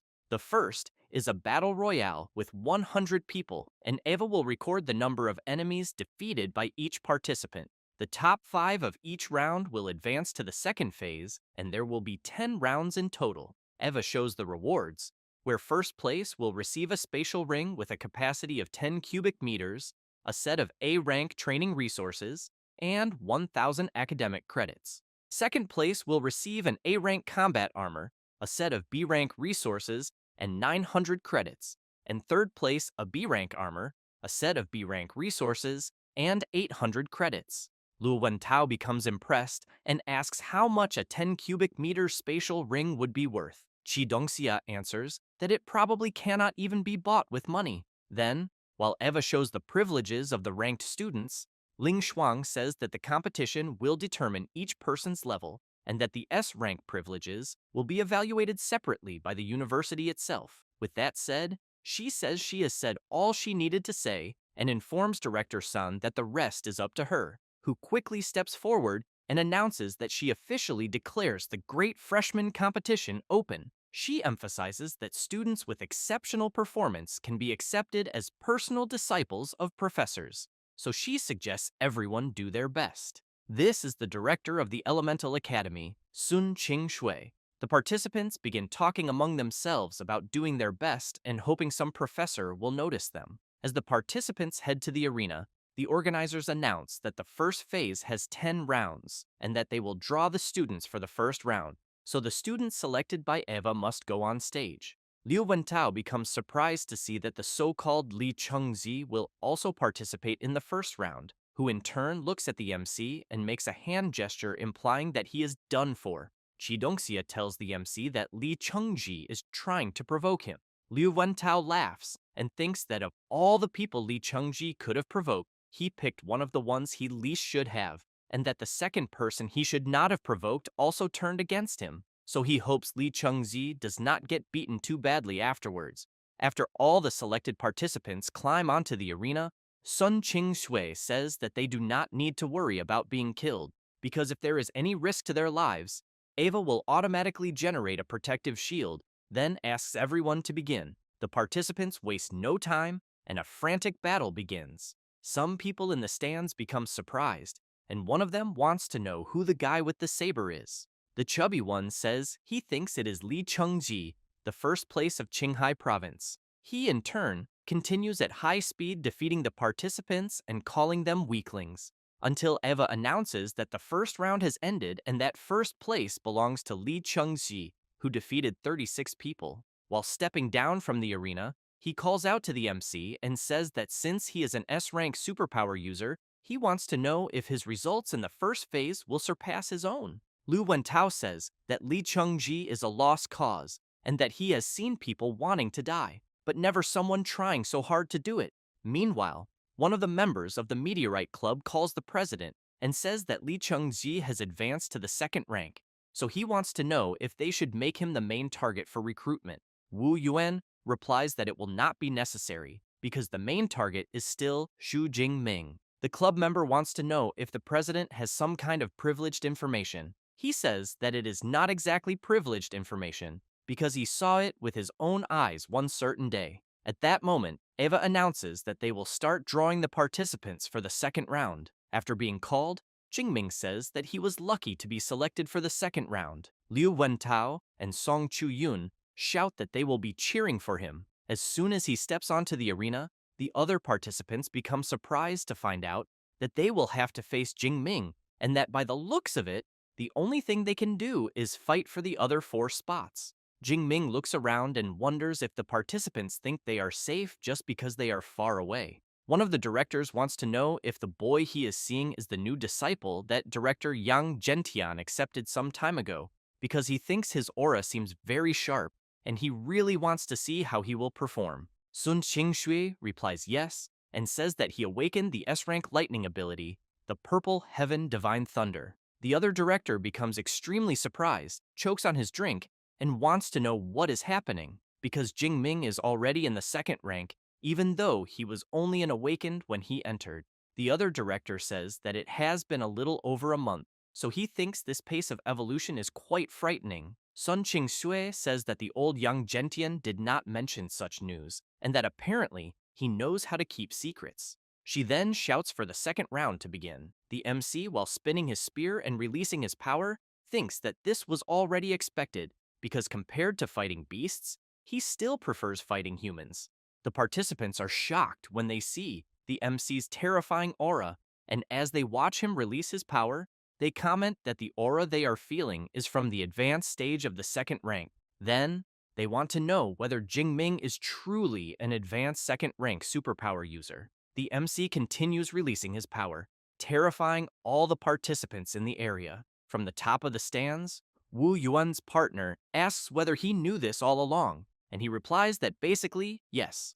Jiang Chuyi is excited to see the MC, but still thinks she should call him Junior, since she was deceived all this time, and will later demand an explanation from him.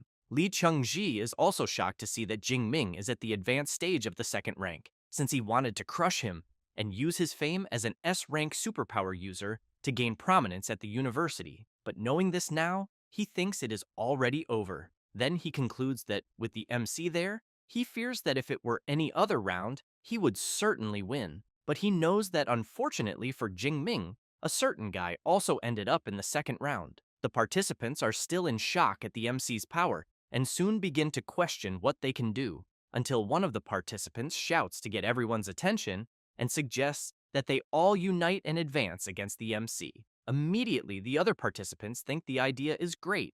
The MC notices something strange in the voice he just heard, as it almost seems to have a hypnotic tone, so he wonders whether the guy is a psychic-type superpower user. At that moment, the guy who suggested everyone join together introduces himself, saying that his name is Shi Liao, an A-rank psychic superpower user, then says that if everyone listens to him, everyone will win, since the chance to defeat an S-rank user does not appear every day. Thus, through his psychic power, the participants become euphoric, willing to go all out against the MC, and soon want to know what they need to do. One of the directors comments that this Xi Liao does have presence, since he managed to unite the freshmen in an instant. The other director comments that at the moment, the MC will have problems, since he thinks the MC might end up being defeated by surprise. Sun Qingshui comments that, if she is not mistaken, Xi Liao is a disciple of Rector Long, who in turn laughs and emphasizes that this only happened because Jingming is too strong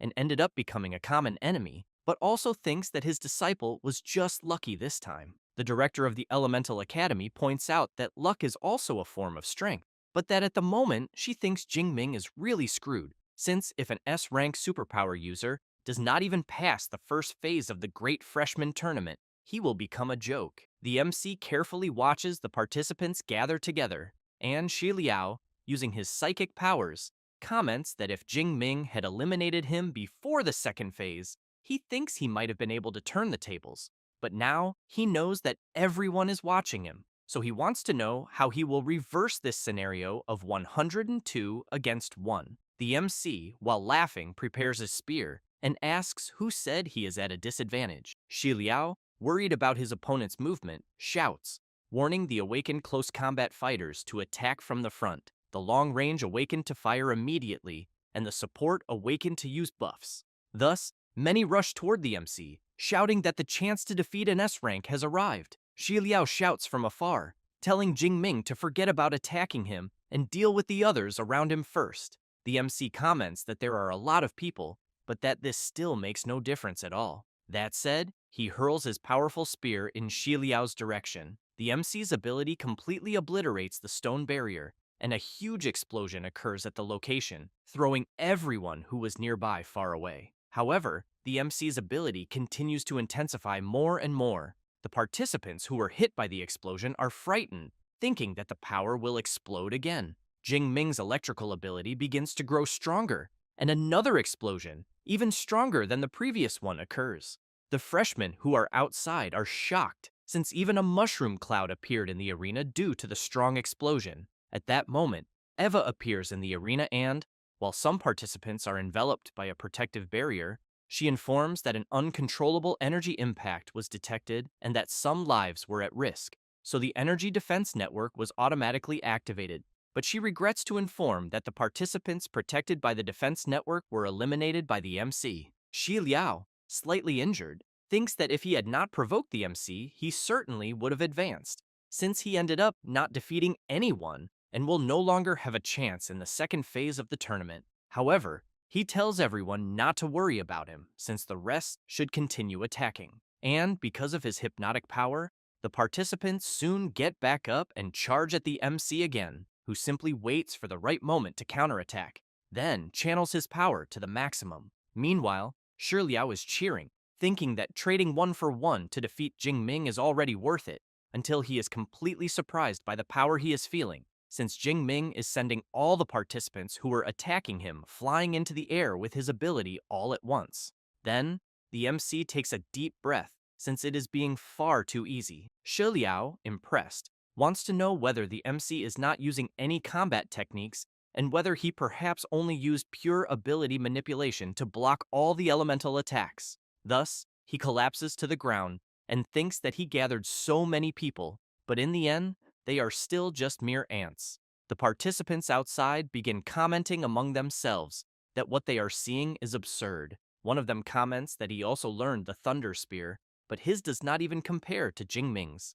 Jiang Chuyi stands up and very pleased shouts saying that she knew Jingming would handle it. Song Chuyun and Liu Wentao celebrate, and she comments that the participants were naive to think they would defeat the MC. At that moment, one of the directors comments that Jingming's proficiency with the Thunder Spear is at least at the advanced level, and that his Thunder Network has no openings at all. Long Ke comments that the MC even generated a sonic boom when throwing the Thunder Spear, and that the speed exceeded Mach 2. Sun Qingshui comments that it is a shame old Yang is not there to see this. Otherwise, he would ask Jingming about his secrets. Meanwhile, The remaining participants in the arena want to know what they will do to break the MC's defense. Jingming laughs and emphasizes that if they are afraid to attack him, he will resolve it himself. Thus, he leaps at high speed and with a simple movement manages to defeat several opponents without much difficulty, which leaves the rest quite frightened, shouting for them to maintain formation. That said, the participants close ranks as a group. Jingming comments that now it has become interesting and, while charging in and defeating them one by one, begins pointing out several of their mistakes.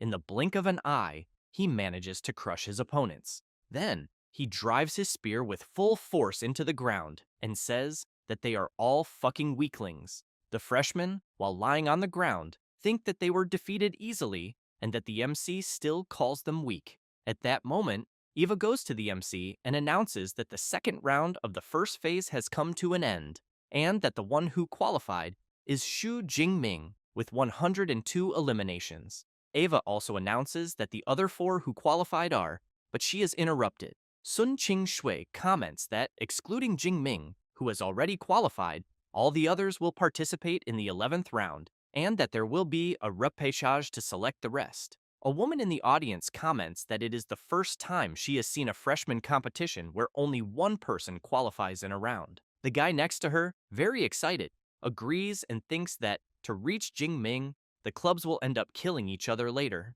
The chubby director wants to know whether the freshman competition has already been going on for more than 40 years. The other director replies that yes, and informs that the previous record was also held by an S rank, but with only 87 eliminations, then thinks that the MC's new record will probably last quite a while. Long Kei points out that, if he is not mistaken, Jingming took only 7 minutes to accomplish what he did, then comments that he does not know how Mr. Yang Zhentian trained the MC, but that his spear technique has truly reached the master level. Sun Qing-shui is surprised to hear about the level the MC has reached with the spear, then thinks that he really has absurd talent on the path of weapons, since she was considering trying to recruit him for the Elemental Academy, but now it no longer makes sense. Sun Qing-shui has in mind that, with Jingming there, they will not need to worry about the inter-school study excursion of the 3 academies this semester. Meanwhile, Qi Dongxia and Song Qiuyun are congratulating the MC. Liu Wentao, very excited, comments that his friend did not see Li Chengji's expression, then says that when the MC eliminated Xi Liao, Li Chengji's face turned purple like a pig's liver. Thus, the MC looks at Li Chengji and concludes that in the end, he is nothing more than a paper tiger who only knows how to bully the weak. However, he keeps in mind that Li Chengji's arrogant manner moments earlier irritated him, since he could not swallow that, but he knows he can let it go, since he will challenge him in the second phase. After thinking about this, Jingming comments that he is rooting for his friends in the next round, and while he bumps fists with Song Qiuyun, she thinks that later she will show Jingming that even if she cannot defeat him, she is still the strongest freshman after him. After some time, the 3rd round ends, and the 4th qualifier in this round is Liu Wentao, with 9 eliminations. In the 6th round, in 3rd place was Qi Dongxia, with 12 eliminations. The 8th round was about to begin, and, very excited, Song Qiuyun was thinking that her turn had finally arrived. The freshmen in the stands become enamored with her and shout that she is the first place from Chuan province, and that they also know she uses a halberd as her weapon. At that moment, the 8th round begins, and Song Qiuyun immediately prepares herself, and without thinking twice, charges toward her opponents. Some freshmen watch her fight and conclude that apparently she is also at the advanced 2nd rank. Then, from the top of the stands, Wu Yuan asks his partner to add Song Qiuyun as the 2nd recruitment priority, and that Li Chengji is temporarily 3rd at the moment. Back in the 8th round, Song Qiuyun activates her ability Dawn Phoenix Dance and goes on to defeat several freshmen. Then she uses the halberd technique Light Piercing, and with a single thrust, manages to defeat several at the same time, who fall to the ground complaining that they were defeated. Thus, Eva announces that the first place in the 8th round is Song Qiuyun, with 45 eliminations. She quickly stores her halberd in her magic ring and goes to her friends. Song Qiuyun asks the MC what he thought of her performance. Jingming replies that it was truly impressive, and that she combined magical combat and close combat abilities very well, then emphasizes that he is looking forward to her performance in the second phase. After that, 2 hours pass, and Eva announces that the second phase of the freshman competition will be the free challenge, then explains that everyone has 3 chances to challenge anyone and take their higher ranking, and that those below the top 50 cannot challenge the top 50. That said, the arena platforms begin to move. Lee Chung-ji thinks that he needs to leave Jingming alone and wonders whether he should challenge the second place, Song Chu-yoon, until he is quite startled to hear someone asking Eva that they want to challenge the third place, Lee Chung-ji. Seeing that it is the MC making the request, Lee Chung-ji becomes furious and immediately comments that the MC is in first place, then wants to know why he is challenging the third place. Jingming replies that the rules never said that challenges must go from the lower rank to the higher rank, and also asks whether Lee Chung-ji really thought he was someone he could provoke at will. The freshmen around want to know what is happening, and whether the first place and the third have some kind of feud. One of the freshmen says that Lee Chung-ji made a throat-slitting gesture at Jingming earlier with the intention of provoking him. It does not take long for Eva to announce that she has designated arena number 74 for the battle, and soon asks the participants to enter. Lee Chung-ji comments that it is fine, and that he will see just how strong Jingming is with his S-rank ability. As soon as both step onto the arena, Eva tells them to begin. Lee Chung-ji does not waste time and immediately activates his bestial mode of the Furious Blood Lion King, an A-rank ability. Then he charges at the MC while shouting that the MC forced him to reach this point. Jingming focuses and replies that he forced him into nothing, since this is the consequence of his own arrogance. With that said, he also advances toward Lee Chung-ji and quickly appears behind him. However, with his transformation, Lee Chung-ji turns around quickly and unleashes the Furious Lion Slash. Jingming blocks the attack with his spear and, due to the powerful impact, sends the huge lion flying backward, who becomes terrified upon realizing that the MC's strength is greater than his own. At that moment, Jingming begins channeling his power and unleashes his divine thunder of the Purple Heaven ability onto the lion, who starts screaming, saying that it hurts too much. Lee Chung-ji tries with all his might to withstand the MC's attack. The people in the stands, seeing this, comment that Lee Chung-ji is a body reinforcement type superpower user of the second rank, so they think that if he cannot endure it, the pain must be immense. But they also know that the most frightening one is Jingming, since he is controlling the thunder's power to torture his opponent, keeping the pain below the limit so that Eva does not yet declare defeat. Until, after some time, Lee Chung-ji can no longer resist and collapses heavily onto the ground. Eva quickly announces that the winner of the fight is Jingming. After dissipating his ability, the MC thinks it is a pity, since he wanted to continue torturing him, but he knows that the time he tortured him should already be enough for Lee Chung-ji to remember it for the rest of his life. And he also hopes that Lee Chung-ji learns his lesson and controls himself more. Otherwise, he thinks that with his personality, he will end up in serious trouble. Then Lee Chung-ji wakes up in terror, thinking that for a moment he thought he was going to die.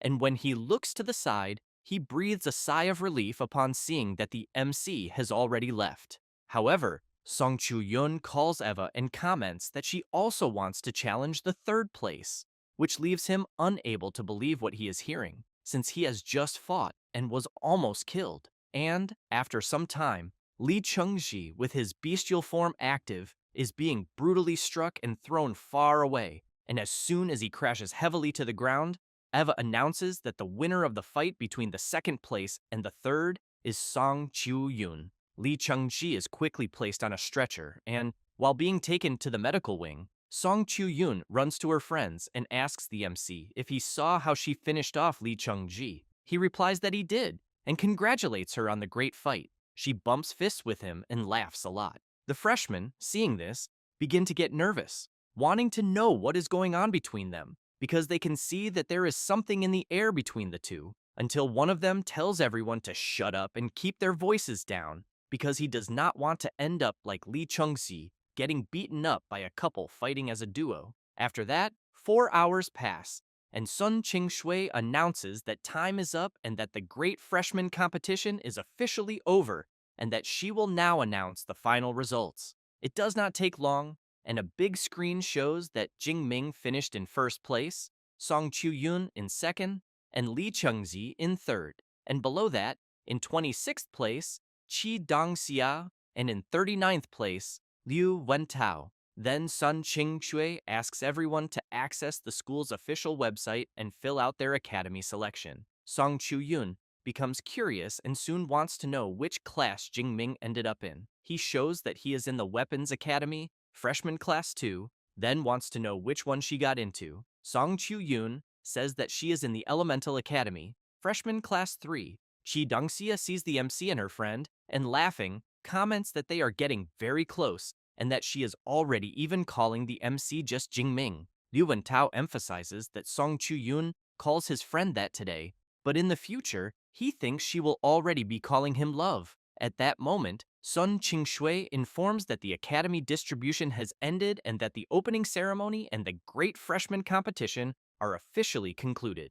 In addition, the students who performed well in the competition will later receive recruitment messages from exclusive mentors, and for that reason, everyone should stay very attentive. One of the directors laughs and emphasizes that this batch of freshmen is much tougher than the previous one. Long Ke agrees and points out that especially Jing Ming, since he thinks that in 1 or 2 more years, he will dominate the entire school. After leaving the stadium, the MC asks whether his friends are hungry and if they want to eat. Song Chu-yun thinks this idea is very good, but makes it clear that the king of the freshmen is the one who should pay the bill. After all, he is about to get rich with the 10 cubic meter spatial ring. Jingming replies that it is fine and that everyone can order whatever they want. Liu Wentao gets excited and shouts, saying that his friend is the best. At that moment, Wu Yuan approaches the MC and asks him to wait a moment. Jingming immediately wants to know who he is. Wu Yuan introduces himself and says that he is the president of the Meteor Club and that he would like to invite the MC to join his society. Then he emphasizes that since the MC is currently the only S-rank student, the Meteor Club will show its sincerity. With that said, he explains that Jingming only needs to join them to take the position of vice president, receive 100 credits per semester, and obtain a B-class resource. The people around are indignant when they hear that the MC is receiving an offer to become vice president, since they know that the Meteor Club is one of the largest in the school and that having just this vice presidency on one's resume would certainly allow a person to enter an elite guild after graduation. However, Wu Yuan hears someone asking whether the Meteor Club is not being a bit stingy by offering only the vice presidency. It is Wei Hei who immediately invites Jingming to join the Ashes Club and comments that he can directly be the reserve president, since when he graduates, the MC will be the president and will not miss out on any of the other benefits. The people around go crazy over the offers Jingming is receiving. Wei Hei keeps in mind that the Meteor Club is subordinate to the Meteor Guild, and that, according to the guild's rules, their president must be chosen by the guild itself. Jingming thinks about the offers he received and comments that he needs time to think, and that he will give them an answer in a few days. However, he keeps in mind that in his past life he joined the student council during college and even served as president, but the result was that council matters took up an enormous amount of his time, and because of that, he thinks it is better to be cautious this time. Wu Yuan asks the MC to accept the card, since it contains his personal number and that he just needs to call him directly once he decides. Wei He does the same. Then Wu Yuan points out that if the MC's friends want to join Meteor, they will be very welcome as well. Wei He comments that the same goes for them. After the two leave, Song Chu-yun comments that it is not easy to get out of there, especially since several other presidents of other clubs are coming up to the MC wanting to recruit him. After some time, Jingming comments that they finally managed to get out until he sees someone coming in his direction. It is Jiang Chuyi who calls the MC Junior and comments that it has been some time since she last saw him. Jingming gives an awkward laugh and greets her, calling her Senior. Song Chu-yun becomes curious and immediately wants to know who she is. The MC says that she is Senior's sister, Jiang Chuyi, and that he met her in the wilderness of the water source region some time ago. She says that she is from the Elemental Academy, second year class 3. Liu Wentao immediately falls in love, calling her a goddess, and thinks that as expected of the MC, that cold beauty really does know how to smile. Song Chu-yun introduces herself and says that she is Jingming's classmate. Jiang Chu-yi is surprised to see that Song Chu-yun is a beautiful woman, since her face is charming and her body is full of curves, giving an inexplicable urge to snuggle up to her. However, she realizes what she is thinking and reflects that it is a terrible thought, since she knows that Song Chu-yun's charm can captivate both men and women. Then, Song Chu-yun comments that they are going out to eat and asks whether Jiang Chu-yi wants to go as well. After everyone arrives at the restaurant, they make a toast to the end of the great freshman competition. Jiang Chu-yi, a little embarrassed, links her arm with the MC's arm and wishes him good health. Song Chu-yun does the same and calls the MC to continue drinking with her. Liu Wentao, seeing this, quietly comments to Chi Dongxia that the two girls seem to be interested in his friend, so he thinks they need to evacuate the battlefield of love immediately. With that said, he calls the MC and says that he will leave Song Chu-yun and Jiang Chu-yi with him, since he is going with Chi Dongxia to take care of some things. Jing Ming takes a deep breath and wonders why his friend is running away so quickly, in addition to knowing that alcohol would only bring trouble. Jiang Chu-yi comments that she is not able to walk properly and asks whether the MC can help her. Song Chu-yun comments that she also cannot walk and will need help. Jingming asks whether they are really sure about that. Immediately, they answer yes. Thus, Jingming begins accompanying them, and some guys around notice that one of the girls with the MC is the goddess Jiang Chu-yi, but that the other girl is also very beautiful. After leaving the girls, the MC takes a deep breath upon arriving at his dormitory, but as soon as he enters, he sees a girl and immediately wants to know who she is. The girl gets up from the sofa, greets the MC, and says that she is his class advisor. Then she introduces herself, saying that her name is Su Yu and that she brought his reward for the great freshman competition. Next, she explains that the safe can be opened with the MC's fingerprint and that she will send him the group number soon, but that he should remember to join the class group, since from that moment on, no matter what happens at the school, he should contact her directly to help him resolve it. Jingming comments that he understood everything. Su Yu says that she has already explained everything and that she will therefore leave, since she has other students to notify. Liu Wentao quickly runs up to the MC, wanting to know whether there was any fight between Song Chu-yun and senior sister Jiang. Jingming asks why there would be any fight between them. Liu Wentao looks disappointed, wanting to know whether there really was no fight and whether everything is really that harmonious, but soon changes the subject and comments that this was already expected of Jingming, since apparently he thinks that Jingming handled both of them. The MC ignores his friend and, excited and curious to know what is inside the safe, wastes no more time and opens it immediately. After taking the spatial ring he won in the freshman competition from the vault, Jingming quickly decides to test it, storing his spear inside it. As soon as he does so, he laughs and comments that 10 cubic meters is really huge and that he finally no longer needs to walk around every day with a weapon on his back. Liu Wentao, seeing that his friend has 3 spatial rings, comments that he has to admit that the MC looks like a highly sought-after bachelor. He then thinks that his reward for finishing in the top 50 was only 400 academic credits and that it cannot even be compared to his friends, so he even feels a little envious.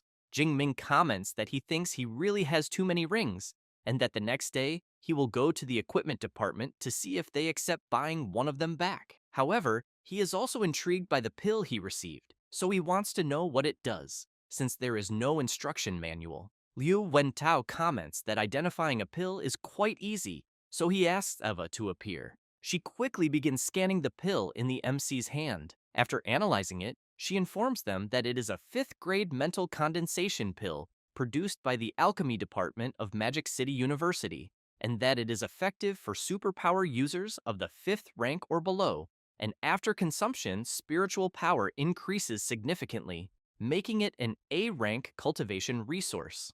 Jingming is surprised and asks his friend whether Eva really can analyze pills.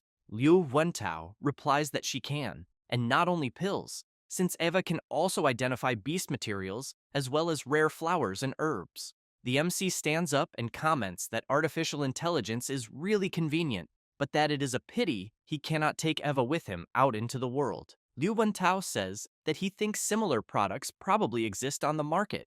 After some time, Jingming goes to the training room on the second floor and thinks that he wants to see how much spiritual power he currently has, since he keeps in mind that physique and spirit are the two fundamental attributes, because the higher they are, the longer a skill lasts and the stronger it becomes.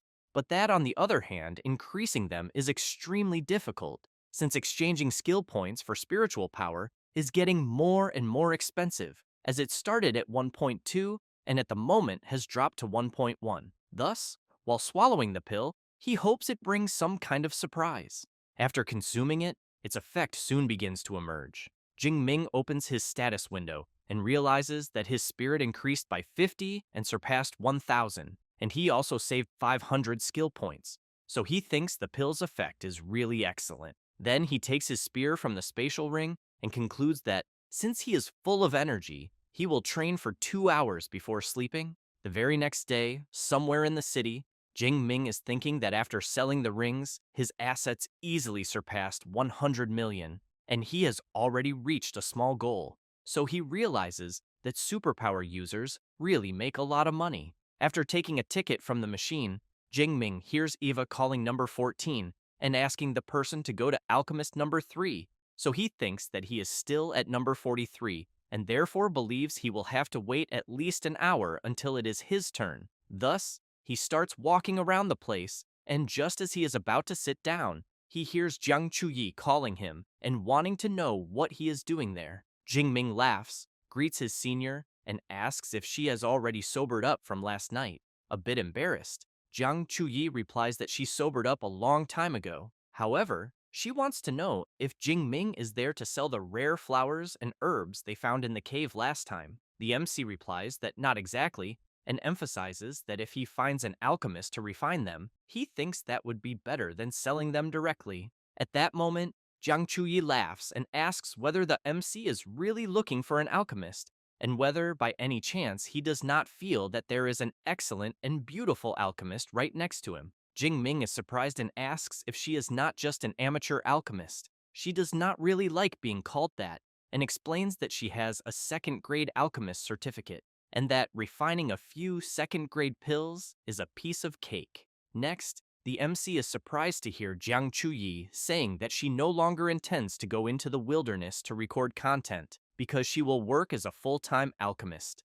After that, the two sit down, and Jiang Chuyi says that after the last crisis, she realized that the wildlife might not be what she is looking for, but that she will still make videos, though for now, they will be about her daily life refining medicines. Jing Ming comments that he thinks that if she changes the style of the videos, she will probably lose a bunch of followers. Jiang Chuyi replies that she knows this, and says that she is an orphan, as her parents died in a beast wave when she was still a teenager, and after awakening an A-rank ice ability, she worked very hard to enter the university, but her financial condition was terrible. But when the videos blew up, her income increased with sponsorships from combat gear and weapons. Yet deep down, she always preferred researching and refining pills. Next, Jiang Chuyi emphasizes that if the MC had not saved her last time, she thinks she would have died, so she cannot count on that luck all the time, and therefore decided to change her focus.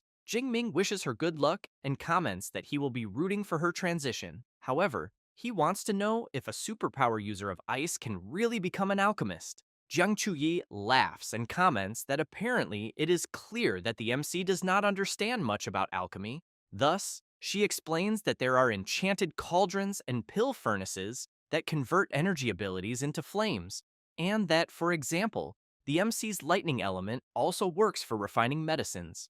Jingming, after learning this, comments that he will leave the rare flowers and herbs with her. Jiang Chuyi wants to know if he is really going to let her help him. Then she emphasizes that since he trusts her so much, she will not stand on ceremony, as she will deliver the finished pills in at most 1 week. At that moment, Jingming is surprised by the message he has just received, and after some time, at the place where Rector Yang Gentian resides, a guy is commenting that before returning, he saw many news posts about the junior brother on the university's official forum. The woman also comments that she saw it and soon wants to know if the MC is really that incredible. Liu Ming replies that the two of them will find out soon, since he will certainly surprise them. The woman wants to know if this is really serious, as she thinks she will have to check it carefully later, but she keeps thinking that the junior brother must be strong, although she still thinks the senior brother is exaggerating a bit. Until Yang Gentian notices that the MC has finally arrived. He greets the rector and says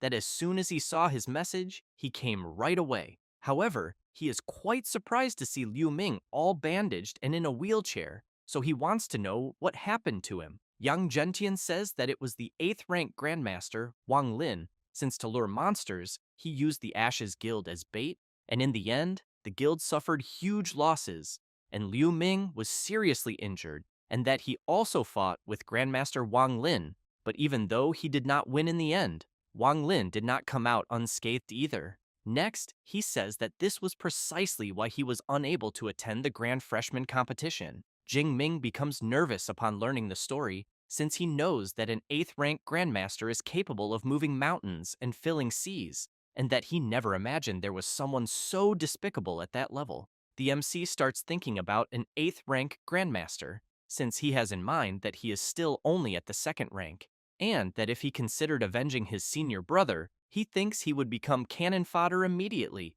and he also knows that in this world, if a person does not become strong, they will only be manipulated by the powerful however they want. Until Yang Gentian goes up to the MC and asks him not to think too much about what he heard. Then he introduces Shu Wei and Tong Yue, who soon greet the MC. Shu Wei says that what he has in hand is a 4th grade origin energy pill and that it greatly increases the efficiency of absorbing origin energy, being a B rank cultivation resource. Tong Yue comments that she will transfer 200 academic credits to the MC. Jing Ming bows and thanks his senior brothers. Then Liu Ming says that the MC's senior sister seems to doubt what he said, so he asks Jing Ming to tell Tong Yue that he really mastered 4 A-rank Thunder Element combat skills. The MC says that his senior brother Liu Ming is indeed right. The MC's 2 senior brothers are surprised, and Shu Wei wants to know if it is really true and how the MC managed to do it. Tong Yue, on the other hand, wants to know how Jing Ming advanced to the upper stage of the 2nd rank while learning combat skills, saying this while thinking that A-rank combat skills are absurdly difficult since she barely managed to advance to the upper stage of the 2nd rank because she was trying to master 2, and knowing that the MC is at the same rank as her and still masters more A-rank combat skills makes her question where the justice in that is. Jing Ming says that he did not have any special experience since he was simply born with good comprehension, but thinks that he definitely cannot tell them about his system. Yang Gentian comments that he has always been very satisfied with the MC's comprehension and effort, so he says that later they will hold a dinner to celebrate, since they need to celebrate Jing Ming for placing first in the grand competition, and also that Director Sun has not stopped praising him. The MC remarks that it was quite easy since they were far too weak, but he wants to know if Yang Gentian could help him test a combat skill. Shu Wei asks which skill, and since Liu Ming is having difficulty moving, he is there because he thinks there is no need to trouble the professor. But Jing Ming says that it is the S-rank combat skill, the Netherworld Thunder Armor. This leaves everyone instantly surprised upon hearing about an S-rank skill. Shu Wei feels disheartened and comments that it is better to forget it then, since at the lower stage of the 3rd rank, he thinks he cannot break the defense of the Netherworld Thunder Armor. Thus, they go to the training field. Shu Wei asks whether his brothers really think that the MC learned an S-rank combat skill. Liu Ming comments that from what he knows of Jing Ming, he thinks he would not say that lightly. At that moment, the MC begins to channel his power and activates the Netherworld Thunder Armor skill. Then, very confidently, he asks his master to come at him with everything he has. Yang Gentian, while preparing his power, makes it clear to the MC that he will start by using the intensity of a superpower user at the peak stage of the 3rd rank. Having said that, he unleashes his power at the MC, and a powerful explosion occurs. After the dust settles, Jing Ming is unharmed. Thus, he asks the professor to increase the power a bit more. Yang Gentian becomes excited and shouts that he will increase it, and that the MC should let him know if he cannot endure it. While being struck by the professor's power, The MC keeps asking him to increase the attack power more and more, and as soon as Yang Gentian applies 10 times more power to his attack, the MC's netherworld thunder armor cannot withstand it and shatters into several pieces. Young Gentian goes to Jingming and comments that it was not bad at all, since the attack intensity of a superpower user at the lower stage of the 4th rank is about 10 times greater than that of someone at the peak stage of the 3rd rank. So he emphasizes that to break the MC's defense, he thinks it would require at least an A-rank superpower user at the 4th rank. Xu Wei, deeply impressed, wants to know whether an S-rank combat skill combined with another S-rank combat skill can really reach such a terrifying level. Tong Yue, with a trembling voice, comments that the MC is surpassing 2 major levels to defend against the attacks of a 4th rank superpower user, so she thinks this already goes far beyond being just a monster. Young Gentian says that it is already time and calls the MC to go eat, but he asks the professor to wait a moment, and as his hair begins to turn white, he says that this is not his limit yet. Having said that, he begins to release his power to the maximum, creating a powerful wave of energy. Everyone is impressed, and Liu Ming wants to know if it could be the extreme thunder state and whether Jing Ming's immortal thunder body has already advanced to the 3rd layer. Tong Yue has in mind that her immortal thunder body is still only at the 2nd layer, but that the MC not only mastered 4 A-rank combat skills and 1 S-rank skill, but also broke through to the extreme thunder state. Young Gentian, very excited, prepares his power and comments that he had been wondering how Jingming's physical body could withstand an impact of such greatly increased intensity so easily, then concludes that it was because his immortal thunder body had already entered the 3rd layer. Having said that, he channels even more power to unleash at Jingming and see if he can endure it. 3 minutes later, the MC is on his knees on the ground. Young Gentian comments that it was incredible, since Jingming managed to withstand 20 times more, and this means that it would require the attack intensity of a superpower user at the intermediate stage of the 4th rank to break his defense. Then he calls the MC and emphasizes that the fact that he reached such a level truly exceeded all his expectations as a teacher. Jingming apologizes to his professor for the trouble, but thinks that at the moment, he finally knows the true limit of his defensive power. Young Gentian helps Jingming to his feet and says that of all his students, Jingming is the one who makes him the most at ease, since he learns everything without needing to be taught. Having said that, he calls everyone to go eat and emphasizes that he is in a great mood and that everyone can order the most expensive dishes. While they head somewhere to eat, Jingming calls out to Liu Ming and comments that between the Ashes Club and the Meteorite Club, he wants to know which one Liu Ming thinks he should choose. Immediately, Liu Ming replies that Jingming should choose the Meteorite Club. Xu Wei looks back, surprised, and comments that he thought Liu Ming wanted the MC to enter the Ashes Club. He explains that if there were no problems with the Ashes Guild, he would certainly like Jingming to join them in the Ashes Club, but at the moment, he knows that the Meteorite Club is clearly the best choice. Young Gentian calls the MC and explains that actually, he can stay in a club for 1 or 2 years, and then create his own in the 3rd or 4th year, and that after graduation, these people will be the first foundation for building his own power. Jingming is intrigued by this idea of building his own power, so he wants to know if it is really necessary. Young Gentian asks if he knows why he failed to enter the Grandmaster realm, saying it was because he has no faction. He had to take care of everything personally, and that wasted too much time. Then he asks Jingming to keep well what he just said, because only when he has a faction to handle the smaller tasks will he be able to fully focus on cultivation. The MC replies that he understands and thanks the rector for the guidance, but thinks that apparently, as soon as his strength increases a bit more, he will have to start thinking seriously about this. The very next day, while walking around the university, Jingming thinks that formal classes have finally begun. Inside the classroom, the professor is commenting that they will discuss the origin of ferocious beasts. Since hundreds of years ago, origin energy appeared on Blue Star, and animals transformed into ferocious beasts, and humans awakened. While Eva shows some information to the MC, he realizes that it was discovered that after the surge of origin energy, many ruins of ancient civilizations were found underground, and that most of Blue Star's advanced technology evolved from these ancient civilizations, including ability detection devices. Next, Jing Ming had classes in anatomy, weapons faculty, and even elemental faculty, and in that class the professor was quite surprised, commenting that the MC is excellent, since controlling an S-rank ability in any form is not something simple, as no one in the elemental faculty has achieved what he is doing so far. And, after the weekend arrives, Jingming goes to the Yangcheng Wilderness area to defeat some beasts, and after acquiring the Azure Sky Black Dragon Spear, which cost 1,000 academic credits, Jingming thinks about the new knowledge, new techniques, and new equipment, then concludes that this was already expected, since his actual combat capability improved significantly once again. Next, Jingming sees in his status that in 2 months his strength more than doubled and his skill points exceeded 13,000, but that unfortunately, there has still been no sign of more levels in the skill column, since logically, if everything else can be enhanced,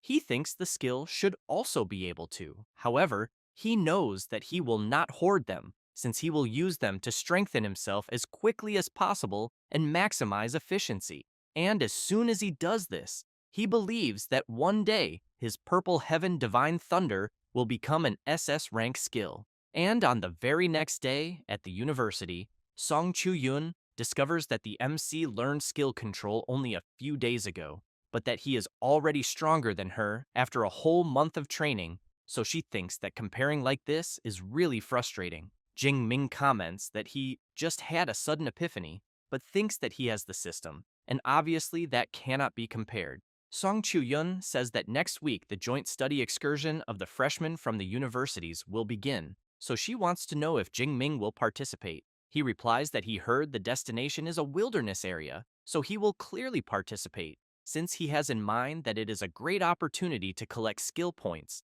and he also very much wants to see what kind of geniuses were recruited by the other 2 top universities. After that, a week passes and the MC's class is gathered. Lu Wentao comments that with Jing Ming around on the study excursion, they can be at ease. Song Chu-yun agrees and emphasizes that even without an S rank like him, they have already placed first for 4 consecutive years, so she thinks it seems that the 5-time championship is already guaranteed. At that moment, the door of the special passage begins to open, and Ling Shuang appears greeting everyone and saying that she will be responsible for conducting the meeting about the study excursion. Next, she asks Eva to expand the map and says that the destination of the excursion is the wilderness area of Magma Cave number 7, located deep in the mountains of Shuiyan City, Qian Province. The students are surprised, commenting that as expected of a magic cave, it is truly terrifying, and that they also heard that only places where countless superpower users have died can be called magic caves. Ling Shuang informs them that she will lead the team on the study excursion, and each faculty will also designate their mentors, and that the upper management will allocate a batch of resources to the 3 schools based on the final ranking of all participants, determined by the number and rank of ferocious beasts defeated, but that only the top 50 positions count, with first place receiving 34%, second receiving 23%, third 19%, and the remaining 47 sharing the remaining 24%. Thus, she makes it clear that first place is crucial, as it involves the glory of the university's 5-time championship of Magic City University and the resources the school can receive. Having said that, she comments to the MC that she will leave this task to him, so she wants to know if there will be any problem. He replies that there will not be, but thinks that with his current combat power, he believes no freshman should be able to surpass him. However, Ling Shuang emphasizes that she needs to warn them in advance based on the latest information, because for this study excursion, Qingjing Superpower University will be bringing an external reinforcement with an S-rank ability. The freshmen are surprised, wanting to know if Qingjing University also has an S-rank and where another S-rank came from, since they know that in recent years, aside from the MC, no new S-rank has appeared in all of Daxia, making it truly strange. While Eva shows the image, Ling Shuang says that this S-rank is not from Daxia, but rather an exchange student that Qingjing Superpower University brought from Shadu, and that his name is Kiran Rao, and he possesses an S-rank enhancement type ability, and is at the lower stage of the 3rd rank. Jing Ming is intrigued to learn that this Kiran Rao is at the 3rd rank, The other freshmen are even more surprised and soon want to know whether a freshman can really reach such a level. Ling Shuang emphasizes that the data she has was all collected by Eva and that, therefore, she believes there is no mistake, but that unlike them, Kiran Rao is already 20 years old. Upon learning Kiran Rao's age, the freshmen feel more relieved, since it now makes sense, as it is 2 more years of cultivation time than them, and one of the freshmen comments that in India people enter university at 20 years old. Song Chu-yun then looks at Jingming and thinks about Kiran Rao, who is at the 3rd rank and is an S rank, so she knows that as things stand now she has no chance against him. But even so, she thinks that Jingming does not seem worried at all. The MC keeps watching Kiran Rao's hologram and thinks that he does not care at all if Kiran Rao is also S rank, since he is used to facing enemies of higher rank. Then he reflects that with 3 S rank combat skills, 4 A rank ones, and spear mastery at the master level, he sees no reason to be afraid. And besides, this competition is based on the quantity and rank of ferocious beasts defeated, so he knows that in this regard, he will not lose to any freshman, not even to an S rank at the 3rd rank. Ling Shuang observes the MC being completely unconcerned and thinks that this is very good, since he truly deserves the title of the most outstanding S rank student the school has had in recent years, because even under so much pressure, he remains confident. She also knows that approving the special grant of SS rank Tyrannosaurus Essence blood for him was worth it. Thus, she reflects that Qingjing Superpower University is bringing external help, precisely because first place has priority in resource distribution, and that apparently they will be disappointed this time. With that in mind, Ling Shuang says that she has informed them about the overall situation of the study excursion, and informs them that there are 7 days left, and that they should make good use of the time and prepare properly. After that, 7 days pass, and Jiang Chuyi is integrating detoxification pills, healing pills, superpower recovery pills, and awakening pills, then explains that all of them are second grade, with 20 pills per bottle, and that she thinks they are easily enough for the entire month. Jingming thanks her for the effort, since he can notice her deep dark circles, then asks her that next time she should not stay up all night refining pills, because as a last resort, he will buy them elsewhere. She feels a bit embarrassed, but wants to know how purchased pills would compare to the ones she refines, since she guarantees that all of them are in perfect condition. Then she says that in addition to that, she prepared 2 sets of each type, and that he should also give them to his little sister, Song Chu-yun. Jingming is intrigued and immediately wants to know since when the 2 of them became so close. Jiang Chui laughs and replies that she will not tell him anything. Thus, as she leaves, she asks the MC and Song Chu-yun to do their best on the excursion and double their attention to safety. And since they are leaving the next day, she also asks them to rest early. After she leaves, Jingming thinks that there are 160 second grade pills there, and that refining all of that in 1 week without pulling 3 or 4 all-nighters, if possible, makes him wonder how he could not know how much effort she put in. But he knows that at the moment, this is not the time for that, since he needs to become stronger as soon as possible before thinking about anything else. A few hours later, many people are gathered at the university field. Jingming, together with his friends, comments that he did not expect almost all the freshmen to sign up. Song Chu-yun wants to know why the school had them gather at the field instead of the high-speed train station. Then, Liu Wentao comments that on this excursion, they will be going by aircraft. She is surprised and comments that there is no landing strip there. At that moment, a huge aircraft appears right in front of everyone, and as soon as it lands, all the freshmen are impressed by its size. Some want to know whether this kind of technology is something they could master at their current level. Others comment that it is an airship excavated from the ruins of ancient civilizations, and that they heard its anti-gravity system has not yet been fully deciphered. Next, Ling Shuang appears and calls all the freshmen to board the ship. Thus, they quickly begin to enter, and after everyone is inside, Ling Shuang activates the 2 polarities spatial realm, causing the aircraft to take off. Inside, the MC's class is surprised to see that the ground they are standing on has become transparent, and Qi Dongxia wants to know why. Liu Wentao comments that director Ling Shuang truly deserves the title of 8th rank Grandmaster, since the two polarities spatial realm they are seeing allows the airship to exist isolated from external space, so they do not need to worry about flying ferocious beasts during the flight. Jing Ming thinks that he should have imagined this, since only high-rank individuals have abilities that completely defy comprehension, and that when his immortal thunder body reaches the sixth layer, he will be able to temporarily acquire an ability from the fused, ferocious beast essence blood. So he wonders whether he will obtain an ability that allows him to fly. Ling Shuang asks Eva to depart immediately, and she replies that she understands and informs that the soldier-class airship is cleared for takeoff. After some time, already in Qian province at the Shuayan supply base, a man informs the freshmen that each university has received 2 dormitory buildings and that Magic City University was assigned buildings 1 and 2, and that after picking up their room cards, they can move in. He also says that there is a cafeteria in the complex and a large training field next to the dormitories.